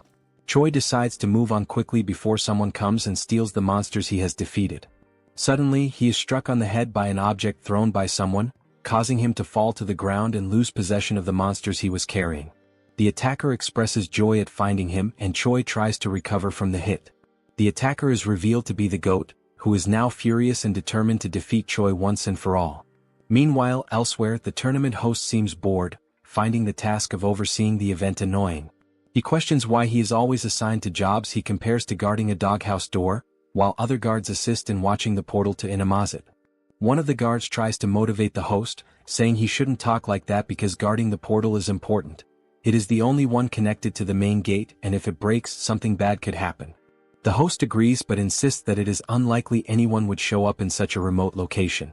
Far away, a presence appears, and the portal guardian quickly senses strange creatures. He channels his energy to scan them and identifies a group of humans, guessing they might be monster hunters. However, he chooses to ignore the potential threat since he doesn't sense any special magic from them. The Guardian considers that it would be troublesome if he took the initiative to attack and they ended up finding the portal. He decides to wait, reasoning that Inamazet is very large and they probably won't encounter the tournament group. Despite sensing something odd, he continues with his farewell and chooses to leave the strangers alone for now. Back at the confrontation between Choi and the goat, the new enemy tries to intimidate the hero, claiming to have immense power and that Choi should beg for mercy. Noticing Choi's indifference, the goat tells him that if he won't plead, then he should run as there is no shame in fleeing. Scars on the back are not dishonorable for those who fight with their fists. Choi, annoyed, asks Rachel if it wouldn't be better to just kill the goat already. Sensing the shift in Choi's demeanor, the goat immediately changes his own behavior to one of submission, begging Choi not to kill him, warning that he would regret it. This confuses Choi, who doesn't understand the reason behind the threat of regret. The goat then reveals that he possesses very valuable information, prompting Choi to ask what it is. The goat explains that all demons currently have Choi at the top of their target list. Choi is skeptical and asks why, if that's true, they aren't all after him already, since he is supposedly the common enemy of them all. The goat suddenly begins a countdown, leaving Choi confused. As the countdown ends, all the other tournament participants approach a dominating chair, and Choi is startled, while the goat laughs at his situation. Meanwhile, at the Black Fortress, the scene is being magically transmitted to Hemis and Hyuna, who are observing the events of the tournament's third day. Hemis admits she didn't expect everyone to target Choi and laughs, calling it shameful. Hyuna reprimands her, saying this is not a moment to laugh. The transmission is abruptly interrupted by the Guardian, who reports that humans are attacking and attempting to destroy the gate. He explains that the enemy group is composed of highly equipped humans using stealth devices, and somehow they know the exact location of the gate. The transmission ends, and Hemis immediately assigns Riadrun to take action. Riadrun quickly understands the gravity of the situation and offers to act at once. Hemis notes how well prepared the attackers are and declares that information must be leaking from somewhere. As she speaks, Hyuna watches in shock. Hemis then raises her voice, demanding to know where the leak is coming from, while Hyuna reacts again, visibly shaken. Back in the forest, having escaped the other participants, Choi is distressed, questioning why the contestants are breaking tournament rules and why those monitoring the stage are doing nothing to stop it. Rachel urges him to remain silent so as not to compromise his hiding spot. 2 participants are seen nearby, searching for Choi. They briefly scout the area but soon decide the hero isn't there and leave, planning to wait for the next tracking update. Choi stays hidden a bit longer to be sure, then collapses to the ground, overwhelmed and fearful of dying. He wonders how he will survive the ordeal. Rachel tries to comfort him, reminding him that his level progression has been going well and suggesting they could defeat more monsters nearby. She asks if Choi has anything in his shop that could help. He agrees it's a good idea and starts to search, though unsure if anything there could truly help him survive. Just as he finds something possibly useful, a dark cloaked figure approaches, interrupting his search. The stranger asks if he is the rumored hero, surprising Choi. The figure then removes his hood, revealing himself as a red-haired human, and Choi is taken aback. The rest of the group reveals their faces too, all fixing their strange gazes on the hero. Though they are all human, something about them feels unusual. The leader apologizes for not introducing himself earlier and tells Choi his name is Andrew Taylor, and that he is also a hero. At that moment, Choi's system interface appears, presenting him with a mission: survive at all costs and eliminate all the villains with a reward of 1,000 hero points. Choi quickly attempts to deceive the enemy group's leader by pretending to be a rookie hero. He energetically introduces himself as Choi, the new hero, and casually asks what brings them to such a lowly place. Andrew, the leader, replies that they are hunting demons. Choi agrees, saying it's a noble mission and that eliminating demons brings justice. Choi then stands up and prepares to leave, claiming he will go crush some demons too and wishes them luck. Suddenly, Andrew draws his sword and slashes at Choi, narrowly missing. Choi is startled by the sudden attack. Andrew then declares that they are also there to eliminate the traitor human. As Andrew readies another strike, the tournament participants arrive at the scene, also searching for Choi. The goat mocks Choi, claiming there's no way he can escape. Some of the participants behind the goat notice another human nearby and speculate that Choi may have the ability to duplicate himself. Andrew becomes confused by the statement, while Choi quickly analyzes the situation and begins to unfold an emergency plan. He boldly calls on everyone to recite the chant of the Demon King's army's third command. Everyone is surprised and doesn't quite understand what Choi is doing. Andrew is also confused by his actions. Choi then loudly begins a speech, declaring they are the mighty army of the Demon King. As he speaks, a blue aura begins to radiate from him. As he continues, the goat and the other competitors are unsure of the next step and ask if they should devour the humans ahead. Choi confirms and urges everyone to eliminate the enemies of their father, the Demon King, as true warriors. At that moment, the system announces the activation of a hidden status called Charisma and Leadership, and notes that morale among allies has increased. Choi raises his voice and commands the group to charge. The participants begin discussing among themselves, and the goat comments that Choi isn't wrong. Another participant agrees, saying they are an army either way. The goat then reinforces Choi's words, proclaiming that they should all advance and destroy the humans.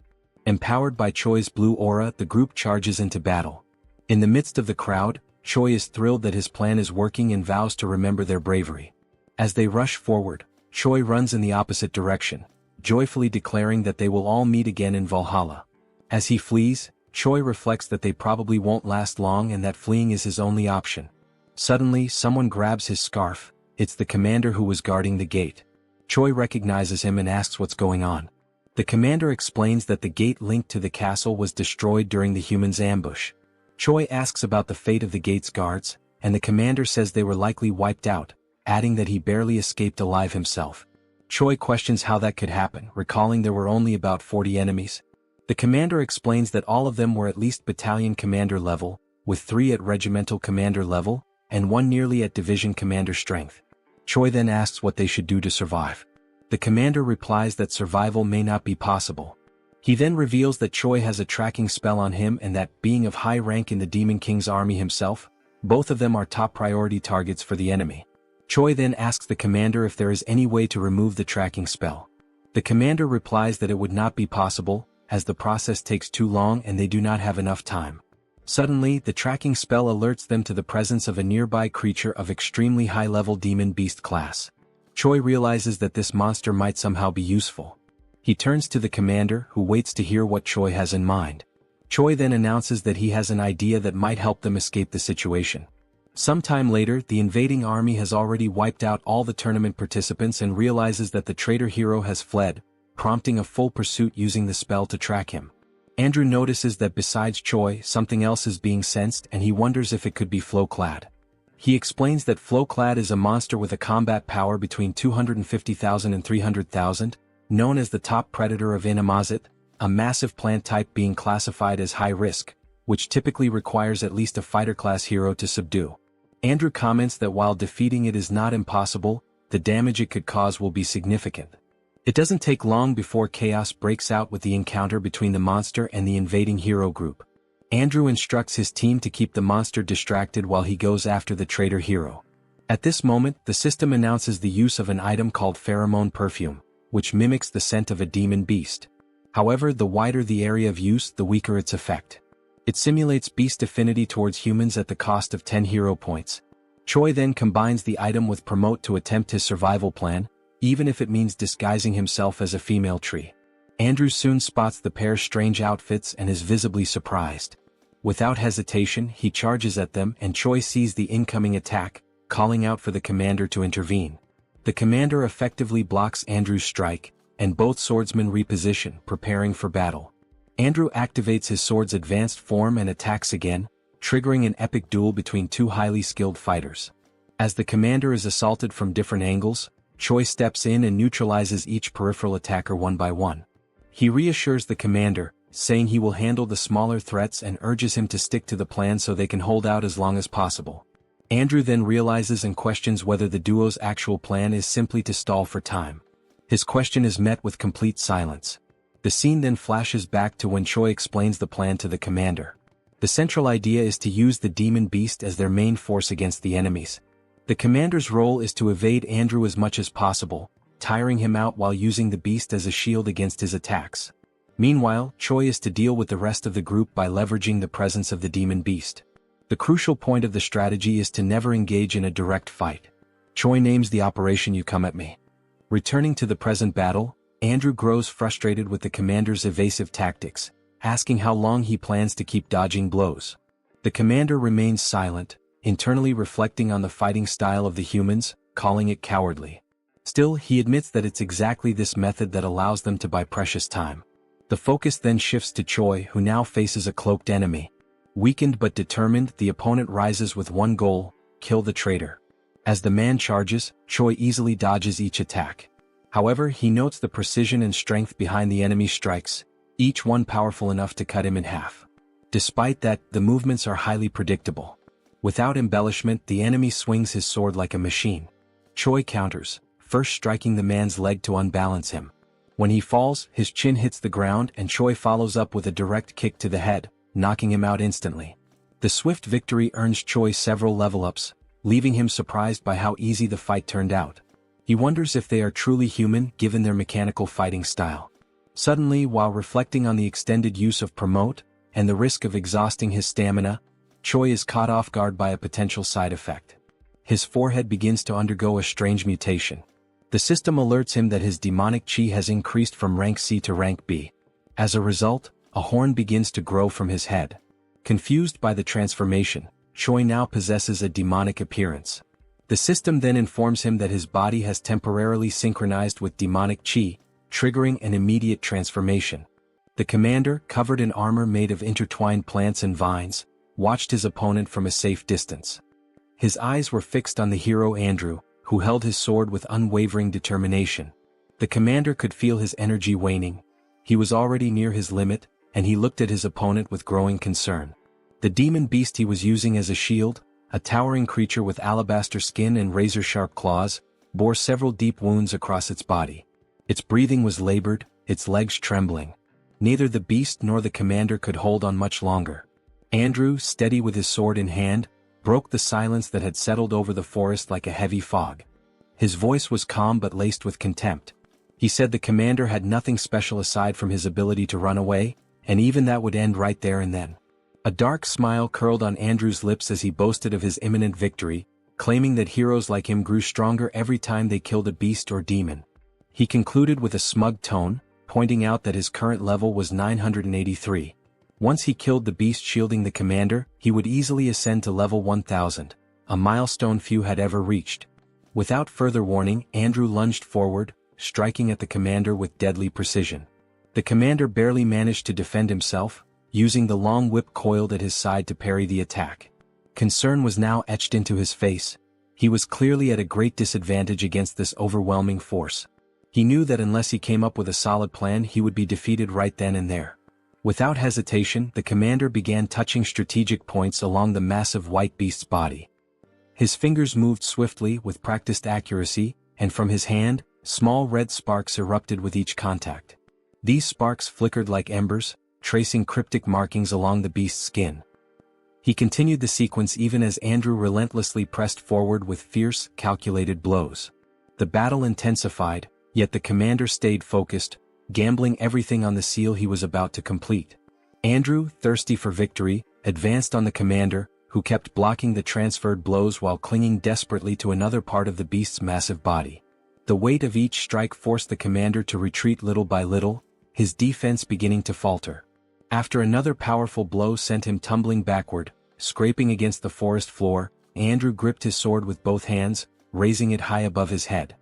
His eyes burned with anticipation as he prepared to stab the weakened demon beast. He warned the commander, his voice dripping with arrogance, that once he killed the beast and gained a boost to his attributes, dealing with someone as weak and desperate as him would be nothing more than a formality. But before Andrew could deliver the final blow, the commander, still catching his breath, spoke firmly. He hadn't been running around for no reason. His words cut through the tension like a blade. At that moment, the intricate marks left by his hands on the beast's skin began to glow, igniting into beams of radiant red light. The symbols pulsed with energy, and from them, several thick metal chains erupted, snaking out in all directions.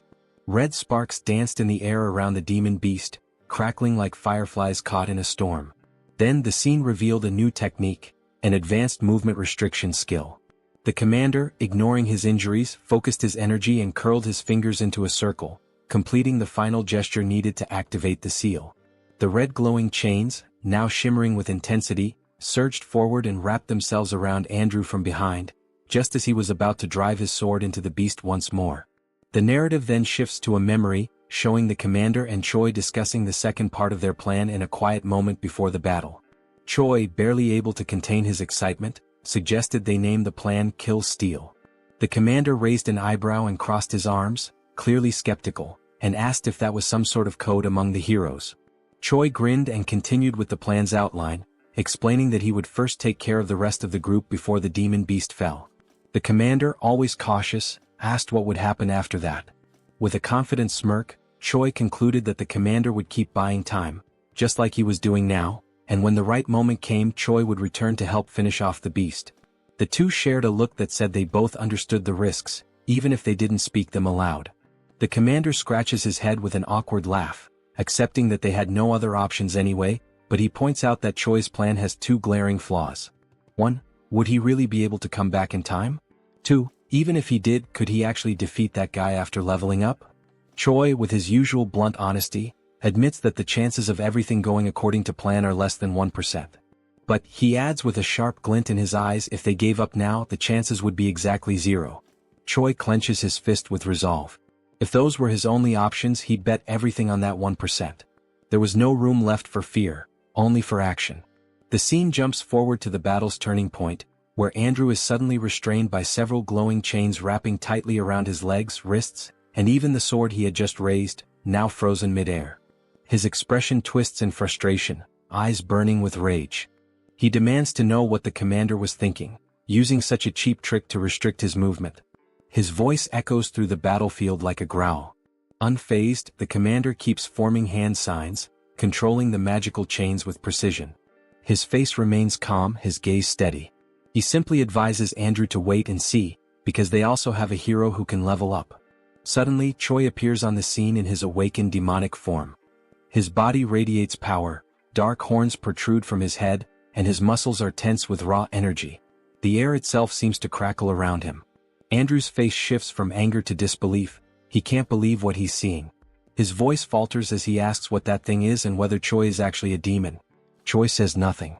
Instead, he charges at the demon beast with nothing but his bare hands, landing a brutal blow that sends a shockwave through the battlefield. His strength is so overwhelming that the chains wrapped around both the beast and Andrew shatter instantly. The hero system interface lights up, confirming that Choi has successfully leveled up, just as the demon beast lets out its final breath and collapses with a thunderous crash. The commander, kneeling with one fist on the ground and catching his breath, lets out a tired laugh. He jokes that there couldn't have been a better time for Choi to show up, even if the timing was clearly cutting it close. Choi, his fist still dripping with the blood of the beast he had just brought down, gives a slight nod and thanks the commander for holding the line. His tone is firm, but there's a flicker of genuine respect in his voice. Without wasting another second, Choi turns sharply and raises his arm, pointing straight at Andrew.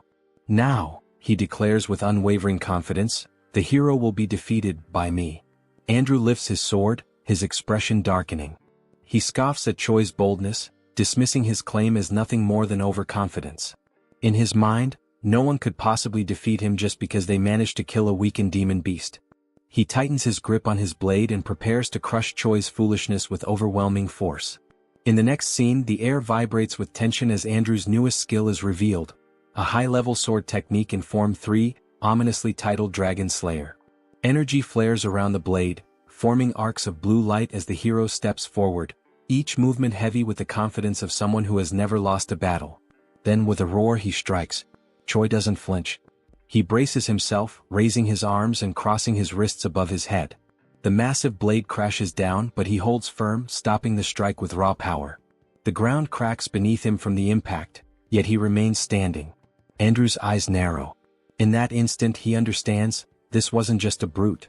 Choi is a close-range combatant with terrifying physical strength. If he lets him close the distance again, his sword advantage might not be enough. On the other side, Choi's eyes glow with intense white light, sharp and calm, reflecting not just power but total composure. His gaze pierces through Andrew, void of fear. He's not impressed by the glowing sword or the title of hero. He's here to finish what he started. Andrew begins delivering a series of strikes with his sword skill, one after another, tirelessly forming blue beams around Choi. Yet Choi defends against all of them effortlessly. Worried that level 3 won't be enough, Andrew pushes the skill to level 7. He charges again to land another blow, but before he can finish, Choi retaliates with absurd force, releasing violet lightning that sends Andrew flying. He crashes down from atop the demon beast, stopped only by a wall of rocks that cracks under the impact. Blood drips from Andrew onto the ground. His teeth are clenched, his eyes wide in a desperate scream. He wonders what the hell Choi is, and if he truly is a demon. Choi, now standing on the forest floor, radiates a violet aura. He walks toward where Andrew fell and calmly states that every opponent he's faced until now had been stronger than him. Then, with a powerful kick to Andrew's stomach, he makes the hero gasp in pain. Suddenly, Choi grabs Andrew's face and slams him into the ground. Still holding him down, Choi speaks, his voice unwavering even as Andrew begs him to stop. As he advances on the enemy, Choi delivers each blow with brutal precision. In the brief pauses between attacks, he murmurs words almost like a mantra, as if each strike were meant to engrave a single truth into his opponent. That level in the end is just a number. With fists wrapped in energy and determination, Choi finishes his declaration with one final punch, more powerful than any of the previous ones. It is this final blow that ends the confrontation, leaving behind only the certainty that he had proven his point. At the end of the battle, Choi leveled up several times, and with that, a new hidden attribute was unlocked. The attribute is called Fighting Spirit, capable of increasing resistance to mental debilitation and adding focus during combat. Choi starts with 10 points in this new attribute. A few moments later, Choi is lying on the ground, agonizing from having used Promote once again, but this time with fewer side effects. He takes the opportunity to be dramatic, saying that he's going to die, although clearly he's not that bad. While Choi cried in his exaggerated reaction, the commander approached, asking if the hero was still alive. Choi replied that no, he was dead. Suddenly, the commander poured a red liquid over Choi's face, catching him by surprise and ordering him to drink it. Choi reacted by sitting up and complaining about the terrible taste of the potion, asking where it came from. The commander then replied that Rachel was the one who had brought a bunch of those potions. Rachel then appeared, explaining that it was a high-level potion while holding another potion bottle. She offered more of the potion, and the system informed that the potion, in addition to healing, also restores a bit of mana. Choi then turned directly to Rachel, asking where she got so many potions from. Rachel replied that she obtained them from defeated heroes, saying they drop everything they have when they die. Choi was surprised to hear this detail. Choi then looked at Andrew and declared that heroes in this world are far too strange. Rachel didn't understand the meaning behind Choi's words. He then explained that heroes are supposed to be righteous people. They should face evil and save the world. However, in this world there is no punishment for taking down another hero. On the contrary, by doing so you can gain XP and items. Choi reflected that even though he is a hero, he's been acting like a villain for some time. He does exactly what a villain would do, but suffers no kind of retaliation. The commander, after hearing Choi's words, responded. He said that this concern makes sense from a human's point of view. However, as an ally, Choi's actions are analogous to those of a good hero. After all, he saved him. Finally, the commander said that it's not worth getting too attached to human morality, as there are two sides to everything, and judging only between right and wrong doesn't work, because those points of view are not absolute. Choi carefully observes the commander's words. However, one detail catches his attention. Was the commander trying to comfort the hero? When Choi asks this, the commander responds with kicks, ordering Choi to shut up and go rest. Choi, still suffering from side effects, complains about the aggression, saying his bones hurt. The commander then stops and begins to explain that he requested help before the signal was lost due to the attack. So, it's likely that reinforcements are on the way. Choi smiles, relieved that the situation is over, but he remains defensive, bracing for more attacks from the commander. The scene then moves to the moment Riadrun appears. He is responsible for creating a portal that will be used by everyone to return. The commander gives Choi a hand to enter the portal, and it works perfectly. Everyone crosses through the portal and arrives at the Dark Fortress. Choi is delighted and announces his arrival. But as soon as he opens his eyes, he notices something catastrophic. The entire scene before him is one of destruction. The structures are in ruins, and Choi reacts with surprise upon realizing that his safe zone is no longer safe. His despair grows as he sees that his house is on fire. He becomes furious, trying to find out what caused all the destruction. Riadrun and the commander notice the calamity, and the three of them quickly realize the source of all the chaos. All the destruction came from Hemis herself, who was still there, driven by rage, her face expressionless. Hyunna is desperate, she is the one under Hemis's wrath. The heroine tries to make Hemis see that continuing with the destruction isn't worth it, especially considering that the attack makes no sense. At this moment, it becomes clear that Hemis believes Hyunna is the traitor, even though the heroine vehemently denies it. Hemis, at this point, no longer cares whether Hyunna is a traitor or not. She is enraged, and that alone is enough to keep her going. Hemis is determined not to let anyone complicit with the Demon King live in peace. She smiles sadistically as she prepares another attack. Hyunna, with no other option, prepares to defend herself. She is appalled that Hemis, even with all the evidence proving the heroine is not a traitor, still insists on destroying everything. Hemis's attack is brutal, but something strange happens, interfering with the trajectory of the attack. A massive curtain of smoke rises, and a creature slowly reveals itself amid the chaos, leaving everyone unsure of who it is. Someone with an appearance similar to Riadrun calls out to Hemis, wearing a serious and unyielding expression. He is Uzgaze, another commander of the Demon King's army. He brings a message from the king himself, ordering Hemis to stop the commotion immediately. Hemis reacts with curiosity as one detail stands out. How could Uzgaze have found out what was happening? It's nearly impossible that he had enough time to arrive at that moment, even if he had been alerted as soon as the attack began. In other words, the Demon King knew before everything started and sent Uzgaze. Hemis then realizes that Hyunna was just a decoy, and that someone else was actually tasked with spying on the commander. When she says this, confronting Uzgaze, he replies that Hemis is being paranoid and giving exaggerated importance to something in her own head. That response is interpreted as mockery, and Hemis prepares to give Uzgaze the attention he deserves by directing her next attack at him. Hemis hesitates for a moment and lowers her guard, descending to the ground to speak with Uzgaze.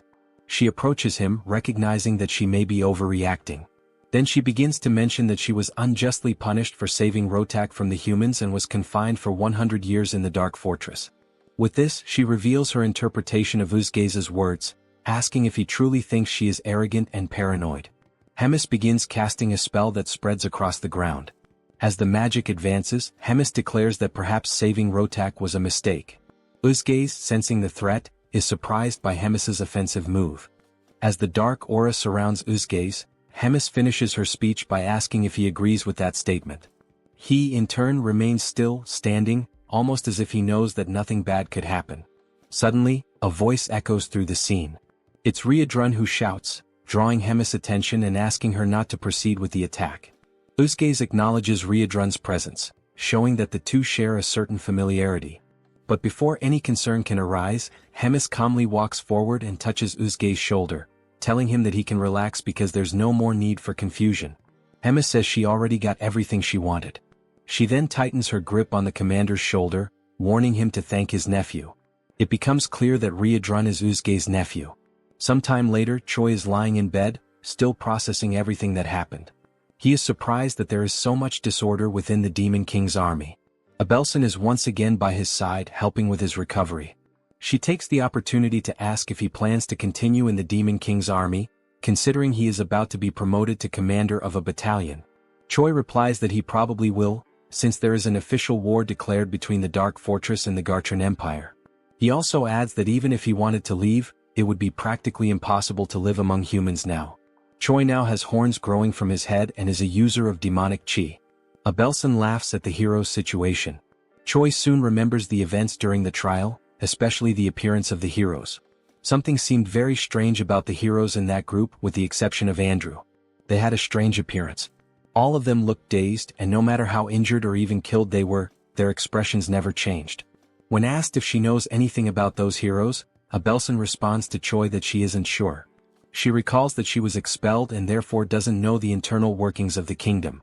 However, she confirms that the Empire has many strong heroes, and that most of the wars against demons are not fought by heroes of priestly rank. Amid this, it remains a mystery how the divided Empire manages to gather so many strong heroes so quickly. However, there are rumors that inhumane methods are being used to make that possible. As soon as she finishes speaking, their conversation is interrupted by someone arriving. Riadrun apologizes for interrupting and ruining the mood between the two, but he informs them that Hemis wants to see them. The scene shifts to the meeting in Hemis' office. There they are warmly welcomed by the commander. She happily announces that they have a new mission. There is a need to install a spatial interference magic shield. Choi is confused about what that is. Hemis then explains it simply, asking him to think of it like a barrier capable of preventing unauthorized teleportation. She argues that it's important so that he doesn't wake up with an assassin waiting in his room. Hemis explains that only the Second Corps can carry out such a task. Choi then understands where she is going with this, and Hemis continues by saying they will go on a work trip, under the cover of being a messenger and the messenger's personal medic. Hemis states that this is basically to protect them from humans so it won't be hard to fulfill a simple task. Moreover, she will send a trusted guide to lead the two. And that guide is, once again, Commander Roy, who reads the travel order with fire in his eyes, irritated at being dragged into another ridiculous task. The room where the group gathered was wide and imposing, bathed in the vibrant light of a flaming structure at the center, whose presence not only illuminated the space but also reinforced the grandeur of the place. On its sides, swords meticulously positioned on the walls reflected the firelight, symbolizing both the opulence and the power of those present. In front of the flame, a long solid wooden table stretched out, with 7 chairs designated for the members present, although only 5 were occupied. At the head of the table rested the most ornate chair of all, occupied by the host of the meeting, a figure of authority and command. One of the seats, however, remained empty. The absence was notable but not surprising. It was just another one of Rotaka's recurring absences. The 5th commander, named Uzgaze, who wore the head and hide of a bull, shrugged, knowing that Rotak never showed up to the meetings. Dorichigus, the 1st commander, dressed in purple armor, was irritated by Rotaka's absence, even though the meetings weren't mandatory. Hyuna, who until that point was comfortably lounging in one of the chairs, resting her arm over her bent leg, claimed carelessly that if Rotak had come, he would just be talking nonsense. Hemis, who was right in front of the fourth commander, observed the conversation without being able to add anything more to what the others were saying. Tigrid, the Supreme Demon King commander, had imposing, wavy horns that grew from his forehead. He had a serious expression when he finally announced to the other commanders present that they would begin the meeting. The reason for the meeting was revealed. They had gathered to talk about Commander Hemis. She had carried out a major event without reporting it. Scenes are then shown of the battle between Choi in his demonic form and Andrew. Tigrid continued explaining that the border had been left exposed, and the humans had created an ambush that resulted in severe consequences. Uzgaze then interrupted the Demon King's speech to specify that the effects of that battle were 97 dead, 100 wounded, and an even greater number missing. Tigrid had his black claws resting on the armrests of his golden throne. His expression was calm as he continued speaking about Hemis attacking the fourth commander for no apparent reason and, according to the rules, battles between commanders require prior approval. Then, with a serious look, Tigrid announced the beginning of the discussion regarding the punishment that would fall upon Hemis, based on her actions. At the moment he opened the floor for objections, Hemis promptly interrupted, wishing to express her side. She raised her hand and requested attention to object.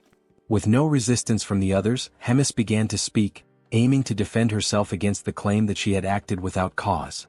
She then explained that everything happened because there was someone acting as a spy against her. She explained that the attack on the fourth commander happened because she thought he was the spy, given the circumstances. With that, Hemis raised a question, suggesting that the ideal would be to find out who was trying to harm her, not try to punish her for defending herself from something so sneaky. Tigrid's expression changed. He was irritated by the question, seeing it as an affront. He then asked if such a proposal was a way of challenging his authority. Hemis simply replied that it was nothing more than a humble suggestion. She smiled, and her bold expression spoke louder than her words. Such an attitude only raised Tigrid's indignation, who was stunned by the commander's boldness and clenched his fists on the armrest of his throne. Some time later, Uzgaze, Dorichigus, and Hyuna gathered in the corridors, in front of the meeting room, discussing what had just happened. Uzgaze pointed out how terrible the emotional outburst of both commanders had been in front of them, rendering the meeting useless. Hyuna expressed her frustration, irritated by the possibility that Rems and the Demon King would never be friends again. Dorichigus commented that he thought it impossible for them to be as united as they once were, and Hyuna declared that she didn't like the direction things were taking. In the end, the group decided to put these events aside and not give them much importance, as situations like this would probably repeat themselves frequently from then on, and the only thing left to do was to choose a side to stand on. Meanwhile, in the magical tower of the fourth command, Shai's group approaches, and the hero is soon mesmerized by what he sees. They are then received by the fourth commander's bodyguards, who immediately request everyone's identification. Roger introduces himself as the commander of the 3rd Regiment and notes that he is accompanied by 2 humans. The guard receives the referral sent by Hemis, reads the contents of the paper, and greets everyone enthusiastically, declaring that the commander is waiting for them, and then guides the group to the meeting. Meanwhile, Rotak is in his office, relaxed in his chair, reflecting on the human who can use dark mana and who, furthermore, has a body in the process of transforming into a demon. Even though he finds the situation interesting after receiving warnings from Hemis, he ultimately reminds himself that the human is still just a human. Soon, the group arrives at the room and greets Commander Rotak, who receives them and immediately jumps toward Choi, who barely has time to greet him and is caught off guard.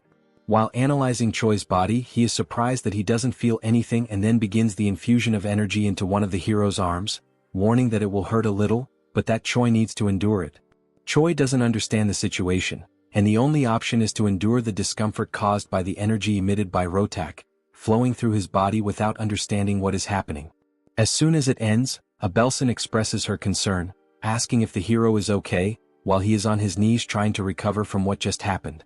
The saint approaches Choi, ready to help him, while Rotak declares he is impressed with Choi's evolution. As the hero raises his head, Rotak asks if he knows about the future that awaits him, and only then informs him that if Choi continues at the pace he's going, he will be dead in about 3 months. This information leaves the hero stunned, surprised by such an unexpected future. Rotak then explains what is happening in the hero's body, and that, since he is rapidly transforming into a demon, he can consider himself fortunate, as only small parts of his body will undergo alteration. However, it won't be long before, sooner or later, his organs will be corrupted by dark mana, and the moment Choi's heart or lungs are corrupted, he will die instantly. Choi doubts it, claiming that he doesn't feel anything, and Rotak turns his back to retrieve something, while simply warning that if Choi doubts it, he just needs to wait and see. He then picks up one of the papers on his desk and presents it to Choi, informing him that it is something called the Demon Contract, whose function is merely to reveal the truth. This surprises Choi. The Demon Contract then confirms the conversation, stating that Rotaka's certainty about Choi's death in 3 months is genuine, and outlining Rotaka's intention to take care of the hero Choi, foreseeing that Choi will agree to participate in Rotaka's experiments, which will also be conducted using methods that will not result in Choi's death, and that the hero will not contest possible deformations during the treatment. Also, if his intelligence or ego fades during this treatment. Choi realizes the commander's intentions, and Abelson is surprised by the presentation of the contract, asking Choi not to agree, since she will take responsibility for caring for him. Rotak then intervenes, calling Abelson arrogant, warning that dark mana and divine power are opposites, and that her healing power only worked until now because Choi still has a mostly human side. However, in the future he will become a complete demon, and that will completely nullify the effect of divine powers on him. Abelson and Choi are surprised by Rotaka's statement, and he, aiming for urgency in the contract signing, reminds them that 3 months is an optimistic estimate, urging Choi to decide quickly what he wants to do. The group then takes some time to reflect on the situation, and Rachel worries about what might happen to the hero, who apparently has a terminal illness, whose doctor capable of treating him demands that the hero give up his body to undergo psychopathic experiments. Choi explains that he is trying to buy some time before training the battalion, wondering if there is another way to get treatment without needing to be part of some kind of experiment. Rogers then questions why Choi doesn't try to seek an answer from Hemis. Choi is surprised by the suggestion, and the commander then replies that there is an unofficial ranking among the commanders, where Hemis is at the top of the hierarchy, while Rotak is at the bottom, and that she can easily exert some pressure and make the second commander yield on the conditions. The group then knocks on the door to return, requesting authorization, and Rotak promptly allows everyone to enter. Thus, Choi presents himself again, holding something covered by a cloth in his hand, asking permission and entering the room. Rotak then notices the artifact and asks what the hero is holding. Commander Rogers places the object on the table, revealing it to be a glowing purple orb, already known by everyone there, and then he begins to cast the spell to contact Hemis. Rotak becomes slightly startled and concerned by the presence of the communication orb, and it doesn't take long for Hemis to initiate contact, greeting Rotak and asking how he has been. Rotak, with a trembling voice, greets Hemis, highlighting how long it's been since they last saw each other. Hemis recalls that the last time they met was at one of the meetings with the Demon King, and Rotak, even more nervous, repeats and confirms that it is indeed true. Hemis then goes straight to the point, stating that she is there only to ask for a favor. In a threatening tone, she asks him to write a few things into the contract, starting with a demand that Rotak do his best to treat Choi. Secondly, that the hero will not suffer any harm. Rotak realizes the direction of the requests and is stunned, unable to argue. Hemis wastes no time and adds the third point, requesting that he include in the contract that nothing in Choi's body can be altered without permission, and that the hero must not die before the contract is finalized. Rotak becomes enraged with the list of changes to the contract, questioning why Hemis would care so much and why he should follow that for a human. Hemis, with a neutral expression, calmly calls Rotak's attention, and he straightens up in submission upon hearing Hemis recall the moment when she took him in and fed him after he had been abandoned by his people 350 years ago, that she also helped him win the commander selection tournament 200 years ago, and that she also saved him from being killed by humans 100 years ago. And with each reminder, Rotak's pride sank further. Hemis finishes by saying that, lastly, she ended up paying the price for having interceded for Rotak, and gives him the ultimatum. If he remembers all that, there is no other choice but to sign everything, leaving Rotak with no alternative but to obey. Sometime later, he expresses his anger, cursing the humans and Hemis, and then calls one of his subordinates to bring him a communication device, as he has something to do in retaliation for the humiliation he suffered. Time passes, and the next day Rotak receives Choi again in his laboratory, which he also uses as an office, and informs the hero that there is quite a lot to talk about. He decides to go straight to the point without much beating around the bush. Choi simply observes the seriousness in Rotak's gaze. But with a calm look, the scientist commander asks if Choi knows why demonic chi is altering his body. The question, combined with Rotaka's posture, surprises Choi, considering that this indicates that for him, something like that happening is perfectly fine. Confident that they are both aligned in the goal of preparing him, he feels free to respond to the question sincerely. And, as an answer, he says that the transformations in his body happen because it is an outrage for a human to use demonic chi. Rotak promptly declares that this answer is wrong. Then he explains that, just as Choi says, humans cannot handle demonic chi, and a normal human should explode and die as soon as demonic chi is imbued in their bodies. However, apparently fate, mixed with a bit of coincidence, made it possible for demonic chi to take root in Choi, thus becoming part of his body. And this allowed the evolution of the demonic Shin, to the point where it is causing alterations in Choi's body. It is remolding him not just physically but in his being as a whole, making him something more flexible for the demonic Shin, allowing it to root itself even deeper. Choi is surprised by the explanation and asks Rotak if there is any way to stop the changes that are happening in his body. And Rotak, once again being direct, responds that it is not possible to stop the transformation. However, he adds that Choi may be able to create a way to guide the direction the transformation is taking. And for that, Rotak is planning to transfer parts of a demon or a magical creature into Choi's body. The hero does not take the news very well, imagining how grotesque it would be to become part human and part demonic beast.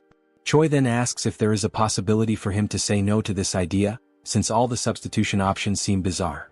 Rotak simply responds that if he does not accept the idea, the other option is to continue living like someone with a terminal illness until he dies. Furthermore, Rotak explains that there is nothing to worry about, as he intends to maintain the hero's appearance and his main organs intact, doing the transplant only with things that wouldn't be noticeable. Once the subject is closed and sometime later in the training arena, the commander and Choi gather for a noblesse demonstration. Rotak asks him to demonstrate the ability, and Choi promptly begins to focus, and it doesn't take long until the channeled energy displays a purple aura, signaling the start of the transformation. Rotak watches Choi's preparation attentively. He notices that the hero is producing an incredibly efficient output through the combined use of demonic chi and mana. Above all, he notices that Choi has obtained enough physical strength and mental sanity to overcome the result. He is surprised at how talented Choi is for achieving such an outcome. At the end of the noblesse preparation, Rotak quickly asks Choi to activate Promote, and it doesn't take long before the horns grow again on the hero's head. Rotak notes that this is the only major physical difference between Choi's noblesse and Promote characteristics. Rotak then reflects that Choi was perhaps lucky and confirms that this transformation was efficient in the sense that it protects his internal organs. Internally, Rotak despairs at the desire to study more about this and replicate it in his test subjects and future research. He laments that if it weren't for Hemis, he could dissect the hero to better analyze these results. He also regrets not being able to mass-produce the abilities in chimeras, which would make him an unreachable target for his enemies. But the only chance he has to make that possible is through a scroll pact. Choi notices that Rotak has entered a spiral of thoughts and brings the commander's attention back. Shortly after, he asks what he should do after using Promote. Rotak refocuses and informs him that there's no need for further demonstrations today and internally, reflects that he already has all the information he wanted. Then he tells Choi that starting tomorrow he will begin working on fixing the hero's body and abilities one by one, and advises that it's best for him to get some rest. After that, the hero performed more Promote demonstrations and also engaged in some physical training, pushing himself to the point of exhaustion. Once he reached that limit, he was subjected to physical interventions by Commander Rotak, causing changes and pushing him to surpass new limits with his altered body, which in turn generated more and more needs and modifications. He was always accompanied by Commander Rogers and Abelson, who monitored everything at all times. The scene then shifts back to a conversation between the hero and Rotak, and it's noticeable that Rachel is also in the room, enjoying some cookies. The system shows some improvements in the hero's status, who in turn, is so tired that he wishes for death, until he realizes he feels so bad that it's very likely he's already dead. Rotak observes the hero's drama and says that unlike someone dead, Choi's aura and body are much more stable than before, thus declaring the end of another day. The hero thanks him and leaves, his exhaustion evident. As soon as he leaves, Rotak once again activates his communication orb and starts a conversation with someone, asking that person if they can talk now.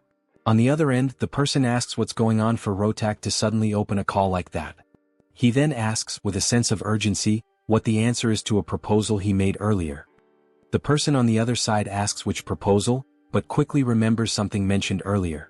It's then revealed that Reuna is the person on the other end who brings up the proposal made by Rotak, an alliance between the two of them to overthrow the third command of Hemis. Reuna smiles, given the situation, but replies with some doubt, wondering if she really understands what all of that means, since even though she has disagreements with Hemis, she doesn't understand why Rotak would want war against the commander, given that she was the one who raised him from childhood and supported his growth to the point of making him one of King Amon's commanders, carrying him on her back. Rotak apparently responds that that time has passed and that their paths have been separate for a long while now. His tone is sharp, distant. We then see a moment in which Rotak and Hemis talk, where he expresses a desire to proceed with his chimera research, claiming that it is undoubtedly a powerful technique. Hemis scorns Rotak's project, asking how long he intends to keep clinging to cheap tricks. She says that no matter how strong his chimeras become, it's all meaningless if he, their controller, remains weak. Her words cut deep, reinforcing how individually unremarkable Rotak is without his creations. Back in the conversation, Rotak asks Reuna to answer whether or not she will ally with him. The commander pauses, considering whether it might be better for him to just keep ignoring Hemis, just as Hemis ignores him, rather than insist on dragging her down. Rotak says he wouldn't mind continuing that way. However, there's an individual in Hemis's hands who changes everything. Someone too valuable to overlook. If he could replicate that individual's abilities in others, their alliance could become something much greater than revenge. It could reshape their position entirely. Reuna quickly realizes that he's referring to Choi, but asks if it might be someone else, still questioning whether he's really worth the fall of Commander Hemis. Rotak confirms that he is. As an argument, he states that no matter how powerful Hemis is, she won't be able to handle two commanders coming at her at once. If the two of them join forces, her downfall won't just be possible, it will be certain. Reuna reflects for a moment, her expression unreadable. Then, she agrees to the proposal and tells him to contact her as soon as a plan is in place. The call ends with Rotak calmly saying that he'll reach out again in a few days. Rachel, who was still enjoying her cookies, overheard the entire conversation and is shocked by Rotak's plans. It doesn't take long before the team contacts Hemis to talk about the plot forming against her, but to everyone's surprise, Hemis already suspected everything. Choi asks why she isn't surprised. Hemis then asks back why she would be, since everything was already out in the open. She then questions if that was the reason the team used the communication orb. Choi replies that it wasn't, because he has something else to report. He wants to know what he should do in this situation, considering that he is just a small shrimp in the middle of a battle fought by great whales. Hemis reflects for a moment, her gaze turning distant as if measuring the weight of her next words. Then she looks back at them and asks for their opinion on an idea she just came up with. But this idea, while clever, would put Rotak in a very tight spot. Sometime later, in front of Rotak's laboratory, we see Rogers and Choi knocking out one of the guards, with Commander Rogers leading the way and locating the room where the final objective of the mission is. Choi asks if all those vials are the treasure guarded by Commander Rotak, previously mentioned by Hemis. Rogers replies that yes, they are vials of demonic chi extracted from ancient beasts, all of them extinct, which can no longer be obtained no matter what someone does. He adds that some of these were collected over centuries and stored under tight protection for a reason. And one in particular is theoretically the most powerful of all. While holding a vial with a red liquid in his hand, Rogers asks Choi to wait a bit before taking any action, and warns that if something goes wrong, he'll make sure to arrange a good funeral for the hero. Choi reacts with unpleasant surprise, saying that he's very moved, and sarcastically thanks the commander. Then, without much hesitation, the hero takes the vial from Rogers and asks if it's the right time to drink it, as he begins to consume the potion. Moments earlier, still during the call between Choi and Hemis, the detailing of the plan that would follow began, an unexpected strategy meant to help Choi take better advantage of his encounters with Commander Rotak. The instruction was short and clear, yet jarring. Hemis told Choi to hurt himself. The simplicity of the order contrasted sharply with its implications. Naturally, the plan left the hero stunned, confused, and hesitant. He couldn't help but wonder why he would do such a thing to himself, especially considering that Hemis had previously gone out of her way to force Rotak to include strict rules in their pact, rules that ensured Choi's physical integrity at all times. The contradiction unsettled him. Hemis, noticing the hesitation and fear building in Choi's expression, softened her tone slightly. She clarified, with calm but firm seriousness, that this wasn't a joke or some kind of twisted training exercise. It was a direct order. A strategic one. She had learned through her own sources that Rotak had been lazy and half-hearted with Choi's treatment. From what she gathered, he was doing nothing more than the bare minimum, just enough to satisfy the conditions of their pact. Once that obligation ended, so would his efforts to keep Choi alive. Still unable to grasp how this related to harming himself, Choi asked what any of that had to do with self-inflicted injury. The very idea clashed with everything that had been set to protect him. Hemis then elaborated, informing the hero about the collection of rare and dangerous demon essences that Rotak had gathered over the years. These weren't mere specimens. They were remnants of power from ancient beings, each carrying immense, raw potential. The plan now hinged entirely on those essences. More specifically, Choi would need to absorb the most powerful ex-demonic essence in Rotaka's possession. The mere mention of absorbing such volatile energy made Choi's stomach turn. He voiced his concern, asking whether ingesting something like that wouldn't inevitably lead to death. It was a fair question, one Hemis had clearly anticipated. With the same composed authority, she reminded him of the Pact's power. Because of it, Rotak would be magically and contractually bound to do everything possible, and impossible, to keep Choi alive no matter what. That was the very leverage Hemis had counted on when she forced the terms. It was the safety net. No matter how dangerous the essence was, Rotak would be forced to use every last ounce of his knowledge and skill to save Choi from dying in the process. To calm the growing fear inside him, Hemis reassured Choi again, adding something more personal this time. She knew Rotaka's capabilities intimately. She didn't just know him, she had created him. Every facet of his medical prowess, every ounce of his talent, she was responsible for nurturing. If anyone knew what Rotak could do, it was her. She believed in this plan. The scene returned to the moment when Choi was reluctantly consuming the supposed potion. As the bitter liquid slid down his throat, Commander Reuters watched him closely, arms crossed, his expression unreadable. Rachel stood nearby, concerned, and asked if everything was all right. With a sigh and a grimace, Choi remarked that nothing unusual had happened, except for the awful taste, which he couldn't help but complain about. For a fleeting second, it seemed like things would go smoothly. But then everything changed. A wave of searing pain crashed through Choi's body. It was so sudden and overwhelming that his limbs locked, and the potion vial slipped from his fingers, shattering against the floor. His vision blurred. His breath caught. The agony was unlike anything he had experienced before. Rachel's voice broke through the chaos, calling his name with urgency. Reuters, though less panicked, narrowed his eyes and murmured something about the side effects having begun. The pain intensified. Choi writhed in place, desperately trying not to black out. In a moment of delirious humor, he sarcastically berated Reuters, accusing him of withholding just how brutal the side effects would be, especially since he clearly knew what was in the potion. Reuters responded with dry indifference, saying it was common sense and didn't warrant explanation. Choi glared at him, opened his mouth to say something more, but the pain took over and he lost consciousness. Sometime later, Choi woke up groggily lying in a bed. He immediately realized it wasn't any place he recognized. The air was sterile, the light cold. He sat up slowly, his muscles sore and weak. Just as he began scanning the room for clues, Rachel appeared, smiling softly. She told him that he was in Rotaka's office. The commander had personally tended to him for 4 consecutive days, using all sorts of questionable but effective methods to keep him alive. Rachel's words were comforting, but her expression hinted at unease. Finally, she asked how Choi was feeling, but before he could answer, the door opened. Rems entered the room with theatrical flair, declaring how long it had been since they last saw each other. Behind her, Reuters and Rotak followed quietly. Rems approached Choi with a pleased smile, commenting that his power had grown noticeably. She noted that he was stronger than she'd imagined he'd become. Choi tried to deflect the praise, modestly insisting that he wasn't that strong, but she ignored him completely. Without warning, she placed her hand on his shoulder and chanted a spell. Choi's right arm turned pitch black.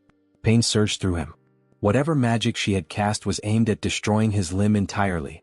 And once again Choi was left stunned, unsure of why or what would come next. Rotak then explains that the demonic essence of the beast Choi ingested is slowly but surely establishing itself within his body. The beast in question was once feared throughout the demonic realms, an entity known for its near-complete invulnerability, a creature considered by many to be indestructible. Now, that same property was beginning to manifest within Choi's body, granting him the terrifying durability of that ancient being. His cells, muscles, and internal structure were starting to reflect the changes brought by the ex-demonic infusion. However, even with such a remarkable result, one fact remained unaltered. The testing process had been excruciating.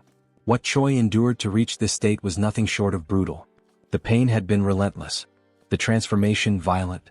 His body had teetered between survival and collapse, and it had taken all of Rotaka's knowledge, along with the pack's forced intervention, to keep the hero alive through the ordeal. Still, the results were undeniable. Standing nearby, Rems took it all in. With a faint smile and an arched brow, she admitted she felt a hint of jealousy, though her tone was half playful, half serious. She questioned aloud whether this entire plan had been intentionally kept from her. Perhaps as some personal project Rotak didn't want interfered with. Rotak, for his part, didn't dignify the accusation with a real answer. He merely brushed it aside, stating curtly that the hero's treatment was complete. Then, without any visible emotion, he asked whether it was time to destroy the pact. Rems gave no resistance. She calmly began the destruction ritual, acknowledging that the pact's purpose, to ensure the completion of Choi's treatment, had now been fulfilled. As the last glyph of the contract faded into magical dust, the pact dissolved entirely. The invisible leash that had bound Rotak to his obligations was gone. With nothing holding him back, Rotak didn't waste a moment. He turned to Rems and, in a voice laced with bitterness, made it clear he hadn't forgotten her interference. In a tone more threatening than professional, he promised she would regret everything. His eyes, cold and unblinking, burned with silent fury. Rems, unfazed, merely smiled. Her voice carried a touch of amusement as she questioned if she truly would be the one to regret anything. Her answer was cryptic, a layered warning rather than a rebuttal. She suggested that regardless of how things unfolded, perhaps regret would fall on someone else entirely, and that in the end she would be waiting eagerly to see how Rotaka's threat unraveled. The scene shifted to the training grounds, where Choi and Ryodrun stood amid the dust and sweat of daily drills. The sun hung high in the sky as their sparring session intensified. From the very first strike, Ryodrun noticed a difference. Choi's posture, his timing, the pressure behind each attack, it had all improved. The young hero had indeed become stronger. Choi launched a fierce punch, one that Ryodrun blocked with minimal effort. But the hero didn't stop there. He pressed on with a series of rapid strikes, chaining his movements together with surprising precision. Ryodrun watched carefully, analyzing each blow, studying the trajectory of Choi's fists, the positioning of his feet, the way he adjusted his breathing to manage exertion. There was real progress here. And then, a breakthrough, Choi landed a solid punch to his mentor's abdomen. Ryodrun didn't even try to block it. He took the blow, let it connect. The smile that flickered on Choi's face afterward said everything. For the first time, he had struck his teacher cleanly. All his pain and effort were beginning to bear fruit. But the celebration was short-lived. In a sudden motion, Ryodrun brought his massive elbow down on Choi's head, knocking him flat onto the dirt with a dull thud. The world spun for a moment. Choi lay there dazed, his skull pounding, once again reminded that there were levels to power, and he still had a long way to go. Lying on his back, he reflected on what everyone had been saying. That he had grown. That he had improved. And yet, here he was, laid out once again by Ryodrun's sheer strength. He sighed. Maybe progress wasn't enough. Ryodrun, ever the calm and supportive mentor, knelt beside him. He said that there was no need for discouragement. Choi was unlike anyone he'd ever trained. His rate of improvement was staggering. He didn't seem to have any plateaus in his development, just an unrelenting climb. His body hadn't fully adjusted yet, but once it did, the results would be extraordinary. Choi, still skeptical, rose to his feet. He muttered that he didn't believe it. He remembered how he'd barely survived the last real fight, and that was only because others had stepped in to help. Ryodrun said nothing at first, just smiled at his student's humility. At the end of the session, he extended a hand and pulled Choi back up again. With a reassuring nod, he told him not to be so impatient. The real test would come, and when it did, Choi would be ready. Encouraged by that vote of confidence, Choi promised with quiet determination that he would prove his worth. Meanwhile, back in Rotaka's domain, the atmosphere shifted. Soldiers moved with urgency, preparing for something serious. Weapons were handed out, orders were issued. In another room, cages were being locked, each one containing a chimera ready for deployment. The air was tense. In his office, Rotak received confirmation. Everything was prepared. Without hesitation, he rose. His goal was clear. They were going to retrieve the human from the dark fortress, the one Rems had stolen. With fury burning in his voice, Rotak swore that she would pay. That human wasn't hers to take. He was his experiment, and he wanted him back.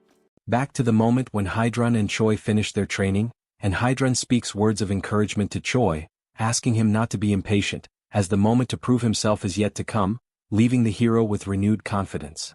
A great explosion occurs, causing massive damage to the wooden structure surrounding the training grounds. The explosion catches the hero by surprise, leaving him and Hydrun alert for what is to come. The Sentinel team quickly sounds the attack alarm, informing that the Skeben tribe is attacking them. Hydrun immediately realizes it is the troops of the second commander, and with that, both are left stunned. The Skeben tribe, commanded by Rotak, are, as previously seen, rat-like beings about 1.5 meters tall, who are physically weak due to their size and physical characteristics, but are extremely cunning beings. Outside the fortress, the commanders of the Skebens order more firepower, and cannon projectiles are launched toward the fortification that protects the fortress. The scene then focuses on Ryan, who praises Rotak's firepower and had not imagined how confident he and his tribe would be, before Rotak could respond to one of his subordinates.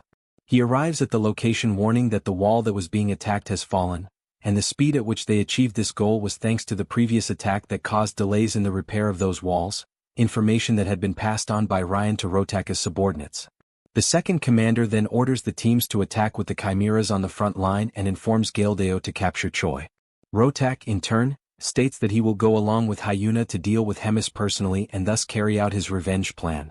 The scene then focuses on Hydrun and Choi again, who are moving as the hero claims he had already imagined Rotak might pull off some scheme like this someday, but with Tom declaring he didn't expect it to happen so soon. Hydrun, noticing Choi's agitation, asks him to calm down and adds that in moments like this, more than ever, he needs to act calmly. In contrast, Choi reacts hysterically, asking what they are supposed to do now in a situation like this and also asking what he himself should do. Hydrun, with a serious expression, declares that he will gather all the troops and assigns Choi a particular mission. Choi attentively observes the instructions, which are, first, to eliminate Commander Galdeo, which leaves Choi completely stunned, as he is being assigned to deal directly with a commander. Hydrun gives more details about this commander, explaining that he is a very close confidant of Rotak and adds that in other situations he himself would take care of fighting Galdeo. However, Hydrun declares he has full confidence in Choi's strength, and this vote of confidence makes the hero even happier, feeling ready to accept the mission. Secondly comes the mission that is quickly brought into the scene, where Choi is carrying Abelson by the arm while they run through the corridors. The Saint questions whether Hydrun sent Choi directly to get her out of there, and Choi confirms that indeed that is what happened. The justification for taking care of Abelson was rooted in a simple but strategic reasoning. If she were allowed to simply wander freely, sharing her divine power without restriction, she would quickly become a significant threat to the demonic forces. Her presence alone, radiating sacred energy, would be enough to destabilize entire squads. And if such power fell into the wrong hands, or even just wandered unchecked through the battlefield, it could shift the tide in unpredictable ways. This explanation, while grave in tone, was met with a soft chuckle from the Saint, who found some amusement in how seriously her power was being regarded. Choi, standing beside her with a focused gaze and unwavering seriousness, declared his intention clearly. He needed to find Galdeo. The air around him seemed to tighten with tension. But even before he could consider which path to take, the very commander he sought emerged from the shadows, appearing without warning and commanding immediate attention. The suddenness of his arrival caught both Choi and Abelson off guard. The imposing figure stepped forward, introducing himself with confidence and a hint of arrogance. This was Galdeo, the one Choi had been preparing to face. As soon as the hero caught a glimpse of Galdeo's stats, an imposing power level of 162,730, he found himself stunned. The sheer magnitude of strength displayed before him far exceeded his expectations. This wasn't just a strong opponent, this was a genuine powerhouse. The realization drew a comparison in Choi's mind. He couldn't help but recall Taylor, the enemy hero whose raw power had proven incredibly difficult for both him and Rogers in a previous battle. It was a grueling confrontation, one that tested their limits.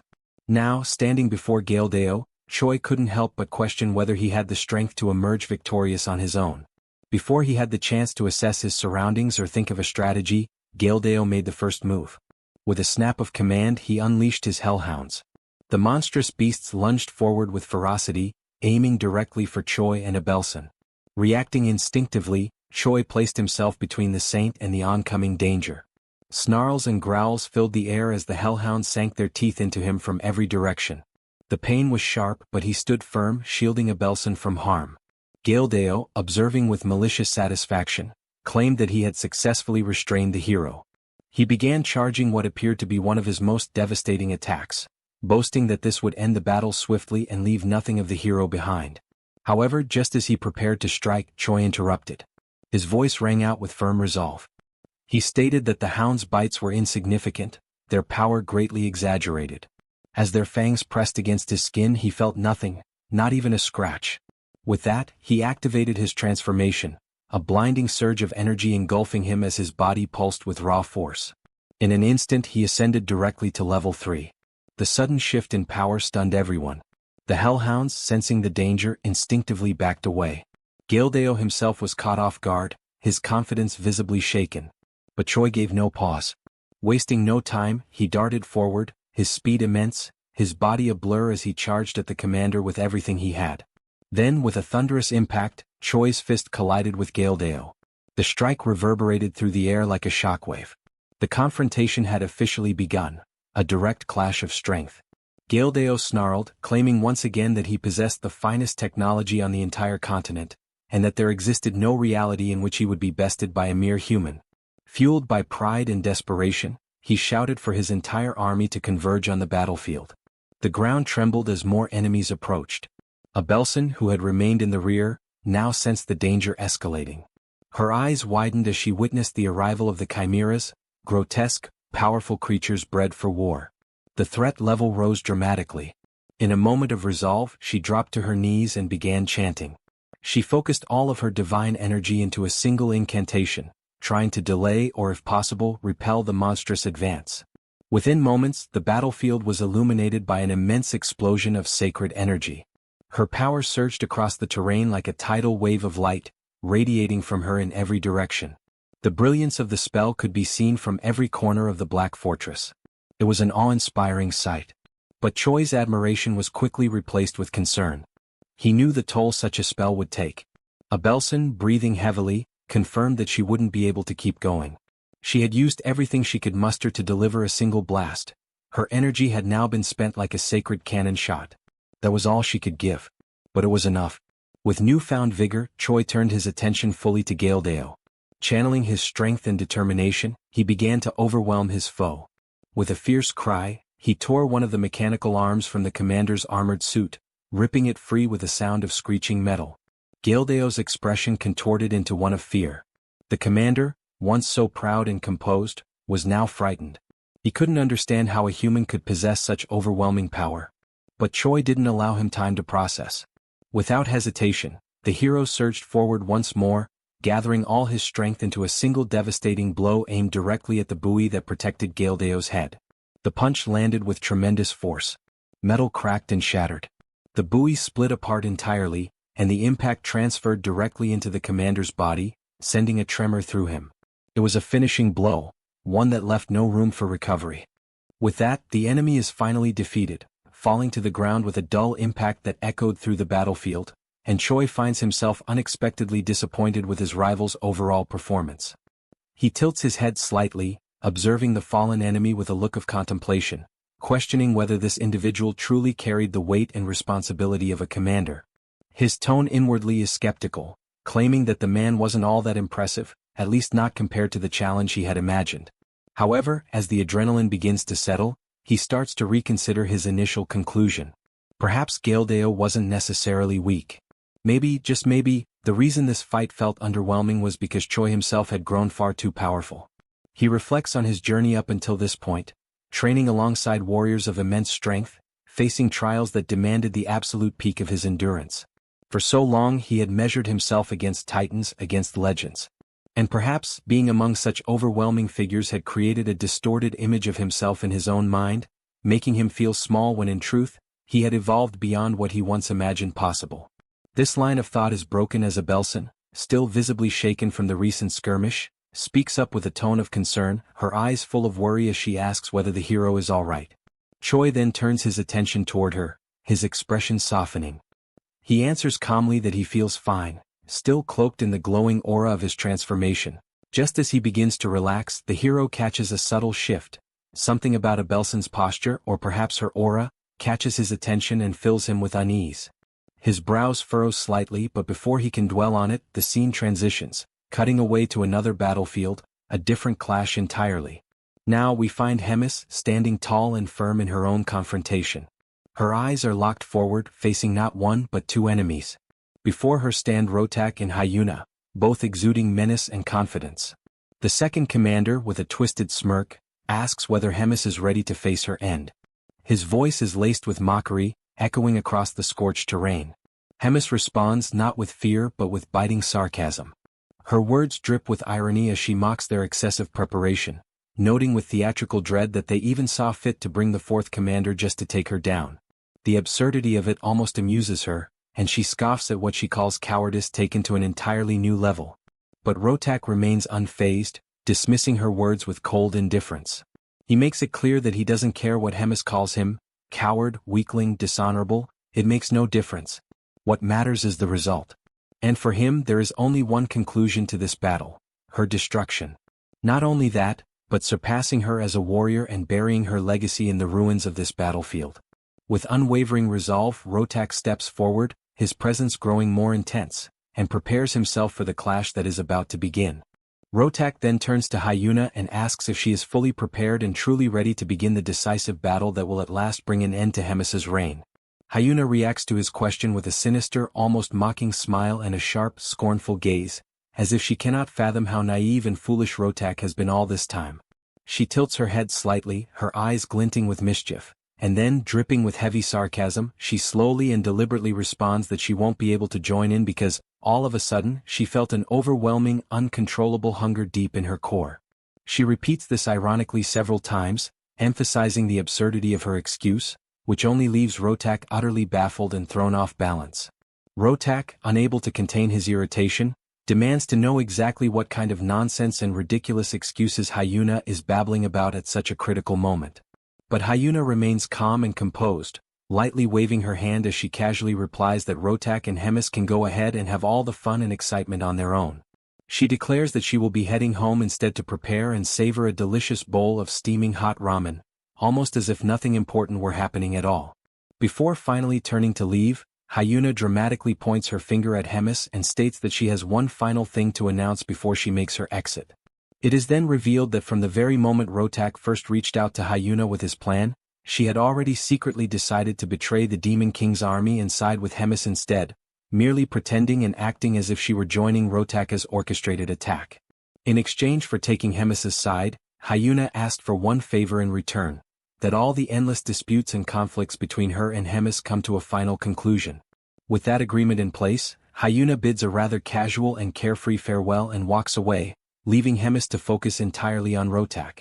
As Hemis turns her full attention to Rotak, she mocks him mercilessly, sarcastically asking if perhaps he has been abandoned and left behind by his strongest and most trusted ally, which stings Rotak deeply and fills him with rage. At that moment, Rotak finally begins to understand what had been obvious from the very start and demands that Hemis confirm the truth directly, whether she and Hyuna had truly conspired together to deceive and betray him.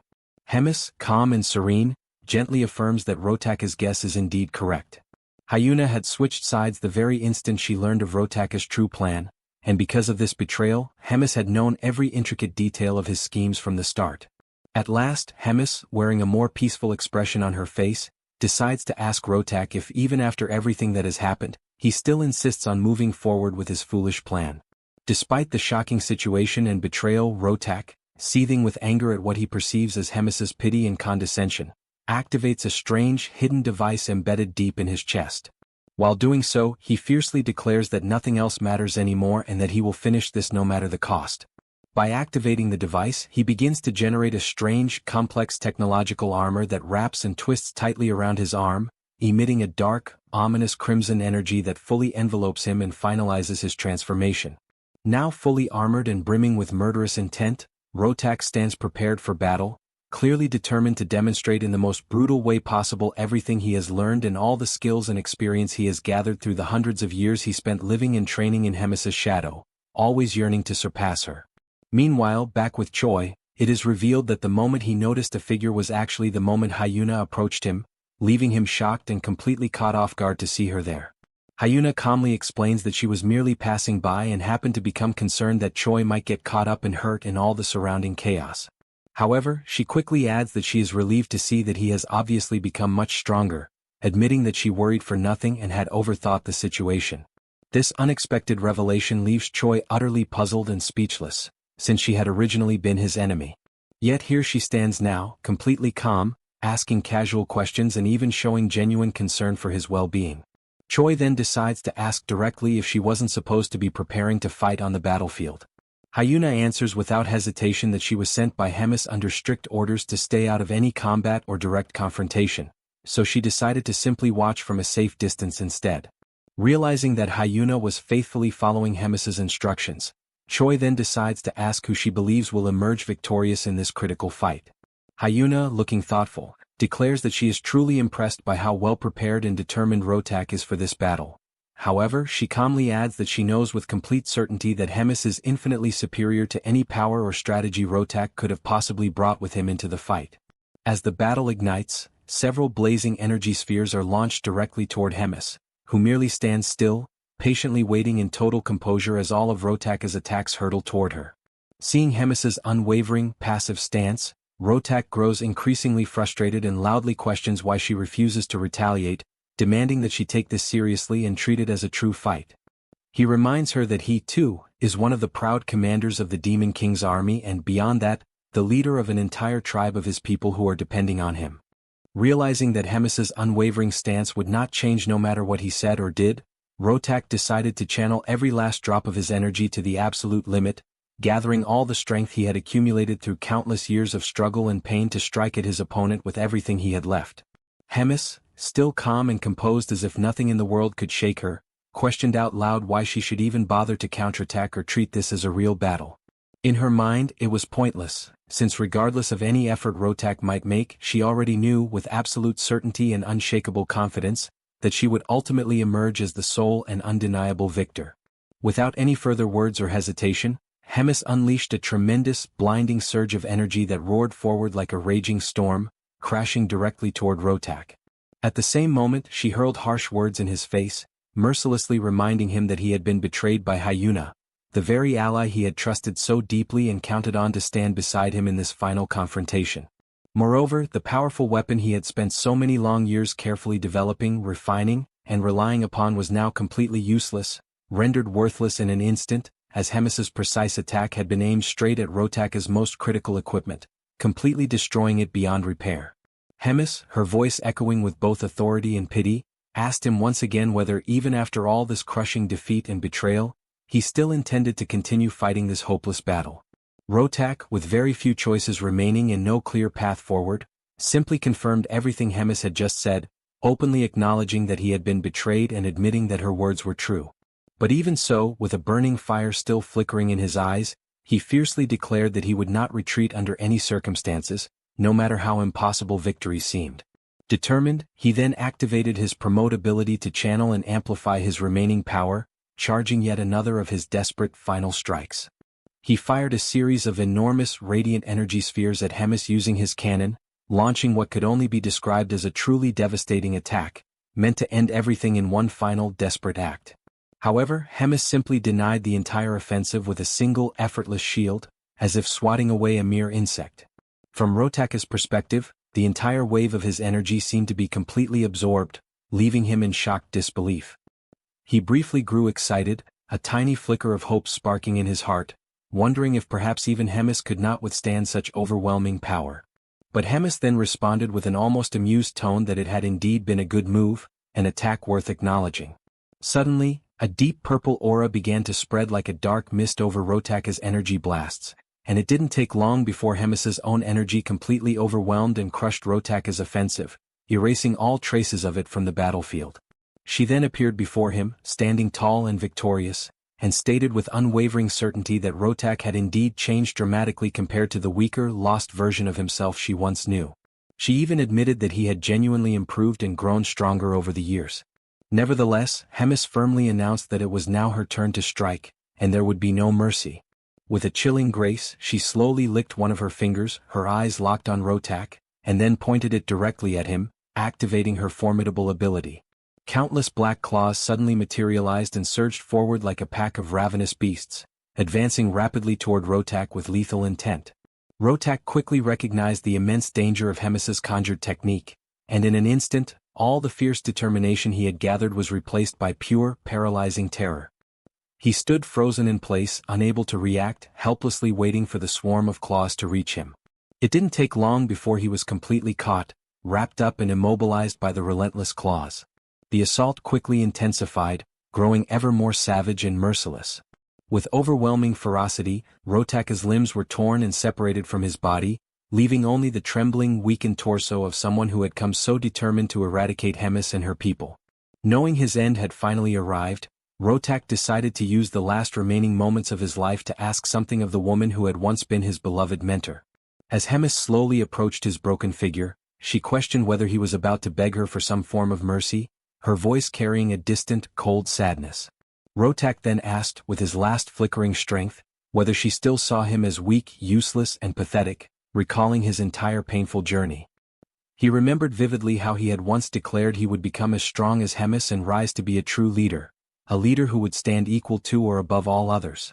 Yet, his path had been completely shattered and derailed by the torment of being scorned and rejected by Hemis, turning his only goal into a desperate mission to surpass her and make her pay for all the humiliation and pain. Hemis paused in heavy silence to reflect deeply on his words. Instead of giving him a direct answer, she remarked that time is cruel and unrelenting, lamenting how certain things seem as though they will last forever. But as time inevitably moves forward, people change, making choices and taking actions they later come to regret.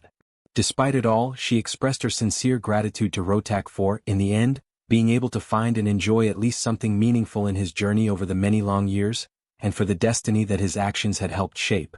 These final, heartfelt words drew a faint, peaceful smile from Rotaka's face, and at last he collapsed, his eyes closing for the final time, as Hemis softly wished that he may now rest in peace.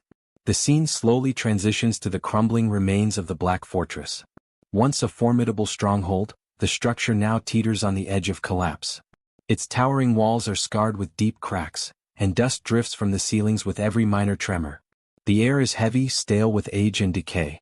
In the heart of this battered ruin, a tense meeting unfolds between Hemis, Choi, and Riedrun. The topic at hand is the inevitable. The fortress can no longer serve as their base of operations.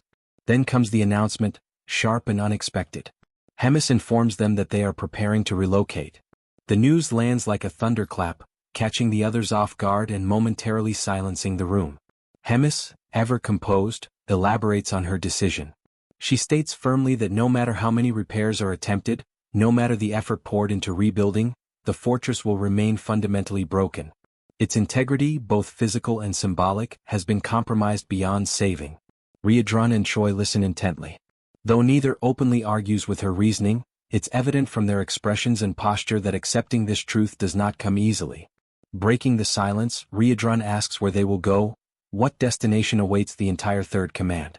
He frames it as a logistical question, but beneath it lies concern for their future and safety. Without hesitation, Hemis answers. The Third Command is to be moved to the 8th Division. Their new home will be Fort Gadrick. The declaration lands heavily. Riedrun begins to object, perhaps to voice doubts or propose alternatives, but Hemis immediately shuts him down. Her tone is sharp but resolute. Her mind is already made up. She orders him to write a letter demanding the evacuation of the current commander of Fort Gadrick, making it clear the fort will now belong to them. With no room left for discussion, Choi and Riedrun exit the chamber. As they walk through the deteriorating corridors of the fortress, Riedrun falls into uneasy silence. In his mind, questions swirl. Of all the divisions, of all the fortresses available, why had she chosen the 8th? What could possibly be going through Hemis's mind? Noticing his companion's troubled expression, Choi finally speaks. He asks what it is about the 8th Division that's causing such worry. Riedrun responds after a pause. He explains that Fort Gadrick isn't just any fortress, it is the one closest to the forward outposts maintained by the human forces. In short, it is the closest thing they have to a frontline base. A dangerous, volatile position. Choi's face hardens as the implication sinks in. It's a deadly place to be stationed. And yet, he reasons, if the fort has survived this long under such pressure, then surely the one commanding it must be highly capable. Riedrun disagrees, shaking his head. He reminds Choi of Fort Hemron. The reference seems to confuse him, which visibly irritates Riedrun. That's where they first met, he says with a touch of frustration. He recalls the fierce battle that forced the command to retreat, an unforgettable moment of loss and tension.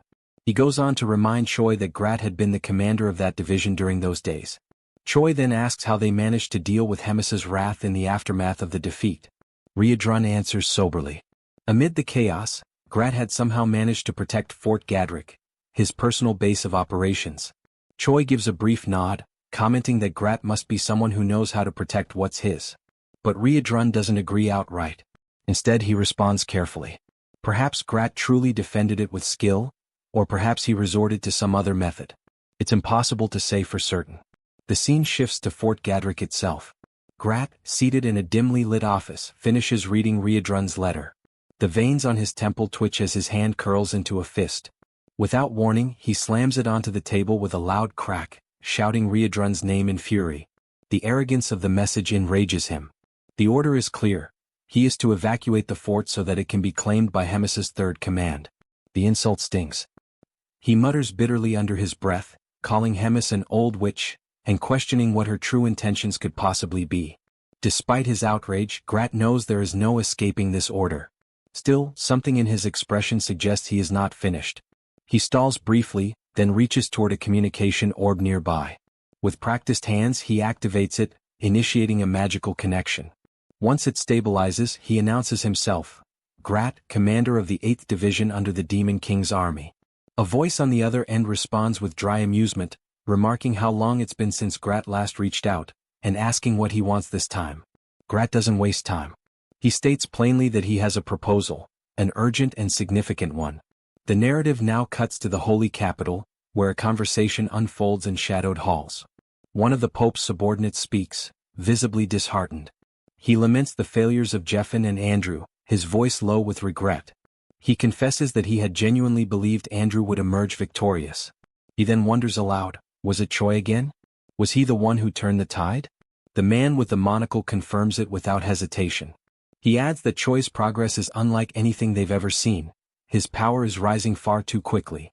It's a pattern that's now beginning to alarm the Pope himself. The advisor then suggests perhaps it would be wiser to deal with Choi later, to shift their focus for now toward resolving the situation with the Drajan Empire. After all, he says, despite everything, Choi is just one man. But the Pope rejects that reasoning. If Choi were merely a regular citizen, then perhaps yes, he could be ignored. But he is not. He is a hero. And that changes everything. The Pope then scolds the monocled man for brushing things aside so easily. He accuses him of failing to grasp the true nature of what a hero is, and more importantly what a hero can become. Such a decision would be incredibly dangerous and entirely indefensible, especially coming from someone in a position of such authority. The weight of such recklessness could ripple across kingdoms. The Pope, solemn and commanding, stresses the urgency of neutralizing this threat before it spreads, before it digs deep into the heart of the sacred capital itself and poisons everything from within. Turning to his aide, he asks in a quiet but heavy tone whether there has been any further communication from the spy embedded within enemy lines. The man confirms that there has. He reports that a message just arrived. According to the spy, a surprising offer was made. Support has been promised to completely wipe out all major enemy targets in a single decisive strike. Hearing this, the Pope falls silent for a moment. The offer is shocking. Completely unforeseen. Such a bold proposal leaves him visibly stunned. He narrows his gaze and, in a hushed voice, wonders aloud how the spy could even hope to carry out such a sweeping, ambitious mission. The man elaborates further. The 3rd Command is preparing to relocate. Their new destination is Fort Gadrick. The intention is clear. They seek to claim the fortress as their own and establish it as a new operational base. The suggestion is that something much larger may be unfolding there, some plan already in motion. As the room grows tenser, the Pope raises another question. If this proposal had already existed, why was it not brought up sooner? The response from the advisor is direct but uneasy. Grat had attached conditions so severe that they seemed impossible to fulfill. 10,000 sacrificial offerings. The strategic recall of support posts scattered across multiple fronts. And a non-aggression pact spanning 5 years. The monocled man hesitates as he says it, his voice tinged with disbelief. The demands, in both number and scope, are immense. perhaps even unreasonable. The Pope considers this. Then, calmly but with precision, he asks what Grat's true motives might be. Why place such a steep price on this deal? The advisor takes a breath and then answers. He's heard whispers that the second command seat has been vacated, the result of internal strife, specifically tied to Hemis's elimination of Rotak. With such a power vacuum, Grat might see a chance to ascend, to claim that seat for himself. And to do so, he may be attempting to manipulate the fragile balance between Hemis and the Demon King. The Pope ponders this out loud. 10,000 sacrifices, and perhaps more than just bodies, maybe land as well. A territorial gain masked beneath political strategy. But the monocled advisor responds carefully. It's not the land that's troubling, he says, it's the staggering demand for sacrifices. That level of loss could shake even the strongest foundations of the empire. The Pope then wonders aloud, why is Grat, of all people, seeking so many resources and services from within the empire's reach? Before another answer can come, the Pope rises slightly from his seat and delivers his verdict. With a voice of finality, he commands that the agreement be accepted. His conviction takes the advisor by surprise. The firmness in the Pope's decision is unshakable. The Pope begins to explain his reasoning. This might be the only opportunity they'll ever have to crush every looming threat in one bold stroke. To sever the heads of every rival in a single campaign.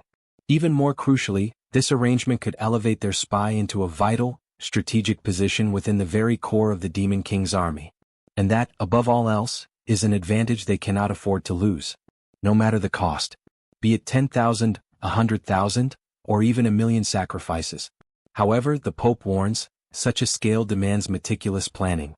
Every step must be executed flawlessly. The margin for error is now non-existent. No further failures will be tolerated. With that, the Pope issues his final order. Summon the legendary warriors of every region. The time has come. Every blade, every spell, every oath must be prepared, for the final battle is about to begin. Sometime later, within the shadowed walls of Gadrick Fort, Grat welcomed the arriving members of the Third Command. His face wore a smile, but it was clearly forced. His exaggerated enthusiasm poorly disguised the tension lingering beneath. He appeared to agree with their mission, to vacate Gadrick Fort as ordered by Hemis. On the surface he was cooperative. But it didn't take long for the cracks to show. Barely a few words in, Grat's tone shifted. Something wasn't right. His eyes narrowed and a hint of concern bled through his voice. Riadrun, sharp as ever, cut straight to the point. He demanded to know what kind of issue Grat was referring to. Grat then launched into a detailed explanation. According to him, the nearest human army had been behaving oddly. Their troops had been shifting in strange patterns, and massive quantities of supplies were being relocated. From that movement alone, Grat deduced something dangerous. They were likely preparing a full-scale siege on the fortress. It wasn't a guess. It was a calculated warning. Riadrun, concerned but focused, immediately asked what countermeasure had been planned. With a grim look, Grat laid out his strategy. He was preparing a segmented wave offensive, designed to strike preemptively before the enemy could tighten their hold. But to execute it properly, he needed support, solid reinforcements to hold the line until Hemis's main force could arrive. According to Grat, the 8th Division had been suffering from ongoing complications, minor setbacks here and there, that left them undermanned and overstretched. They were in no shape to hold out on their own. Riadrun gave his word. The Third Command would provide the necessary backup.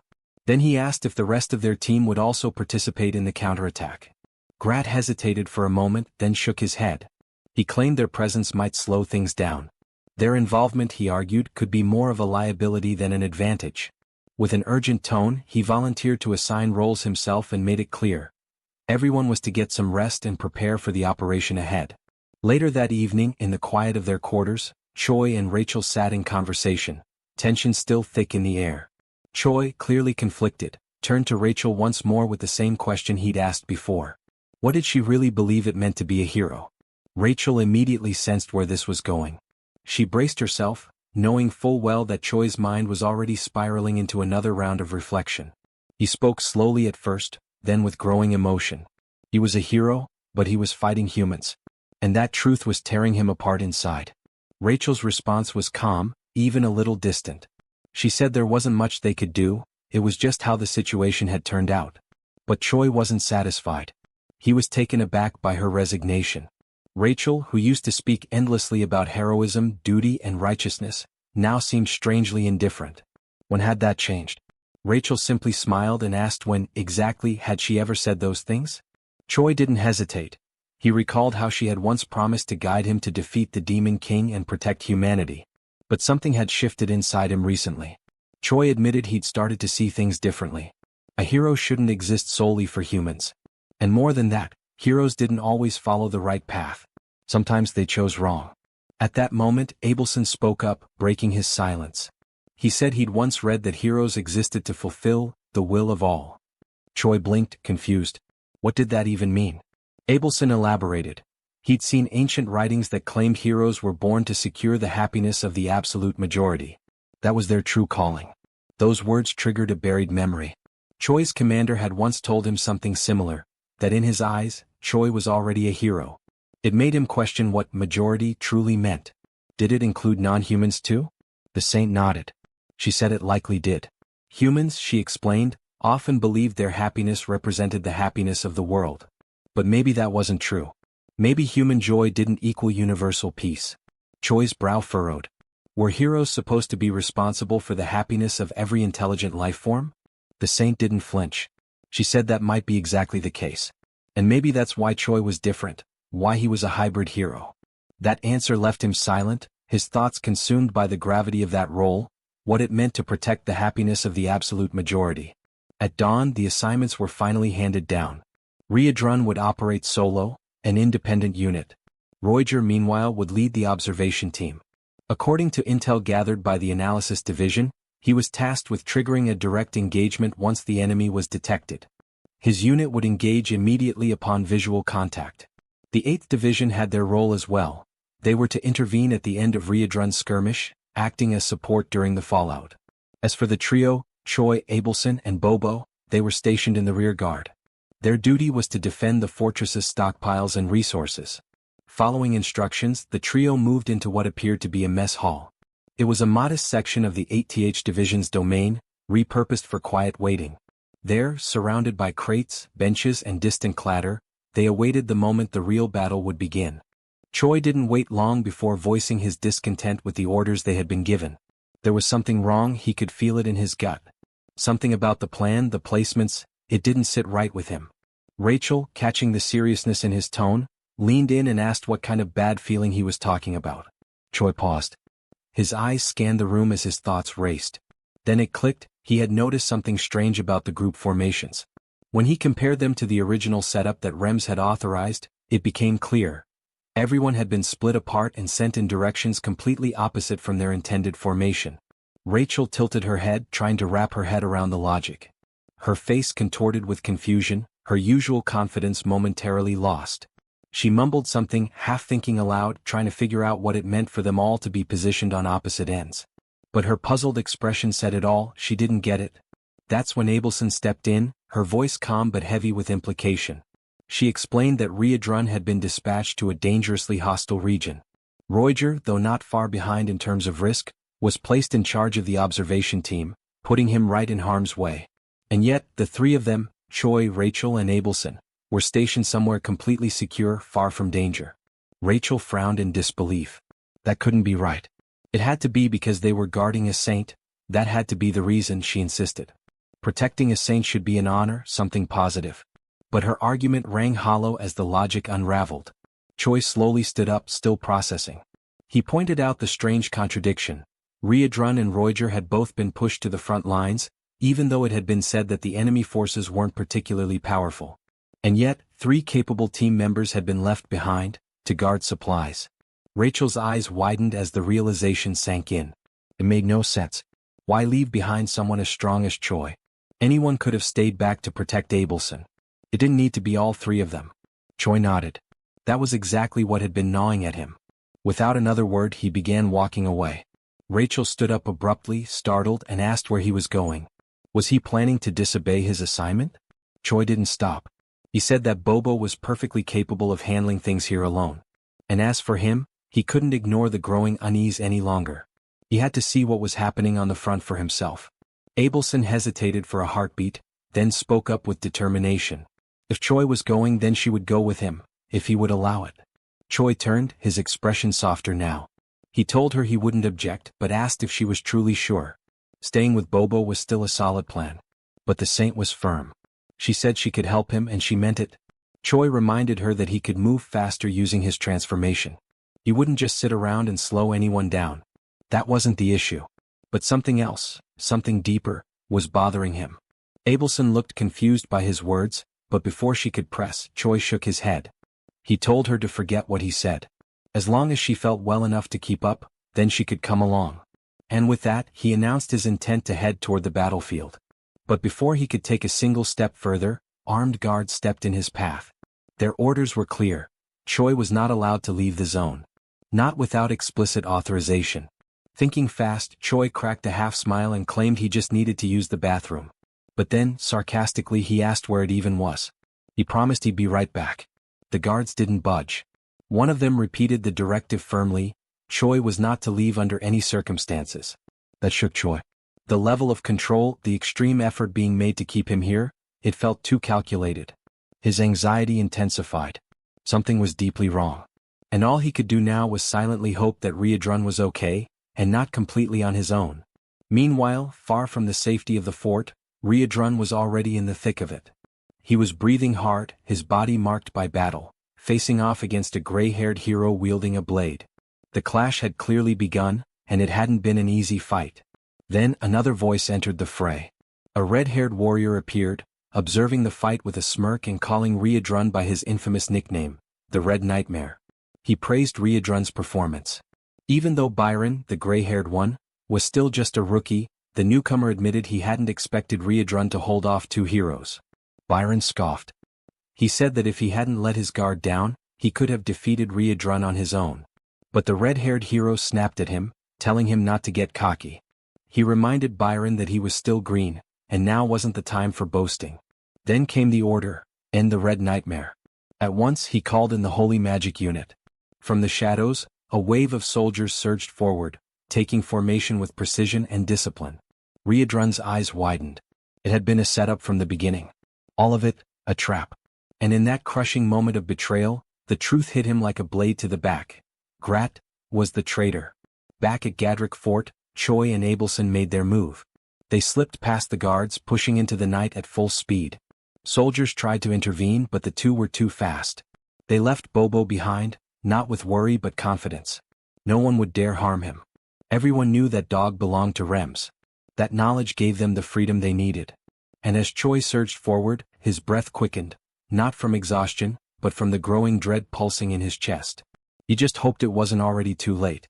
Back to the siege against Riedrun, he realizes that beyond the two heroes, the other knights are armed with magical tools, and that is clearly excessive considering he is alone. The red-haired hero agrees with Riedrun's words, but they cannot let Hemis's most favored subordinate escape, and that statement makes Riedrun uneasy as he realizes she is the hero's true target. This gives Riedrun extra motivation to fight, and the red-haired hero notices Byron's agitation, ordering him to stay cautious, as the plan is to drain Riedrun's energy before taking advantage of a better opportunity. After that, he commands the 2nd Regiment of Warriors to prepare for the assault. Riedrun, noticing all the organization, also becomes tense, ready to give them a proper battle.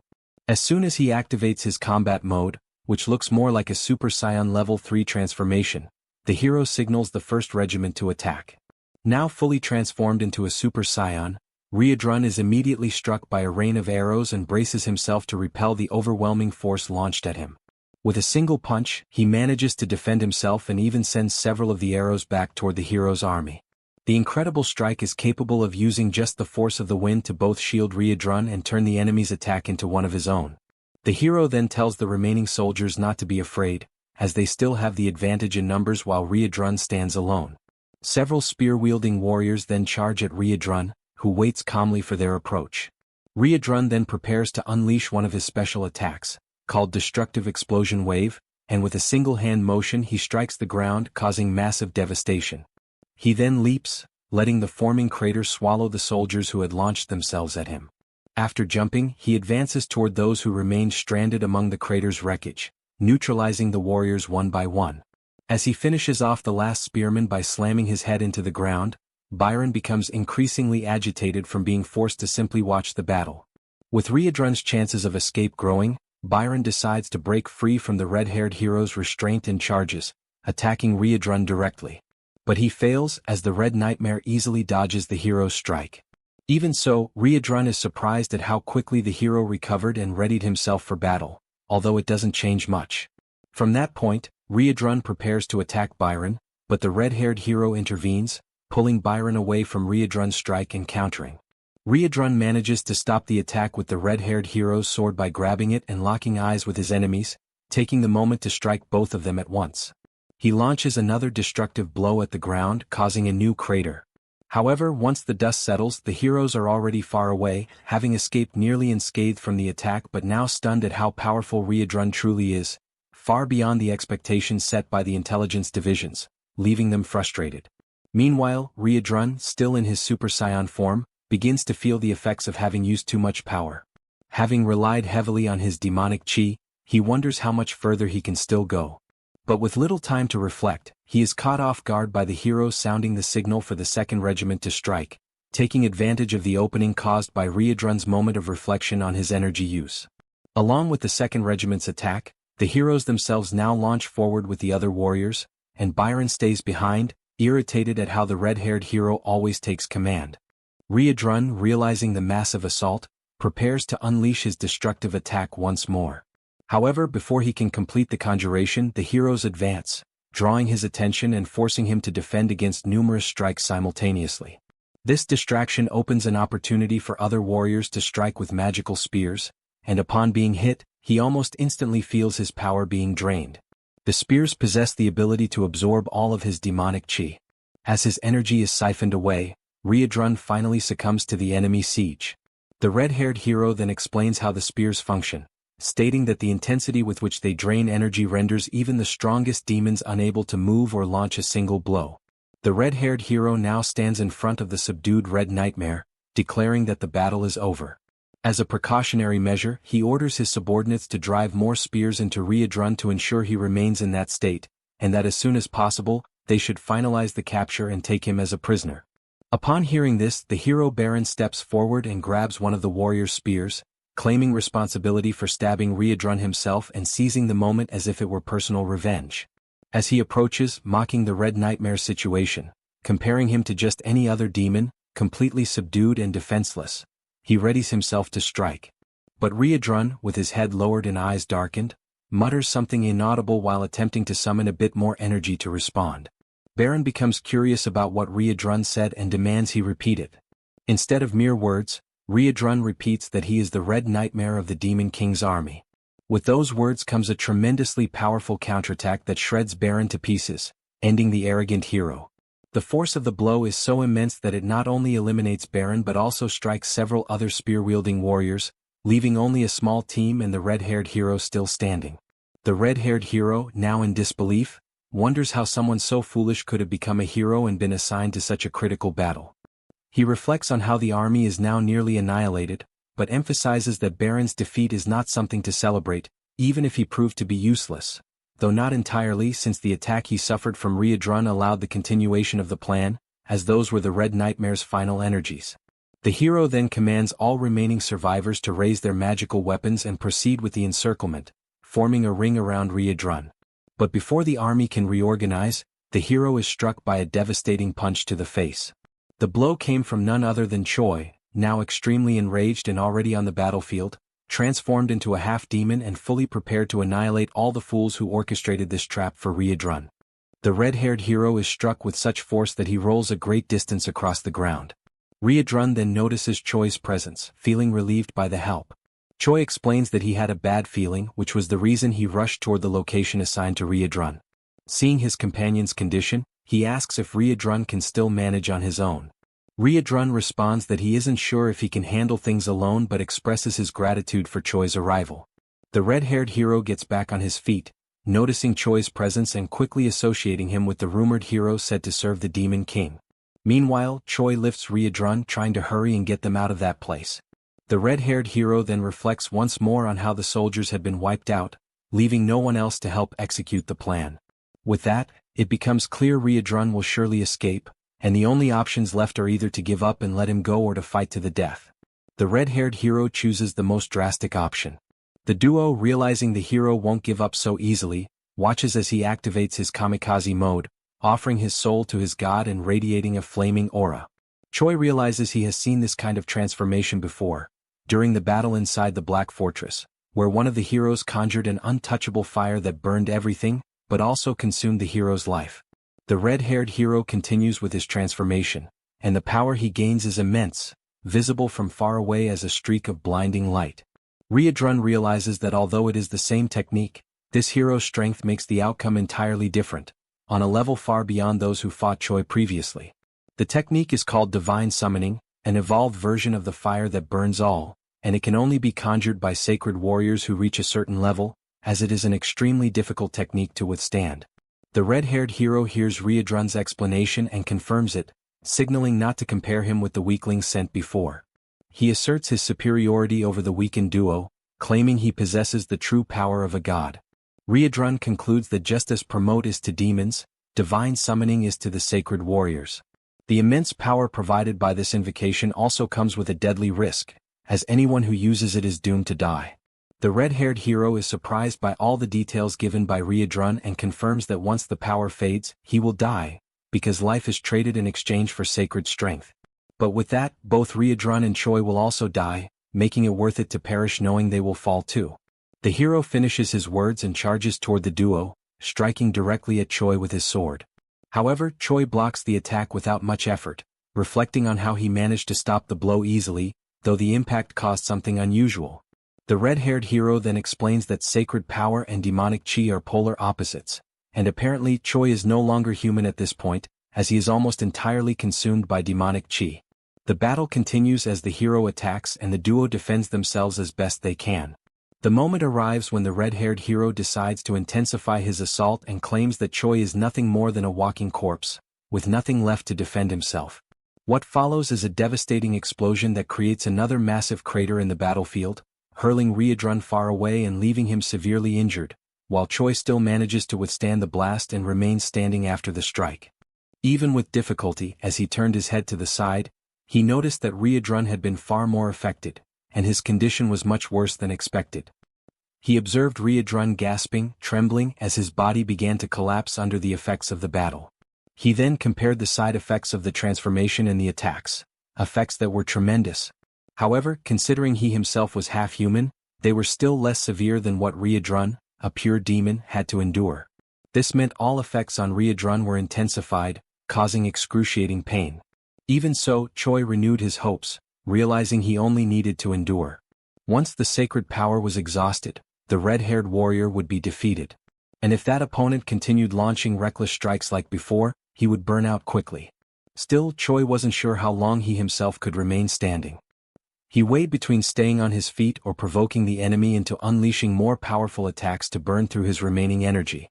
In the end, fate was left in luck's hands, because no matter how much Choi could endure, there was no telling how long Ryudrun would last. Just as Choi finished this internal reflection and refocused his gaze on the red-haired hero, he was surprised.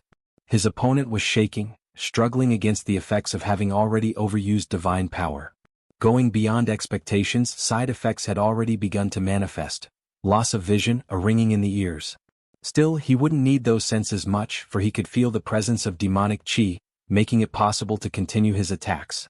Choi then caught the hero's attention, curious about something, and the hero asked what a walking corpse had to say. Choi questioned if the red-haired hero was having trouble seeing. The hero replied that he had wondered what Choi would ask, and confirmed it. Yes, he was going blind. But it didn't matter because he reiterated that he could still sense demonic chi even with his eyes shut. The duo then exchanged a remark, with Choi realizing this could be a disadvantage, even if the red-haired hero could still strike. Choi's behavior puzzled both Ryudrun and the red-haired hero. Suddenly, someone wielding a bloodied club arrived on the battlefield. Choi prepared to deliver the finishing blow and declared that the red-haired hero was now nothing more than a random blind man, mocking him with an indifferent expression as he gave the command for Abelson to attack. She had approached from behind the red-haired warrior, gripping the club. We then flash back to a few minutes earlier. From atop a mountain, she had been watching the battle unfold, worried that the duo might die if things continued as they were. She wondered what she could do. Suddenly, someone grabbed the saint by the ankle, taking her by surprise. It was one of the heroes, pretending to be dead. The soldier explained that he had been waiting for Choi to move away so he could advance toward the saint and have the chance to take her with him. Abelson was unsure of what to do, considering she had no one left to lose her body for. However, realizing she was cornered, she knew she could no longer rely on others for protection. Reflecting on all the times Choi had protected her and spared her from a cruel fate, giving everything, even willing to die for her safety, she, in turn, had simply remained complacent, living under the same roof, day after day, never giving anything back to the one who always defended her. She had portrayed herself as fragile, and that had made Choi constantly worry. The saint then noticed the club nearby and decided that from now on, she would defend herself. She gathered courage and eliminated the soldier. The scene returned to the present moment, when she struck the red-haired hero in the head. With that blow came not only victory, but also the relief of knowing that she would no longer be a burden to the one she called the hope of the world. The scene shifts to a tense meeting between Grat and the army of the Divine Empire. Grat finds himself surrounded on all sides, the sharp edges of countless weapons pointed his way, and the eyes of the soldiers filled with hostility. The atmosphere is heavy, every breath drawn feels like a challenge, and Grat's confusion grows with every passing second. He cannot understand why they are treating him as an enemy. After all, by his own reasoning, he had done exactly what had been agreed upon. He had managed to contain Riadrun, keeping the dangerous demon in check. That, in his mind, should have made him a trusted ally rather than a target. One of the stern-faced leaders of the Divine Army steps forward, his voice echoing across the field. He demands that Grat remain silent and punctuates his order by calling him a vile demon, his tone dripping with disdain. The words sting, and the accusation lingers in the air like a blade yet to strike. Without hesitation, the leader goes on to accuse Grat of orchestrating deceitful schemes that had led to disaster. According to him, the demon's tricks were the direct cause of the defeat of both heroes sent to the front. The outcome, he claims, was nothing short of catastrophic for the Divine Empire. Grat listens in disbelief, realizing that he had been completely unaware of such events. His mind races trying to piece together the chain of events. How could this have happened? How could Riadrun, on his own, have been capable of defeating not only two heroes but also an entire army? Before Grat can think further or prepare a defense, the ground beneath them seems to vibrate with an unnatural force. The sky itself begins to change, a sudden burst of energy descending like a divine judgment. From above, a blinding light crashes down, striking Shang with unimaginable force and carving a massive crater into the earth. Dust and heat erupt in every direction. When the glare fades, the source of the devastating arrival is revealed. It is none other than Hemis herself. Her presence commands immediate attention, and as she takes in the scene before her, the rows of Divine Empire soldiers and the lone figure of Grat, she pauses, her voice calm yet sharp as she questions what exactly is unfolding here. The soldiers, quick to draw conclusions, link Hemis's sudden appearance to Grat's presence. Whispers ripple through the ranks, accusations forming faster than reason. They begin to suspect this is all part of an elaborate trap, one designed by Grat himself, in which every soldier here is nothing more than a sacrificial pawn. Grat, ever opportunistic, instantly seizes on their words. A sly smile creeps across his face as he steps forward, addressing Hemis directly. With exaggerated confidence, he declares that he had indeed lured every human here for her, calling it a grand offering. Not stopping there, he embellishes the lie, claiming these soldiers are the finest and most formidable force in the entire surrounding region of the human army. Hemis studies him for a long moment, her gaze unreadable. At length she acknowledges, almost reluctantly, that in one way or another he might have done something worthwhile for once in his life. Without further delay, she begins casting a skill, her voice ringing with authority. As a superior, she proclaims she would not deny herself such a feast so generously prepared by Grat. The air grows tense as the earth begins to tremble beneath their feet. Darkness creeps slowly but relentlessly across the battlefield, swallowing light and color. One of the soldiers notices movement in the sky and shouts a warning, but the moment is too brief to act. From above, a massive sphere of roaring fire plummets toward them, its heat searing the air long before impact. It strikes with cataclysmic force, annihilating every soldier caught in its path. There are no survivors. The once proud army is reduced to silence, leaving behind only scorched earth, shattered armor and rivers of blood. When the flames die down, Grat wastes no time. He rushes toward Hemis, his voice spilling over with exaggerated praise. He showers her with flattery, calling the attack beyond incredible, a strike so overwhelming it had single-handedly erased an entire army. He even goes so far as to call her an unmatched living legend, a figure without equal. But Hemis's patience for his fawning quickly runs thin. The false sweetness in his words grates on her nerves. Without warning she moves, faster than the blink of an eye. In one seamless motion she separates Grat's head from his body. His lifeless form collapses to the ground before the echo of the strike even fades. Only then does she speak, her voice now tinged with cold finality. She reveals that she had known for some time that Grat was the spy, even considering that he might have accomplices. She had watched as he foolishly created problem after problem, but in the end she had seen him for what he truly was, a compulsive liar, reckless, unafraid, and above all, acting solely for his own gain. Her only regret, she admits, is that she had not put an end to him sooner. With her business concluded, Hemis turns and leaves the battlefield. The scene shifts once again, this time to Fort Gatwick. Inside its stone walls, a meeting is underway. The day's agenda is the reorganization of the troops. Hemis takes the floor, speaking with precision while Choi, Ryedrun, and Reuters listen closely. She begins by declaring that Ryedrun will take charge of the remaining personnel abandoned by Grat, a task that will demand much of his time. To ensure the work proceeds smoothly, Reuters will act as his adjutant, providing direct support wherever necessary. As for Choi, Hemis had a surprise prepared, one that she revealed with a calm but decisive tone. She informed him that he would be taking the position of regiment commander, a role that would place him directly under her personal supervision. The announcement caught him off guard at first, but quickly sparked an excitement he could not hide.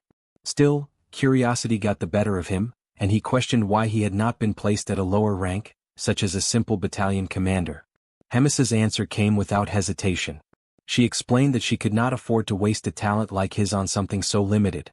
In her eyes, his skill set was far too valuable to confine to a mere battalion. This new rank would serve as both recognition and reward, for his hard work, his survival against all odds, and even for the strange way he had managed to entertain her along the way. Yet there was a condition, one that immediately shifted the mood in the room. Choi, as regiment commander, would move forward without the assistance of any troops whatsoever. The statement hung in the air, drawing puzzled glances from everyone present. No one could fully grasp the reason behind such an unusual arrangement. Ryedrun, ever the curious observer, finally voiced the question lingering in everyone's mind. He asked if Hemis would share her plan, as he found it difficult to understand the purpose of appointing a regiment commander without any soldiers to lead. Hemis answered without so much as a pause. She explained that there was a possibility, however unlikely, that Choi might not require subordinates at all. She wanted to see firsthand how events would unfold if he were left to operate entirely on his own. Before anyone could press further, a firm knock echoed against the heavy door. A voice announced a visitor's arrival, and the timing was almost deliberate. It came just as Hemis mentioned that Moten would serve as a proxy commander. The door opened and Moten himself stepped into the room. With a small but purposeful smile, Hemis concluded her statement by requesting that the two men get along well. The moment provided Moten with an opportunity to greet Choi warmly, clearly pleased to see him again. Choi, however, instantly recalled the less than pleasant memories of the time this same man had caused him trouble during one of the tournaments in the past. With the formalities concluded, Hemis dismissed herself from the meeting, explaining that there were other pressing matters demanding her attention. The scene shifted to the quiet interior of Abelson's room. Here the atmosphere was markedly different, less formal but filled with a quiet intensity. Choi spoke plainly, admitting that he had been genuinely surprised by the saint's recent actions. He asked what had given her the courage to crush that hero's head in such a decisive moment. Abelson's reply came first in the form of a gentle smile, and then in carefully chosen words.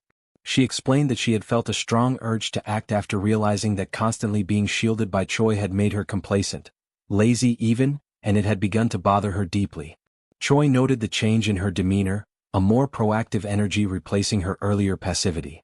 He asked whether this meant Abelson would now join him in battles going forward. She answered without hesitation, if he needed her, she would fight. She reminded him that she possessed the powers of a saint and could summon strength similar to a divine invocation. The drawback, however, was obvious. Her physical endurance could not match the demands of long battles and she would tire quickly. Choi was pleased by her determination, even if it came with limits. He remarked, half in jest and half in truth, that she might one day surpass him entirely. There was even a hint of jealousy in his tone, knowing that as a saint she now wielded the highest level of divine power attainable. Abelson, however, responded with humility, saying she was not certain such power alone mattered.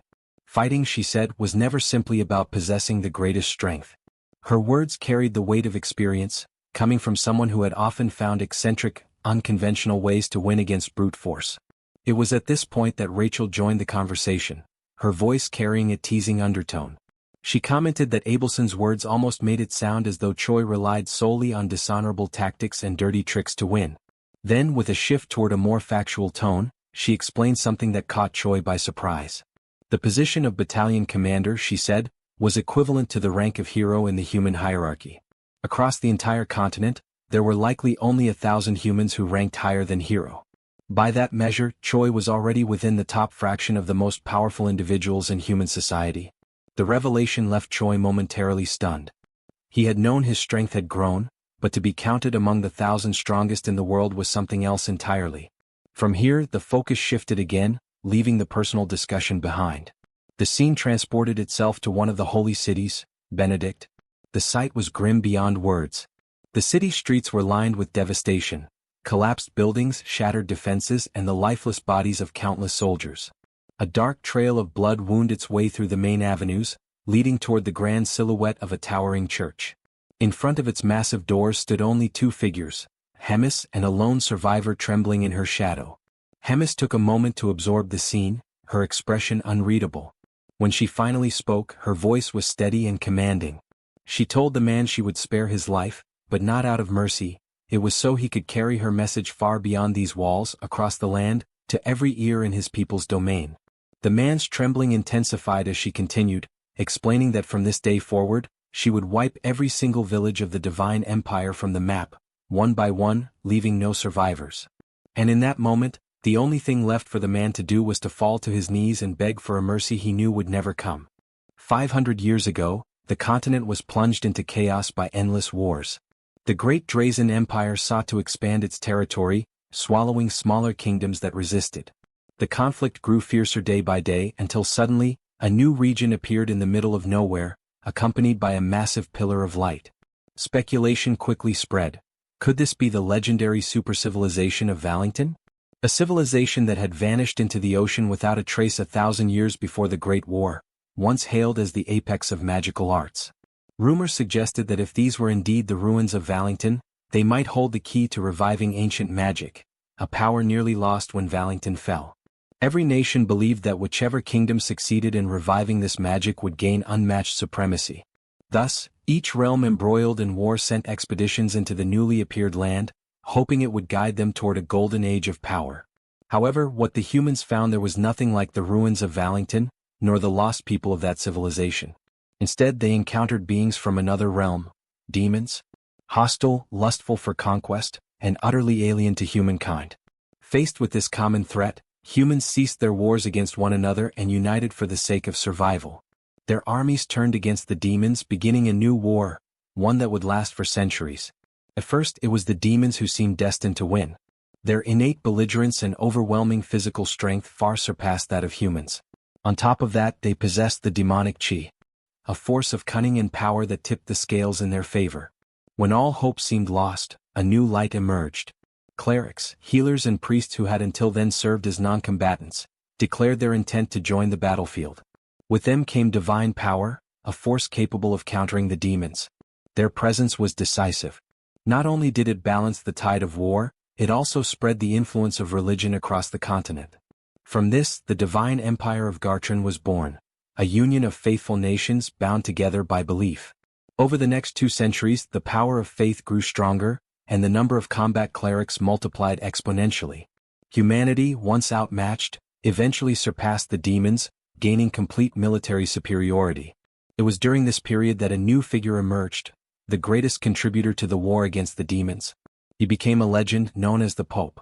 Through his unparalleled martial skill, he trained countless knights and soldiers, and even summoned heroes from other worlds. Under his leadership, demons were driven to the edges of the continent. A new age of peace dawned. But peace brought with it a new problem. During a great council with leaders from every region, the Pope raised the issue. He asked if they knew why humanity once again faced danger after so long. And he answered himself, It was because the demons had not been completely annihilated when the chance had been given. Instead of eradicating them, the humans had chosen to prioritize rebuilding their ruined cities. This was not wrong, for the well-being of the people had to come first. Yet, in the end, the survival of the demons meant that all nations still bore the shadow of their threat, and each nation's way of life had been negatively shaped by that choice. Before the worst could happen, the Pope urged all nations to unite their strength once again and retaliate against the rising threat through a holy war.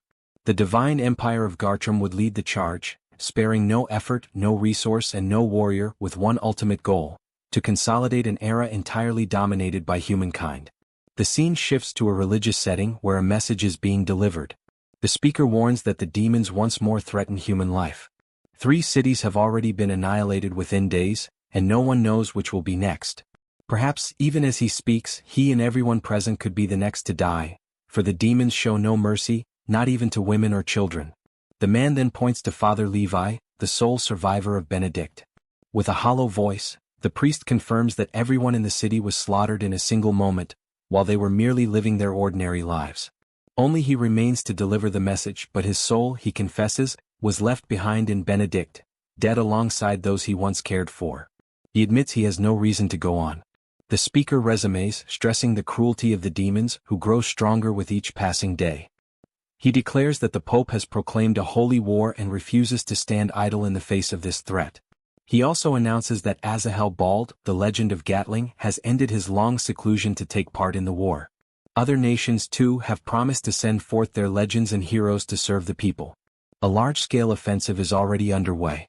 Yet this alone will not be enough to eradicate the demons completely. For the future of the continent to be secured, every man and woman capable of fighting must lend their support and strength. Now more than ever is the time. The call goes out to all: join the holy war, the will of God, which shall guide them onto the path of peace. The speech ends with a rousing cry, shared by all present, united in a single desire: to eliminate the demons once and for all. The scene shifts again. In private, the Pope speaks with one of his subordinates. He reveals that, though competent, Cardinal Elrond has failed gravely in recent times. His blunders have led to the deaths of 2 heroes and the failed capture of Riadrun, a disaster that achieved nothing while costing tens of thousands of lives.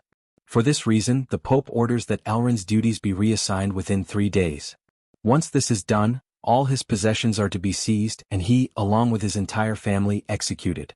The scene shifts once more, this time to Riadrun, who storms into a room abruptly, visibly excited by Hemis's arrival.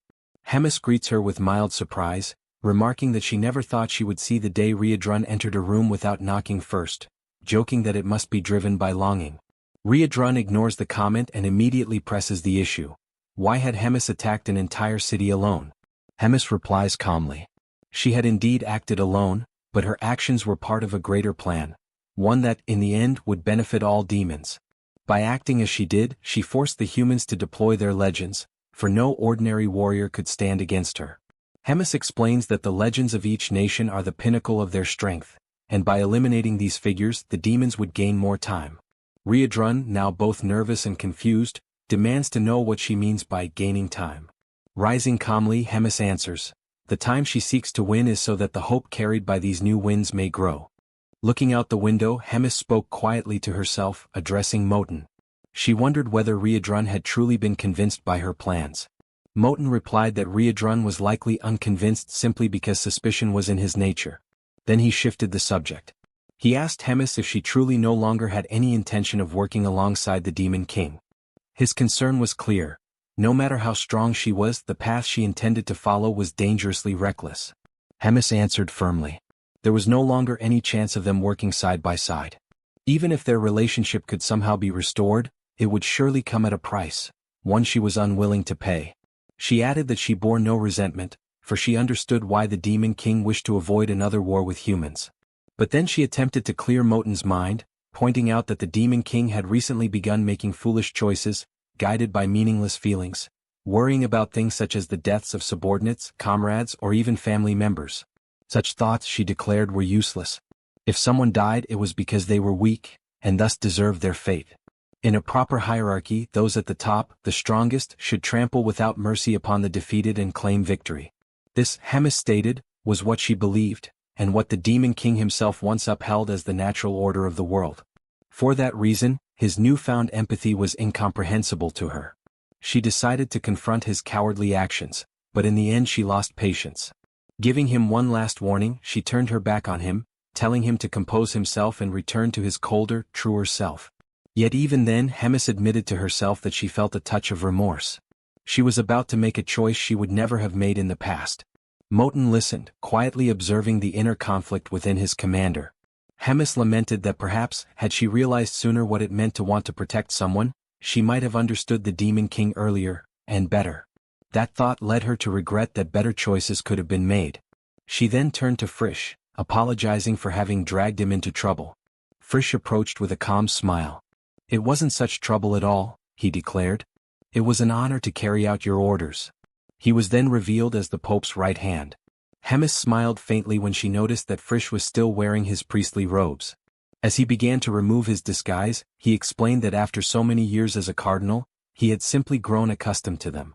Hemis handed him a letter, clearly glad to see him again after such a long time. She asked that he deliver it to Riedrun and Moten when the moment was right.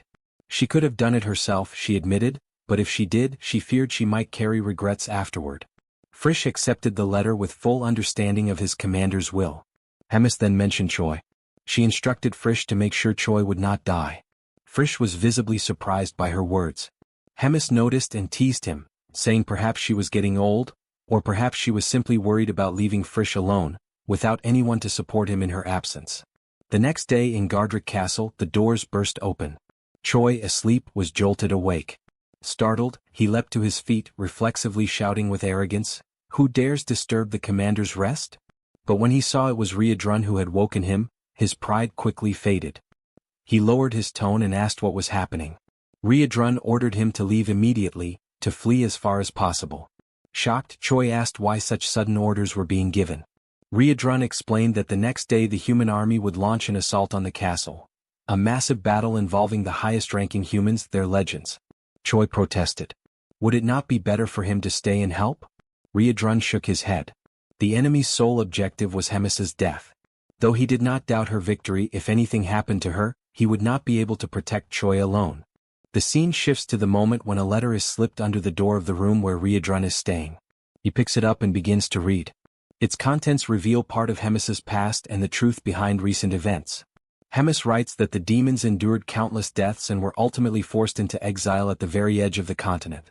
Yet, despite having cornered them completely, the humans never carried out a full extermination. There were many reasons for this decision, but the most significant one was the existence of the Holy Empire. For the empire to remain valid, it needed the demons to exist. The Demon King exploited this convenience to form a secret pact with Gartrum. They agreed to maintain the front lines and preserve each other's territories. Thus, the very survival of the demons became tied to the humans' perception of a war, kept alive only through small-scale skirmishes and minor threats. This balance became a key element in maintaining unity among Gartrum and the other nations. Only Hemis was entrusted with knowledge of Gartrum's proposal. Yet she rejected it outright. To her, a proud death was far better than a life of servitude. The price she paid for this defiance, however, was exile. Using Rotaka's actions as a pretext, she was banished to the Black Fortress. Hemis clarifies in the letter that this long explanation was only the introduction. What truly matters now is what comes next. According to Frisch, the humans are preparing a massive attack, an unparalleled battle involving the legends and heroes of every human nation. While she faces this threat directly, Riedrun must protect the castle and take her place as its commander. She admits openly that she knows his current strength may not be enough to make this task easy. However, when the vote to select the next commander takes place, Hyuna and Ashjas will support him. This was arranged beforehand, and Ashjas in particular required no convincing. His affection for his nephew made it impossible to ignore such a request. "This," Hemis writes, "is all I can do for now. From here onward, everything rests in your hands. I believe you will handle it in the best possible way." She thanks Riedrun for making her confinement in the suffocating castle feel just a little lighter. As a postscript, she mentions Choi. She tells Riedrun not to worry about him. His path has already been arranged. Choi will leave the Demon King's army, and if all goes well, he and Riedrun will meet again. For now, however, Choi must depart together with the saint. Later, preparations for departure are made. Riedrun assures Choi that once everything is settled and he has taken his rightful place, he will reach out through the communicator. Choi, uneasy and unwilling to accept what is happening so suddenly, nevertheless agrees to the plan. Suddenly someone calls out to Choi, drawing his attention. Abelson and Frisch appear. Hemis's aide steps forward, introducing himself and stating that he has been assigned to accompany them by Hemis's orders.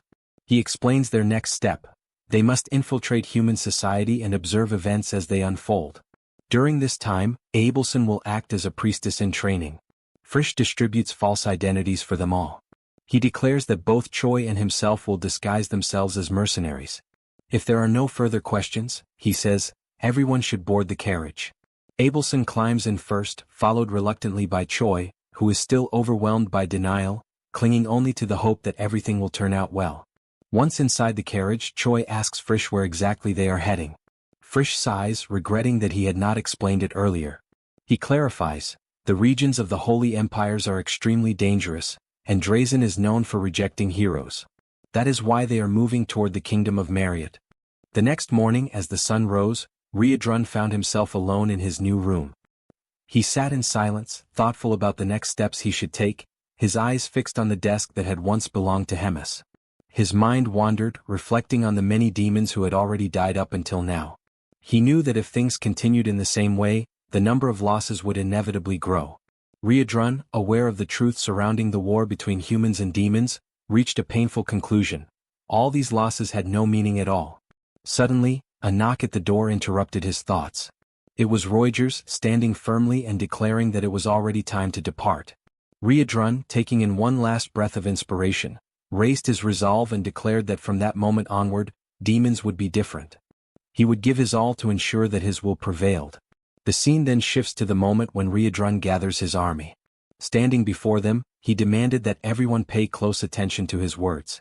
He began his speech by exalting who they were, reinforcing that demons are a warrior race, born to fight, and that no other race would ever be able to tame them. For that reason, he told them, they must face the battle to come without hesitation. And if necessary, they must be willing to die for freedom, to die as the warriors they were, for the sake of the future of their entire race.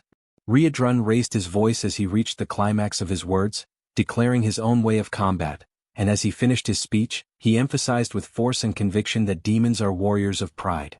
The focus then shifts to Hemis, who quickly realized that Riedrun had already begun his movements. With that, she too would have to begin her own, acting from her side. At the top of a mountain, Hemis looked down before leaping gracefully to the lower part. The moment she landed, she came across a man leaning calmly against a tree. The man spoke first, declaring that he had known she was on her way and had been waiting eagerly for their encounter. Hemis recognized him immediately and stated that it had been 150 years since their last meeting, remarking with some surprise that he had grown younger with the passing of time. Basil Scott, the Legend of Drazen, was this man's name. Upon hearing Hemis's words, he explained that his youthful appearance was the result of having reached the realm of legends. Hemis, however, replied that she had been expecting a different human in Scott's place. The one she was truly searching for, it seemed, had been cowardly enough to hide and conceal his magic. Scott, unfazed, declared that Gartram's command was positioned at the exact opposite location from where he and Hemis now stood. With that assurance, he drew his sword, announcing that their fight would happen here and now, without any interruptions. Hemis understood his intention but remained unconcerned about the battle about to unfold. She answered his challenge coldly, saying that he should choose his words more carefully when daring to confront her, for she remembered well how, in the past, while lesser soldiers blocked her path, Scott himself had fled cowardly in search of survival. She then acknowledged that his bravery now was driven by his desire to cleanse his stained name. With that, she activated a magic that created her personal domain, known as the Boundary of Lamentation. Scott, undeterred, declared that back then he had been defeated by a technique he had never seen before, but that now things would be different. As soon as the words left his mouth, he charged toward Hemis with full force. Hemis immediately prepared her attack, the Stars of Loss. Yet the strike had no effect on the hero, for he deflected every blow and continued his advance. He pressed closer and closer until he was nearly upon the commander, his sword now channeling a strike of immense power. At that moment, Hemis reflected briefly on his words. Perhaps this time, it truly would be different. As the attack drew near, the hero struck at Hemis, but she swiftly blocked the blow and mocked him, claiming that she had not noticed any difference in his strength so far. With a sneer, she ridiculed his lack of evolution. Their weapons clashed violently, the sound echoing with each strike, and in that brief moment the hero reflected on how his powers seemed to be evenly matched with hers. Realizing this, he concluded that all he needed to do was remain cautious of the magical projectiles raining down from above.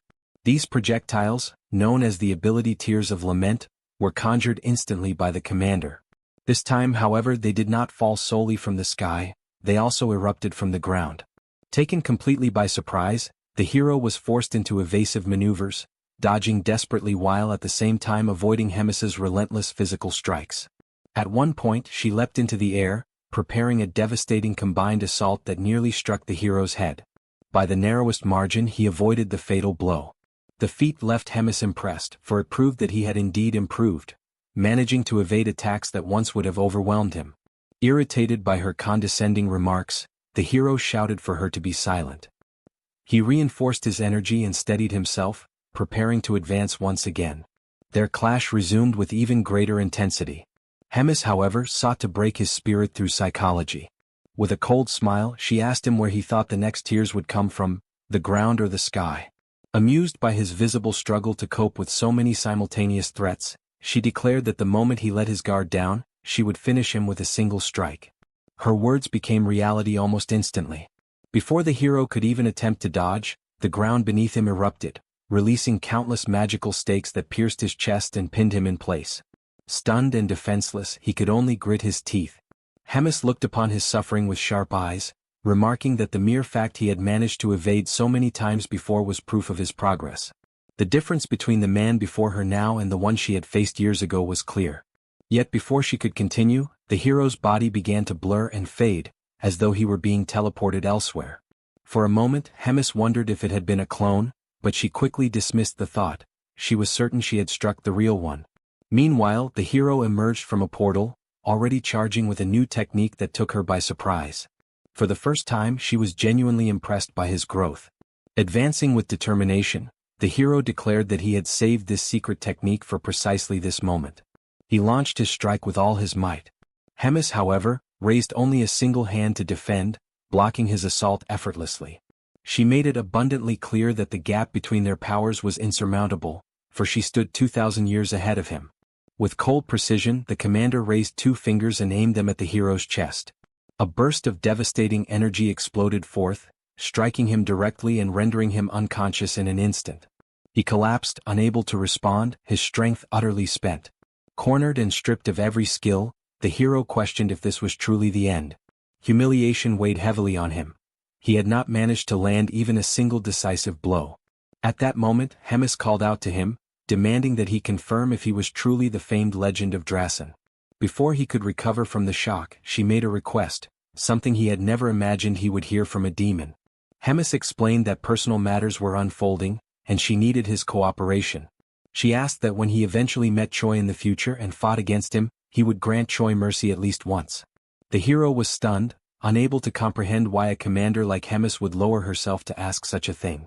But before she could say more, the sky split open and a massive surge of golden energy descended upon him. The overwhelming force struck with such intensity that the legend of Drasen was annihilated completely, his body erased, leaving not even dust behind to tell the tale. Hemis, caught off guard, analyzed what had just occurred. She was certain that the hero was now dead. Frustration welled within her, for she had deliberately granted him time to converse, only for their encounter to be interrupted in the most brazen and discourteous way possible. Raising her eyes toward the sky, she identified the only suspect who could wield such power, Azrael Bald, descending with his underling Morim at his side. He had originally planned to appear only after the group defeated Basel. However, realizing that such a victory was far beyond their reach, he concluded that he had no choice but to reveal himself earlier than intended. At that moment Hemis appeared, gripping her scythe tightly. Her gaze reflected doubt, questioning whether it was too cruel to act this way among humans, silently wondering if it was truly the right thing to do. But the answer was clear, it did not matter. Standing before her was none other than the legend of Drasen. Even if temporary cooperation existed, the truth remained that Drasen had always been the rival of the Holy Empire. Striking first and eliminating him was the wisest choice. After all, the death of a legend carried the weight of disaster on a national scale. From the top of a cliff, Asael observed Hemis below. He knew the destruction of the city had been nothing but bait to lure him to that place. Her response confirmed his suspicions, recognizing him as the very legend of Grattan. Asael, resolute, revealed that nothing happening there was by chance. A long and meticulous preparation had led to this very day, a plan designed for this precise moment. Behind him, Morian stood with her radiant aura, flanked by a vast army aligned at her side. Morian brought her hands together before her lips, in a gesture resembling a solemn prayer. In her thoughts, the conviction was absolute. The second battle was about to begin. Hemis sensed something strange in the air. The pillar before her did not act as a simple defensive barrier. Instead of merely containing her energy, it repelled the field of power she attempted to expand, as though the very space rejected her influence. That pillar carried sacred power accumulated over time, now releasing a golden aura that spread outward, neutralizing her presence. Above, Asael raised his sword before the army. The strategy was clear. The saint would maintain the pillar, while the knight's mission was to protect her with all their might. The soldiers took position, resting their hands on the swords planted in the ground, their heads bowed in reverence. From the exact spot where each of them stood, golden flowers bloomed, as if manifestations of the sacred power itself. At Asael's command, they raised a barrier to ensure Hemis had no chance of escape. The golden sphere, wrapped in lightning-like energy, glowed with blinding intensity, spreading its dazzling light across the field. Hemis shielded her eyes with one hand, struggling against the glare radiating from both the pillar and the sphere. Before her, she recognized a barrier unlike anything she had ever seen. In her hands, her scythe dissolved into black smoke, with faint sparks scattering through the air. The force of repulsion was undeniably strong, and her domain began to collapse before the sacred power. Furthermore, the shield she managed to maintain at that moment was but a shadow of its former strength, offering no true protection. When her face emerged from the light once more, something had changed. With a decisive gesture, she ripped open the stitches that sealed two deep cuts stretching from each side of her mouth to the ends of her face. Between the slits, her sharp fangs were revealed. A macabre smile formed. Hemis taunted her opponents, making it clear that without the great handicap she had imposed upon herself, they would not have even dared to face her. Hemis took position, holding the cord made from the stitches of her mouth, and fixed her gaze on the enemies atop the cliff. With a swift motion, she rushed forward, lashing her whip toward Asael, who leapt from above to defend, raising his sword. She struck from one side, then the other, each whip crack swift and precise, while he continued to block with his blade. One strike came dangerously close to his face, slicing the air with a sharp snap. Seizing an opening, Asael advanced, attempting a counterattack. With a shout, he delivered a deadly command, thrusting his blade forward. Yet the strike never landed. At the moment of impact, Hemis had vanished. Asael's eyes widened in shock. Hemis had completely dispersed. From above, Morian called to him, urging him to look up. When he lifted his eyes, Asael saw Hemis hovering above, chanting an incantation. A searing red light wrapped around her figure. It was Hellflash, the evolved form of Hellflare. On the ground, Asael bent forward, frustrated, aware of the overwhelming power pressing down on him. High above, Hemis pressed her hands together and unleashed her might, sending a direct impact crashing down on Asael as if it descended from the heavens themselves. But the attack was halted. Asael gripped his sword with both hands before him, fully blocking the surge of energy. The force etched a deep V into the earth where it clashed against his defense. Hovering above, Hemis clenched her fists, observing the scene. She reflected on his strength. Even as a defensive authority wielder, she had not expected him to emerge without a single scratch. Asael, dripping with sweat, stood firm, his sword still raised as though his entire body channeled resistance against the colossal strike. Hemis immediately realized the effect manifesting before her. The sacred barrier was absorbing the demonic energy of her attacks, lessening their impact and preventing any true damage. A high-level defensive authority wielder, a saint, and a colossal shield powered by the sacred force of hundreds of warriors. Morian remained bowed, eyes closed, hands clasped in absolute concentration, channeling all surrounding energy into the barrier. For Hemis, the sight was infuriating, a battlefield prepared to perfection for a long, exhausting confrontation. In her right hand, violet sparks began to crackle, glowing with rising intensity. For a brief moment, she seemed to weigh her options, questioning what her next move should be against such an impenetrable defense. She felt the burden of the situation. The demonic energy spent against Basel had been heavier than expected, making each movement harder. With only half her strength, breaking that shield was impossible. As she stared at the white-haired man before her, she realized she had now taken Basil's place, facing the very trial he had endured. Suddenly, a flash of memory crossed her mind. The battle resumed at full force. After trading several blows, Asael pressed forward with determination, gripping his sword and declaring his intent to end it once and for all. With his full strength, he drove the blade into the ground, unleashing an immense power of divinity, sword of revelation. At the point of impact, golden light erupted, so intense that shards of stone tore from the ground and scattered into the air, clouds of dust rising around them. Before Hemis, a crimson sphere began to form, pulsing with condensed energy. She watched the technique with both recognition and defiance. Despite the display, she showed no fear. The maneuver was familiar, yet she was far from believing the battle was over. The sphere advanced slowly toward her, as if it had a will of its own. Her claws, sharp and golden, shimmered with a menacing gleam. Then, suddenly, blood gushed from the upper part of her body, forcing her to arch backward. The kneeling soldiers, their swords still planted in the ground, witnessed the scene in utter disbelief. Morian's eyes widened in shock as she exclaimed that he had struck down the glutton. Asael stood equally stunned. His sword still pierced the earth while before him Hemis lay bloodied, collapsed, unable to move. Trembling, he returned the blade to his waist, struggling to accept what had just occurred. A drop of sweat rolled down his face as he murmured to himself, questioning whether it had truly happened. His gaze fixed on Hemis's hand, adorned with golden claws, motionless upon the ground. Suddenly, before Asael could even realize that she was still alive, he found himself caught between the fangs of Hemis. She lunged forward with a monstrous maw, bursting open from the wound Asael had inflicted on her moments earlier. In a single motion, the legendary hero became nothing more than a morsel for the glutton. Only a fragment of him remained, leaving the scene both grotesque and astonishing. The saint, unable to believe what had just happened, cried out desperately for Asael, her voice filled with disbelief. Hemis, brimming with confidence, returned to her original form, mocking the situation and ridiculing the shock she had caused. She then reflected on how dire her circumstances had become, forced to feign death and rely on a strategy once used by Baal. Yet, with a sardonic tone, she joked, asking what everyone thought of her magic trick. But her composure soon faltered as she began to spit blood. It was then that she admitted the Empire was indeed far stronger than she had anticipated. The saint noticed the blood and speculated whether it was caused by Hemis's wounds, or perhaps the result of being unable to digest a paladin.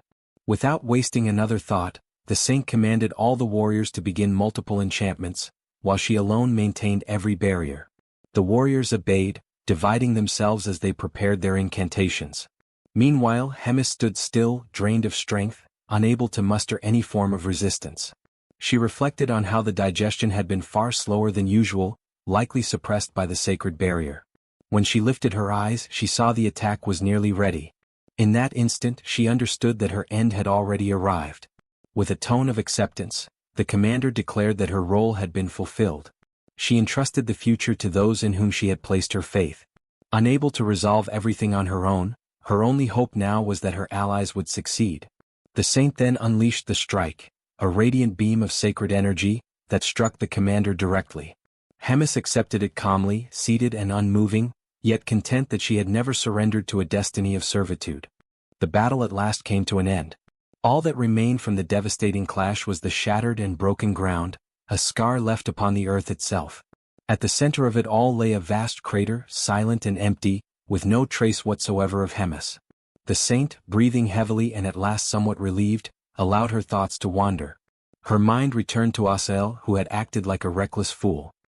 He had let himself be carried away by the fleeting belief that victory was already his. That overconfidence had left him vulnerable, and in the end, it had cost him dearly. His fate had been a terrible one. She also pondered the weight of his loss, the fact that Asael had been taken from them so early in the sequence of events now unfolding. Losing him at such a moment cast a shadow that she could not shake. Beyond that, she knew in her heart that the Pope himself would be gravely disappointed by what had transpired. A warrior broke the silence, asking her what course of action they should take next. The saint turned slowly to the gathered army. With a firm voice, she instructed them to return to the capital for now. She then warned them to listen carefully, to etch into their memory the words she was about to speak. She declared that the tale to be carried forward, The only tale to be remembered was this. Sir Asel, together with Sir Basil of Drazen, had fought with unmatched valor. For the sake of the Empire of Gartram, the two had perished side by side with the gluttonous foe. Both had met an end worthy of the highest honor, befitting the titles of living legends. And with that solemn declaration, she commanded that no other version of the story must ever be told. The scene then shifted elsewhere, to the battlefield where Riadrun now stood. He had cut down every last soldier who opposed him, and still he remained tall and unwavering. It was then that Moten arrived, his steps echoing with authority, and he praised Riadrun's performance. Moten declared openly that none of those fallen soldiers had ever been a match for Riadrun's strength. Riadrun brushed off the praise, insisting that compared to Moten himself, his own journey was still long, his growth still incomplete. Moten, however, did not waver. He reinforced that his words were not spoken lightly. His praise was no exaggeration. For it was plain to see that within only a few short years, or perhaps even before the end of the current year, Riadrun would rise beyond him. That claim left Riadrun astonished, his heart shaken by the weight of such certainty. With solemnity, Moten drove his sword into the ground. He revealed then that the link he had once shared with Rems had vanished completely. Riadrun, startled, connected the signs and spoke aloud the fear that the worst might have happened. Moten confirmed his suspicion. Riadrun pressed further, asking what Moten's path would be from here. The knight did not hesitate. He declared that Rems was his one and only lord, and that he would continue to follow her final orders. His loyalty, he affirmed with unshakable conviction, would not falter whether she still lived or whether she had already passed beyond this world. Riadrun then asked what her final instructions had been. Moten explained carefully that she had charged him with protecting Riadrun, ensuring his safety until the day he succeeded in becoming a commander. From that day forward, Moten himself would take up the duty of aiding him, guiding his training, until Riadrun had gathered the strength and the wisdom required to rise above all others and become the most powerful among commanders. Powerful enough to change the rotten and corrupted state of the demon race itself. Standing face to face, Moten extended his hand to Riadrun, sealing their pact with a promise that he would remain forever as his ally. The scene shifted once more, this time to a grand place of worship, where the Pope himself stood before the gathered faithful. His voice echoed through the sacred hall as he delivered grim news. One of the greatest pillars of the Holy Empire had fallen. He announced that Asael had become a martyr, a man who had given more than 2 full centuries of his life to service.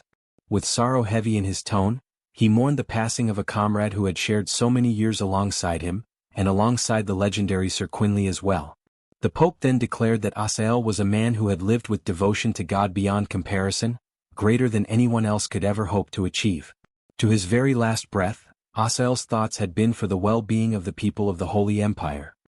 He revealed that in the moment of his death, Asael had lifted his final prayer, asking that the remaining days of the sacred people might be spent in safety and in peace. The Pope then called upon all present to pray in remembrance of Asael's deeds, to ensure that his sacrifice would never be forgotten. His words carried a warning. The day would surely come when divine punishment would descend upon all those who opposed God. At last, with sorrow etched upon his face, the Pope reflected on how often he had warned against lowering one's guard in times of advantage. And so he lamented the tragic end of the legendary hero, Asael, whose fall would forever weigh upon the hearts of the faithful. The Pope was suddenly interrupted by a messenger reporting that Drazen had sent someone to Marriott, requesting access to investigate the battlefield where Hemis had been fought. The Pope remarked that they must be searching for the truth about Basil's death, but noted that the cleaning service had already been completed and nothing remained to be found. Even so, he instructed the man to secretly contact Marriott and have Drazen's request denied. The man bowed for leave, having understood, but the Pope asked him to wait, for he had another question. He inquired about the whereabouts of Abelson and Choi. The man explained that neither of them had been sighted, not even during the recent battles. He found it particularly strange that Choi had not appeared, as there would have been no reason for him to avoid the front lines. He suspected that Hemis had removed him from the Demon King's army. The Pope then faced the reality that even in the final moments, Choi remained a thorn in his side. Since Choi had not appeared during Hemis's moment of crisis, the Pope ordered the man to search the entire continent if necessary, but to find them both. He warned that if anyone dared to hide them or offer them shelter, they would suffer divine consequences. The scene then shifted to the carriage of the group, or rather the quartet, where Choi and Rachel were muttering complaints but were quickly interrupted. Rachel was asked to check whether the disguises were ready. She was surprised at how quickly they had been prepared. Looking at Choi, she noticed his newly dyed cold red hair, evaluated it, and asked him not to make a mess of things. Abelson then appeared, announcing that she had finished her disguise as well, and asked for everyone's opinion. Choi reacted with typical exaggeration, his eyes nearly popping out, declaring that Abelson looked stunning, like a princess from a fairy tale. Abelson laughed, thanked him for the compliment, and replied that she might not be from a fairy tale, but she truly was a princess, one of Marriott. Choi quickly snapped back to reality. Frisch was astonished that Choi had not connected Abelson's surname to the kingdom, which happened to be their current destination.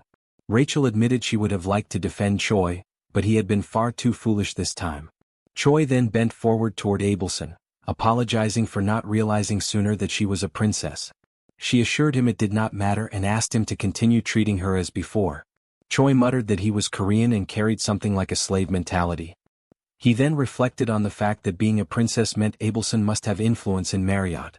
Abelson answered that she was not sure, explaining that she had already spoken to Frisch about it, but if possible she wished not to reveal her identity or even return there. Choi, surprised, asked why, only to receive a blow to the head from Frisch, who called him an idiot, with Rachel echoing the insult. Frisch explained that one of the greatest empires of the continent was hunting him, and Abelson had no intention of letting anyone else suffer on her account. Abelson added that it was not as though she would never return, but if the situation became critical, she would have to find a way to ask for help, because in the end they were still her family. The scene then shifted back to the battlefield where Hemis and the heroes had clashed. A sharp crack echoed among the stones, and from within the ruins a dark aura began to rise. Whether this was a good sign, or not, remained uncertain. Already within human territory, the trio continues their journey deeper into the forest. Choi, worried, checks his system once again, intrigued by the fact that it is not functioning. Rachel notices the hero's concern and asks what is going on. Choi then explains the situation, saying that, strangely, ever since they entered human territory, the hero system has stopped working. The only thing displayed is a screen full of glitches and scrambled text. Rachel doubts the situation, saying that the system is far too intelligent to break down like that. Choi reports that he has been feeling something strange for some time now, as if someone were watching his steps and creating obstacles in real time. Rachel defends herself against Choi's remark by saying that, since she cannot see the system, she cannot be very sure. Perhaps the reason for the system bug is the fact that they are taking a completely different path compared to other heroes. Choi is such an irregular existence that the system simply could not withstand it. In other words, a depraved user of demonic energy who goes against humans. Choi focuses only on the word depraved, noticing that Rachel does not mince her words. Rachel concludes by saying that, despite everything, considering that she has not yet received any order to abandon Choi and return, this may mean that he is doing a good job. Frisch, overhearing the conversation, interrupts the chatterboxes, telling them to stop. He warns them that they are almost arriving at the village located closest to the borderlands, Khitan Village, Kingdom of Marriott, Viscount Andef. Abelson becomes curious and asks if this would be the first time he has entered a human village. The hero replies that yes, since he began his journey in a strange place thanks to someone, but that, in the end, he managed to get a chance to be a hero properly. Knowing this, Abelson points out that Choi will probably be disappointed. The hero's first time in human territory will be in a place far from wonderful. Meanwhile, guards approach the group, requesting identification, while Frisch promptly complies and describes the group as consisting of 3 mercenaries in search of paid work. Choi is surprised by the objective stated by the man, especially considering that the region is the demon border. Frisch ignores the surprise, replying that the objective will become clear once he sees where they are entering. Ahead lies a catastrophic scene, people in misery and ruins as far as the eye can see. Rachel steps forward and notices posters placed on notice boards. The poster contains discouraging information, stating that the region suffers from taxes, endless labor tasks, taxes and more taxes, and also a bit more taxes. Abelson receives the information with great anguish, especially because it is a region belonging to her family. Frisch notices Abelson's reaction and questions why she is embarrassed, asking her to be honest, ironically. With Abelson's hesitation, he himself explains, saying that the imperial family is exploiting the people there, draining every last drop from everyone under the pretext of an imminent war. He adds that what is happening there is not a problem unique to the Empire of Marriott, and that he knows the situation exists in other empires, having learned this during the period when he worked as a cardinal. It is common for rulers in Garden to exploit the people through the fear of wars, inciting them while filling their own pockets. Abelson listens to the explanations without believing the direction the kingdoms are taking. Later, Abelson is sitting, reflecting on the reality of the people, beneath the statue of a knight. The saint's thoughts are interrupted when someone surprises her, calling out to her. It is Choi who arrives, surprising Abelson, who in turn asks him where Frisch and Rachel are. Choi sits beside the saint and asks how she is feeling. Abelson answers honestly, saying that her mood has not improved at all and that, in fact, she feels angry. Choi tries to joke, saying that she has every right to be after hearing so many atrocities. Abelson clarifies that the feeling is not directed at Frisch, but at herself. She could have tried to argue something that defended the empire, but it was impossible. Nothing she could say would be capable of defending Garden from what it has been doing to the people. Choi is shocked upon hearing the saint and begins to wonder what to do to help her get out of this situation. But the options that come to mind are not the best for the occasion. Before he could reach a decision, Abelson calls his attention. Trembling at the thought that he had said something wrong, he replies already apologizing, even though he had not said anything. This leaves Abelson confused. Choi realizes that it was not a sermon. Abelson is equally frozen by the confusion.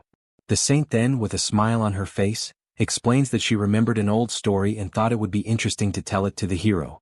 Abelson then begins the tale about a hero who was a legend of Khitan, which, although it seems like a humble village now, once lived through a time of glory.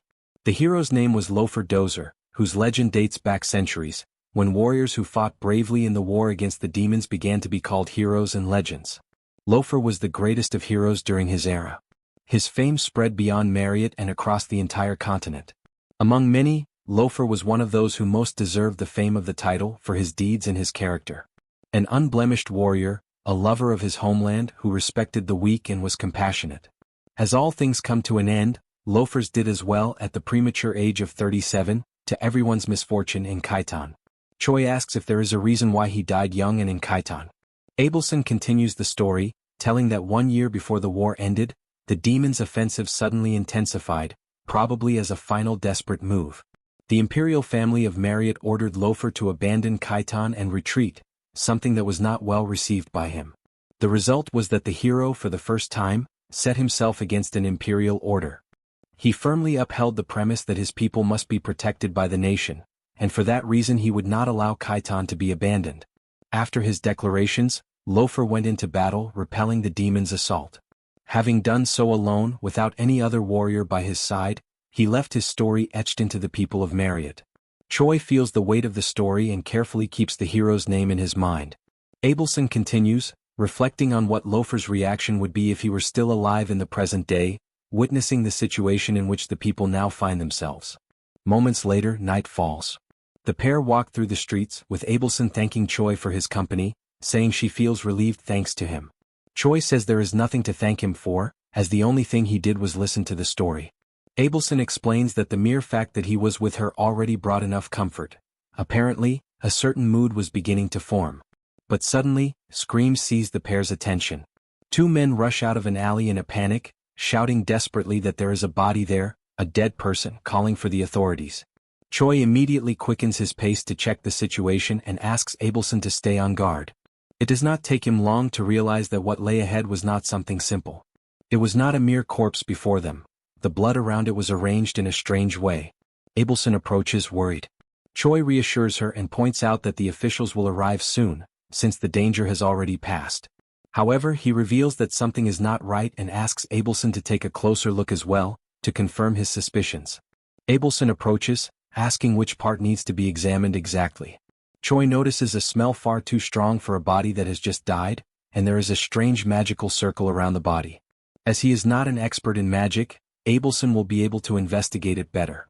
As soon as the saint arrives, the warning is shouted, "Choi, be careful, behind you." Behind the hero, there is a zombified creature, ready to launch a surprise attack against him. If you enjoyed this video, don't forget to give it a thumbs up, it really helps. And for more content like this, make sure to subscribe and hit the notification bell so you don't miss any updates. Let me know in the comments if you'd like to see another part. I'd love to hear your thoughts. See you next time. Bye-bye.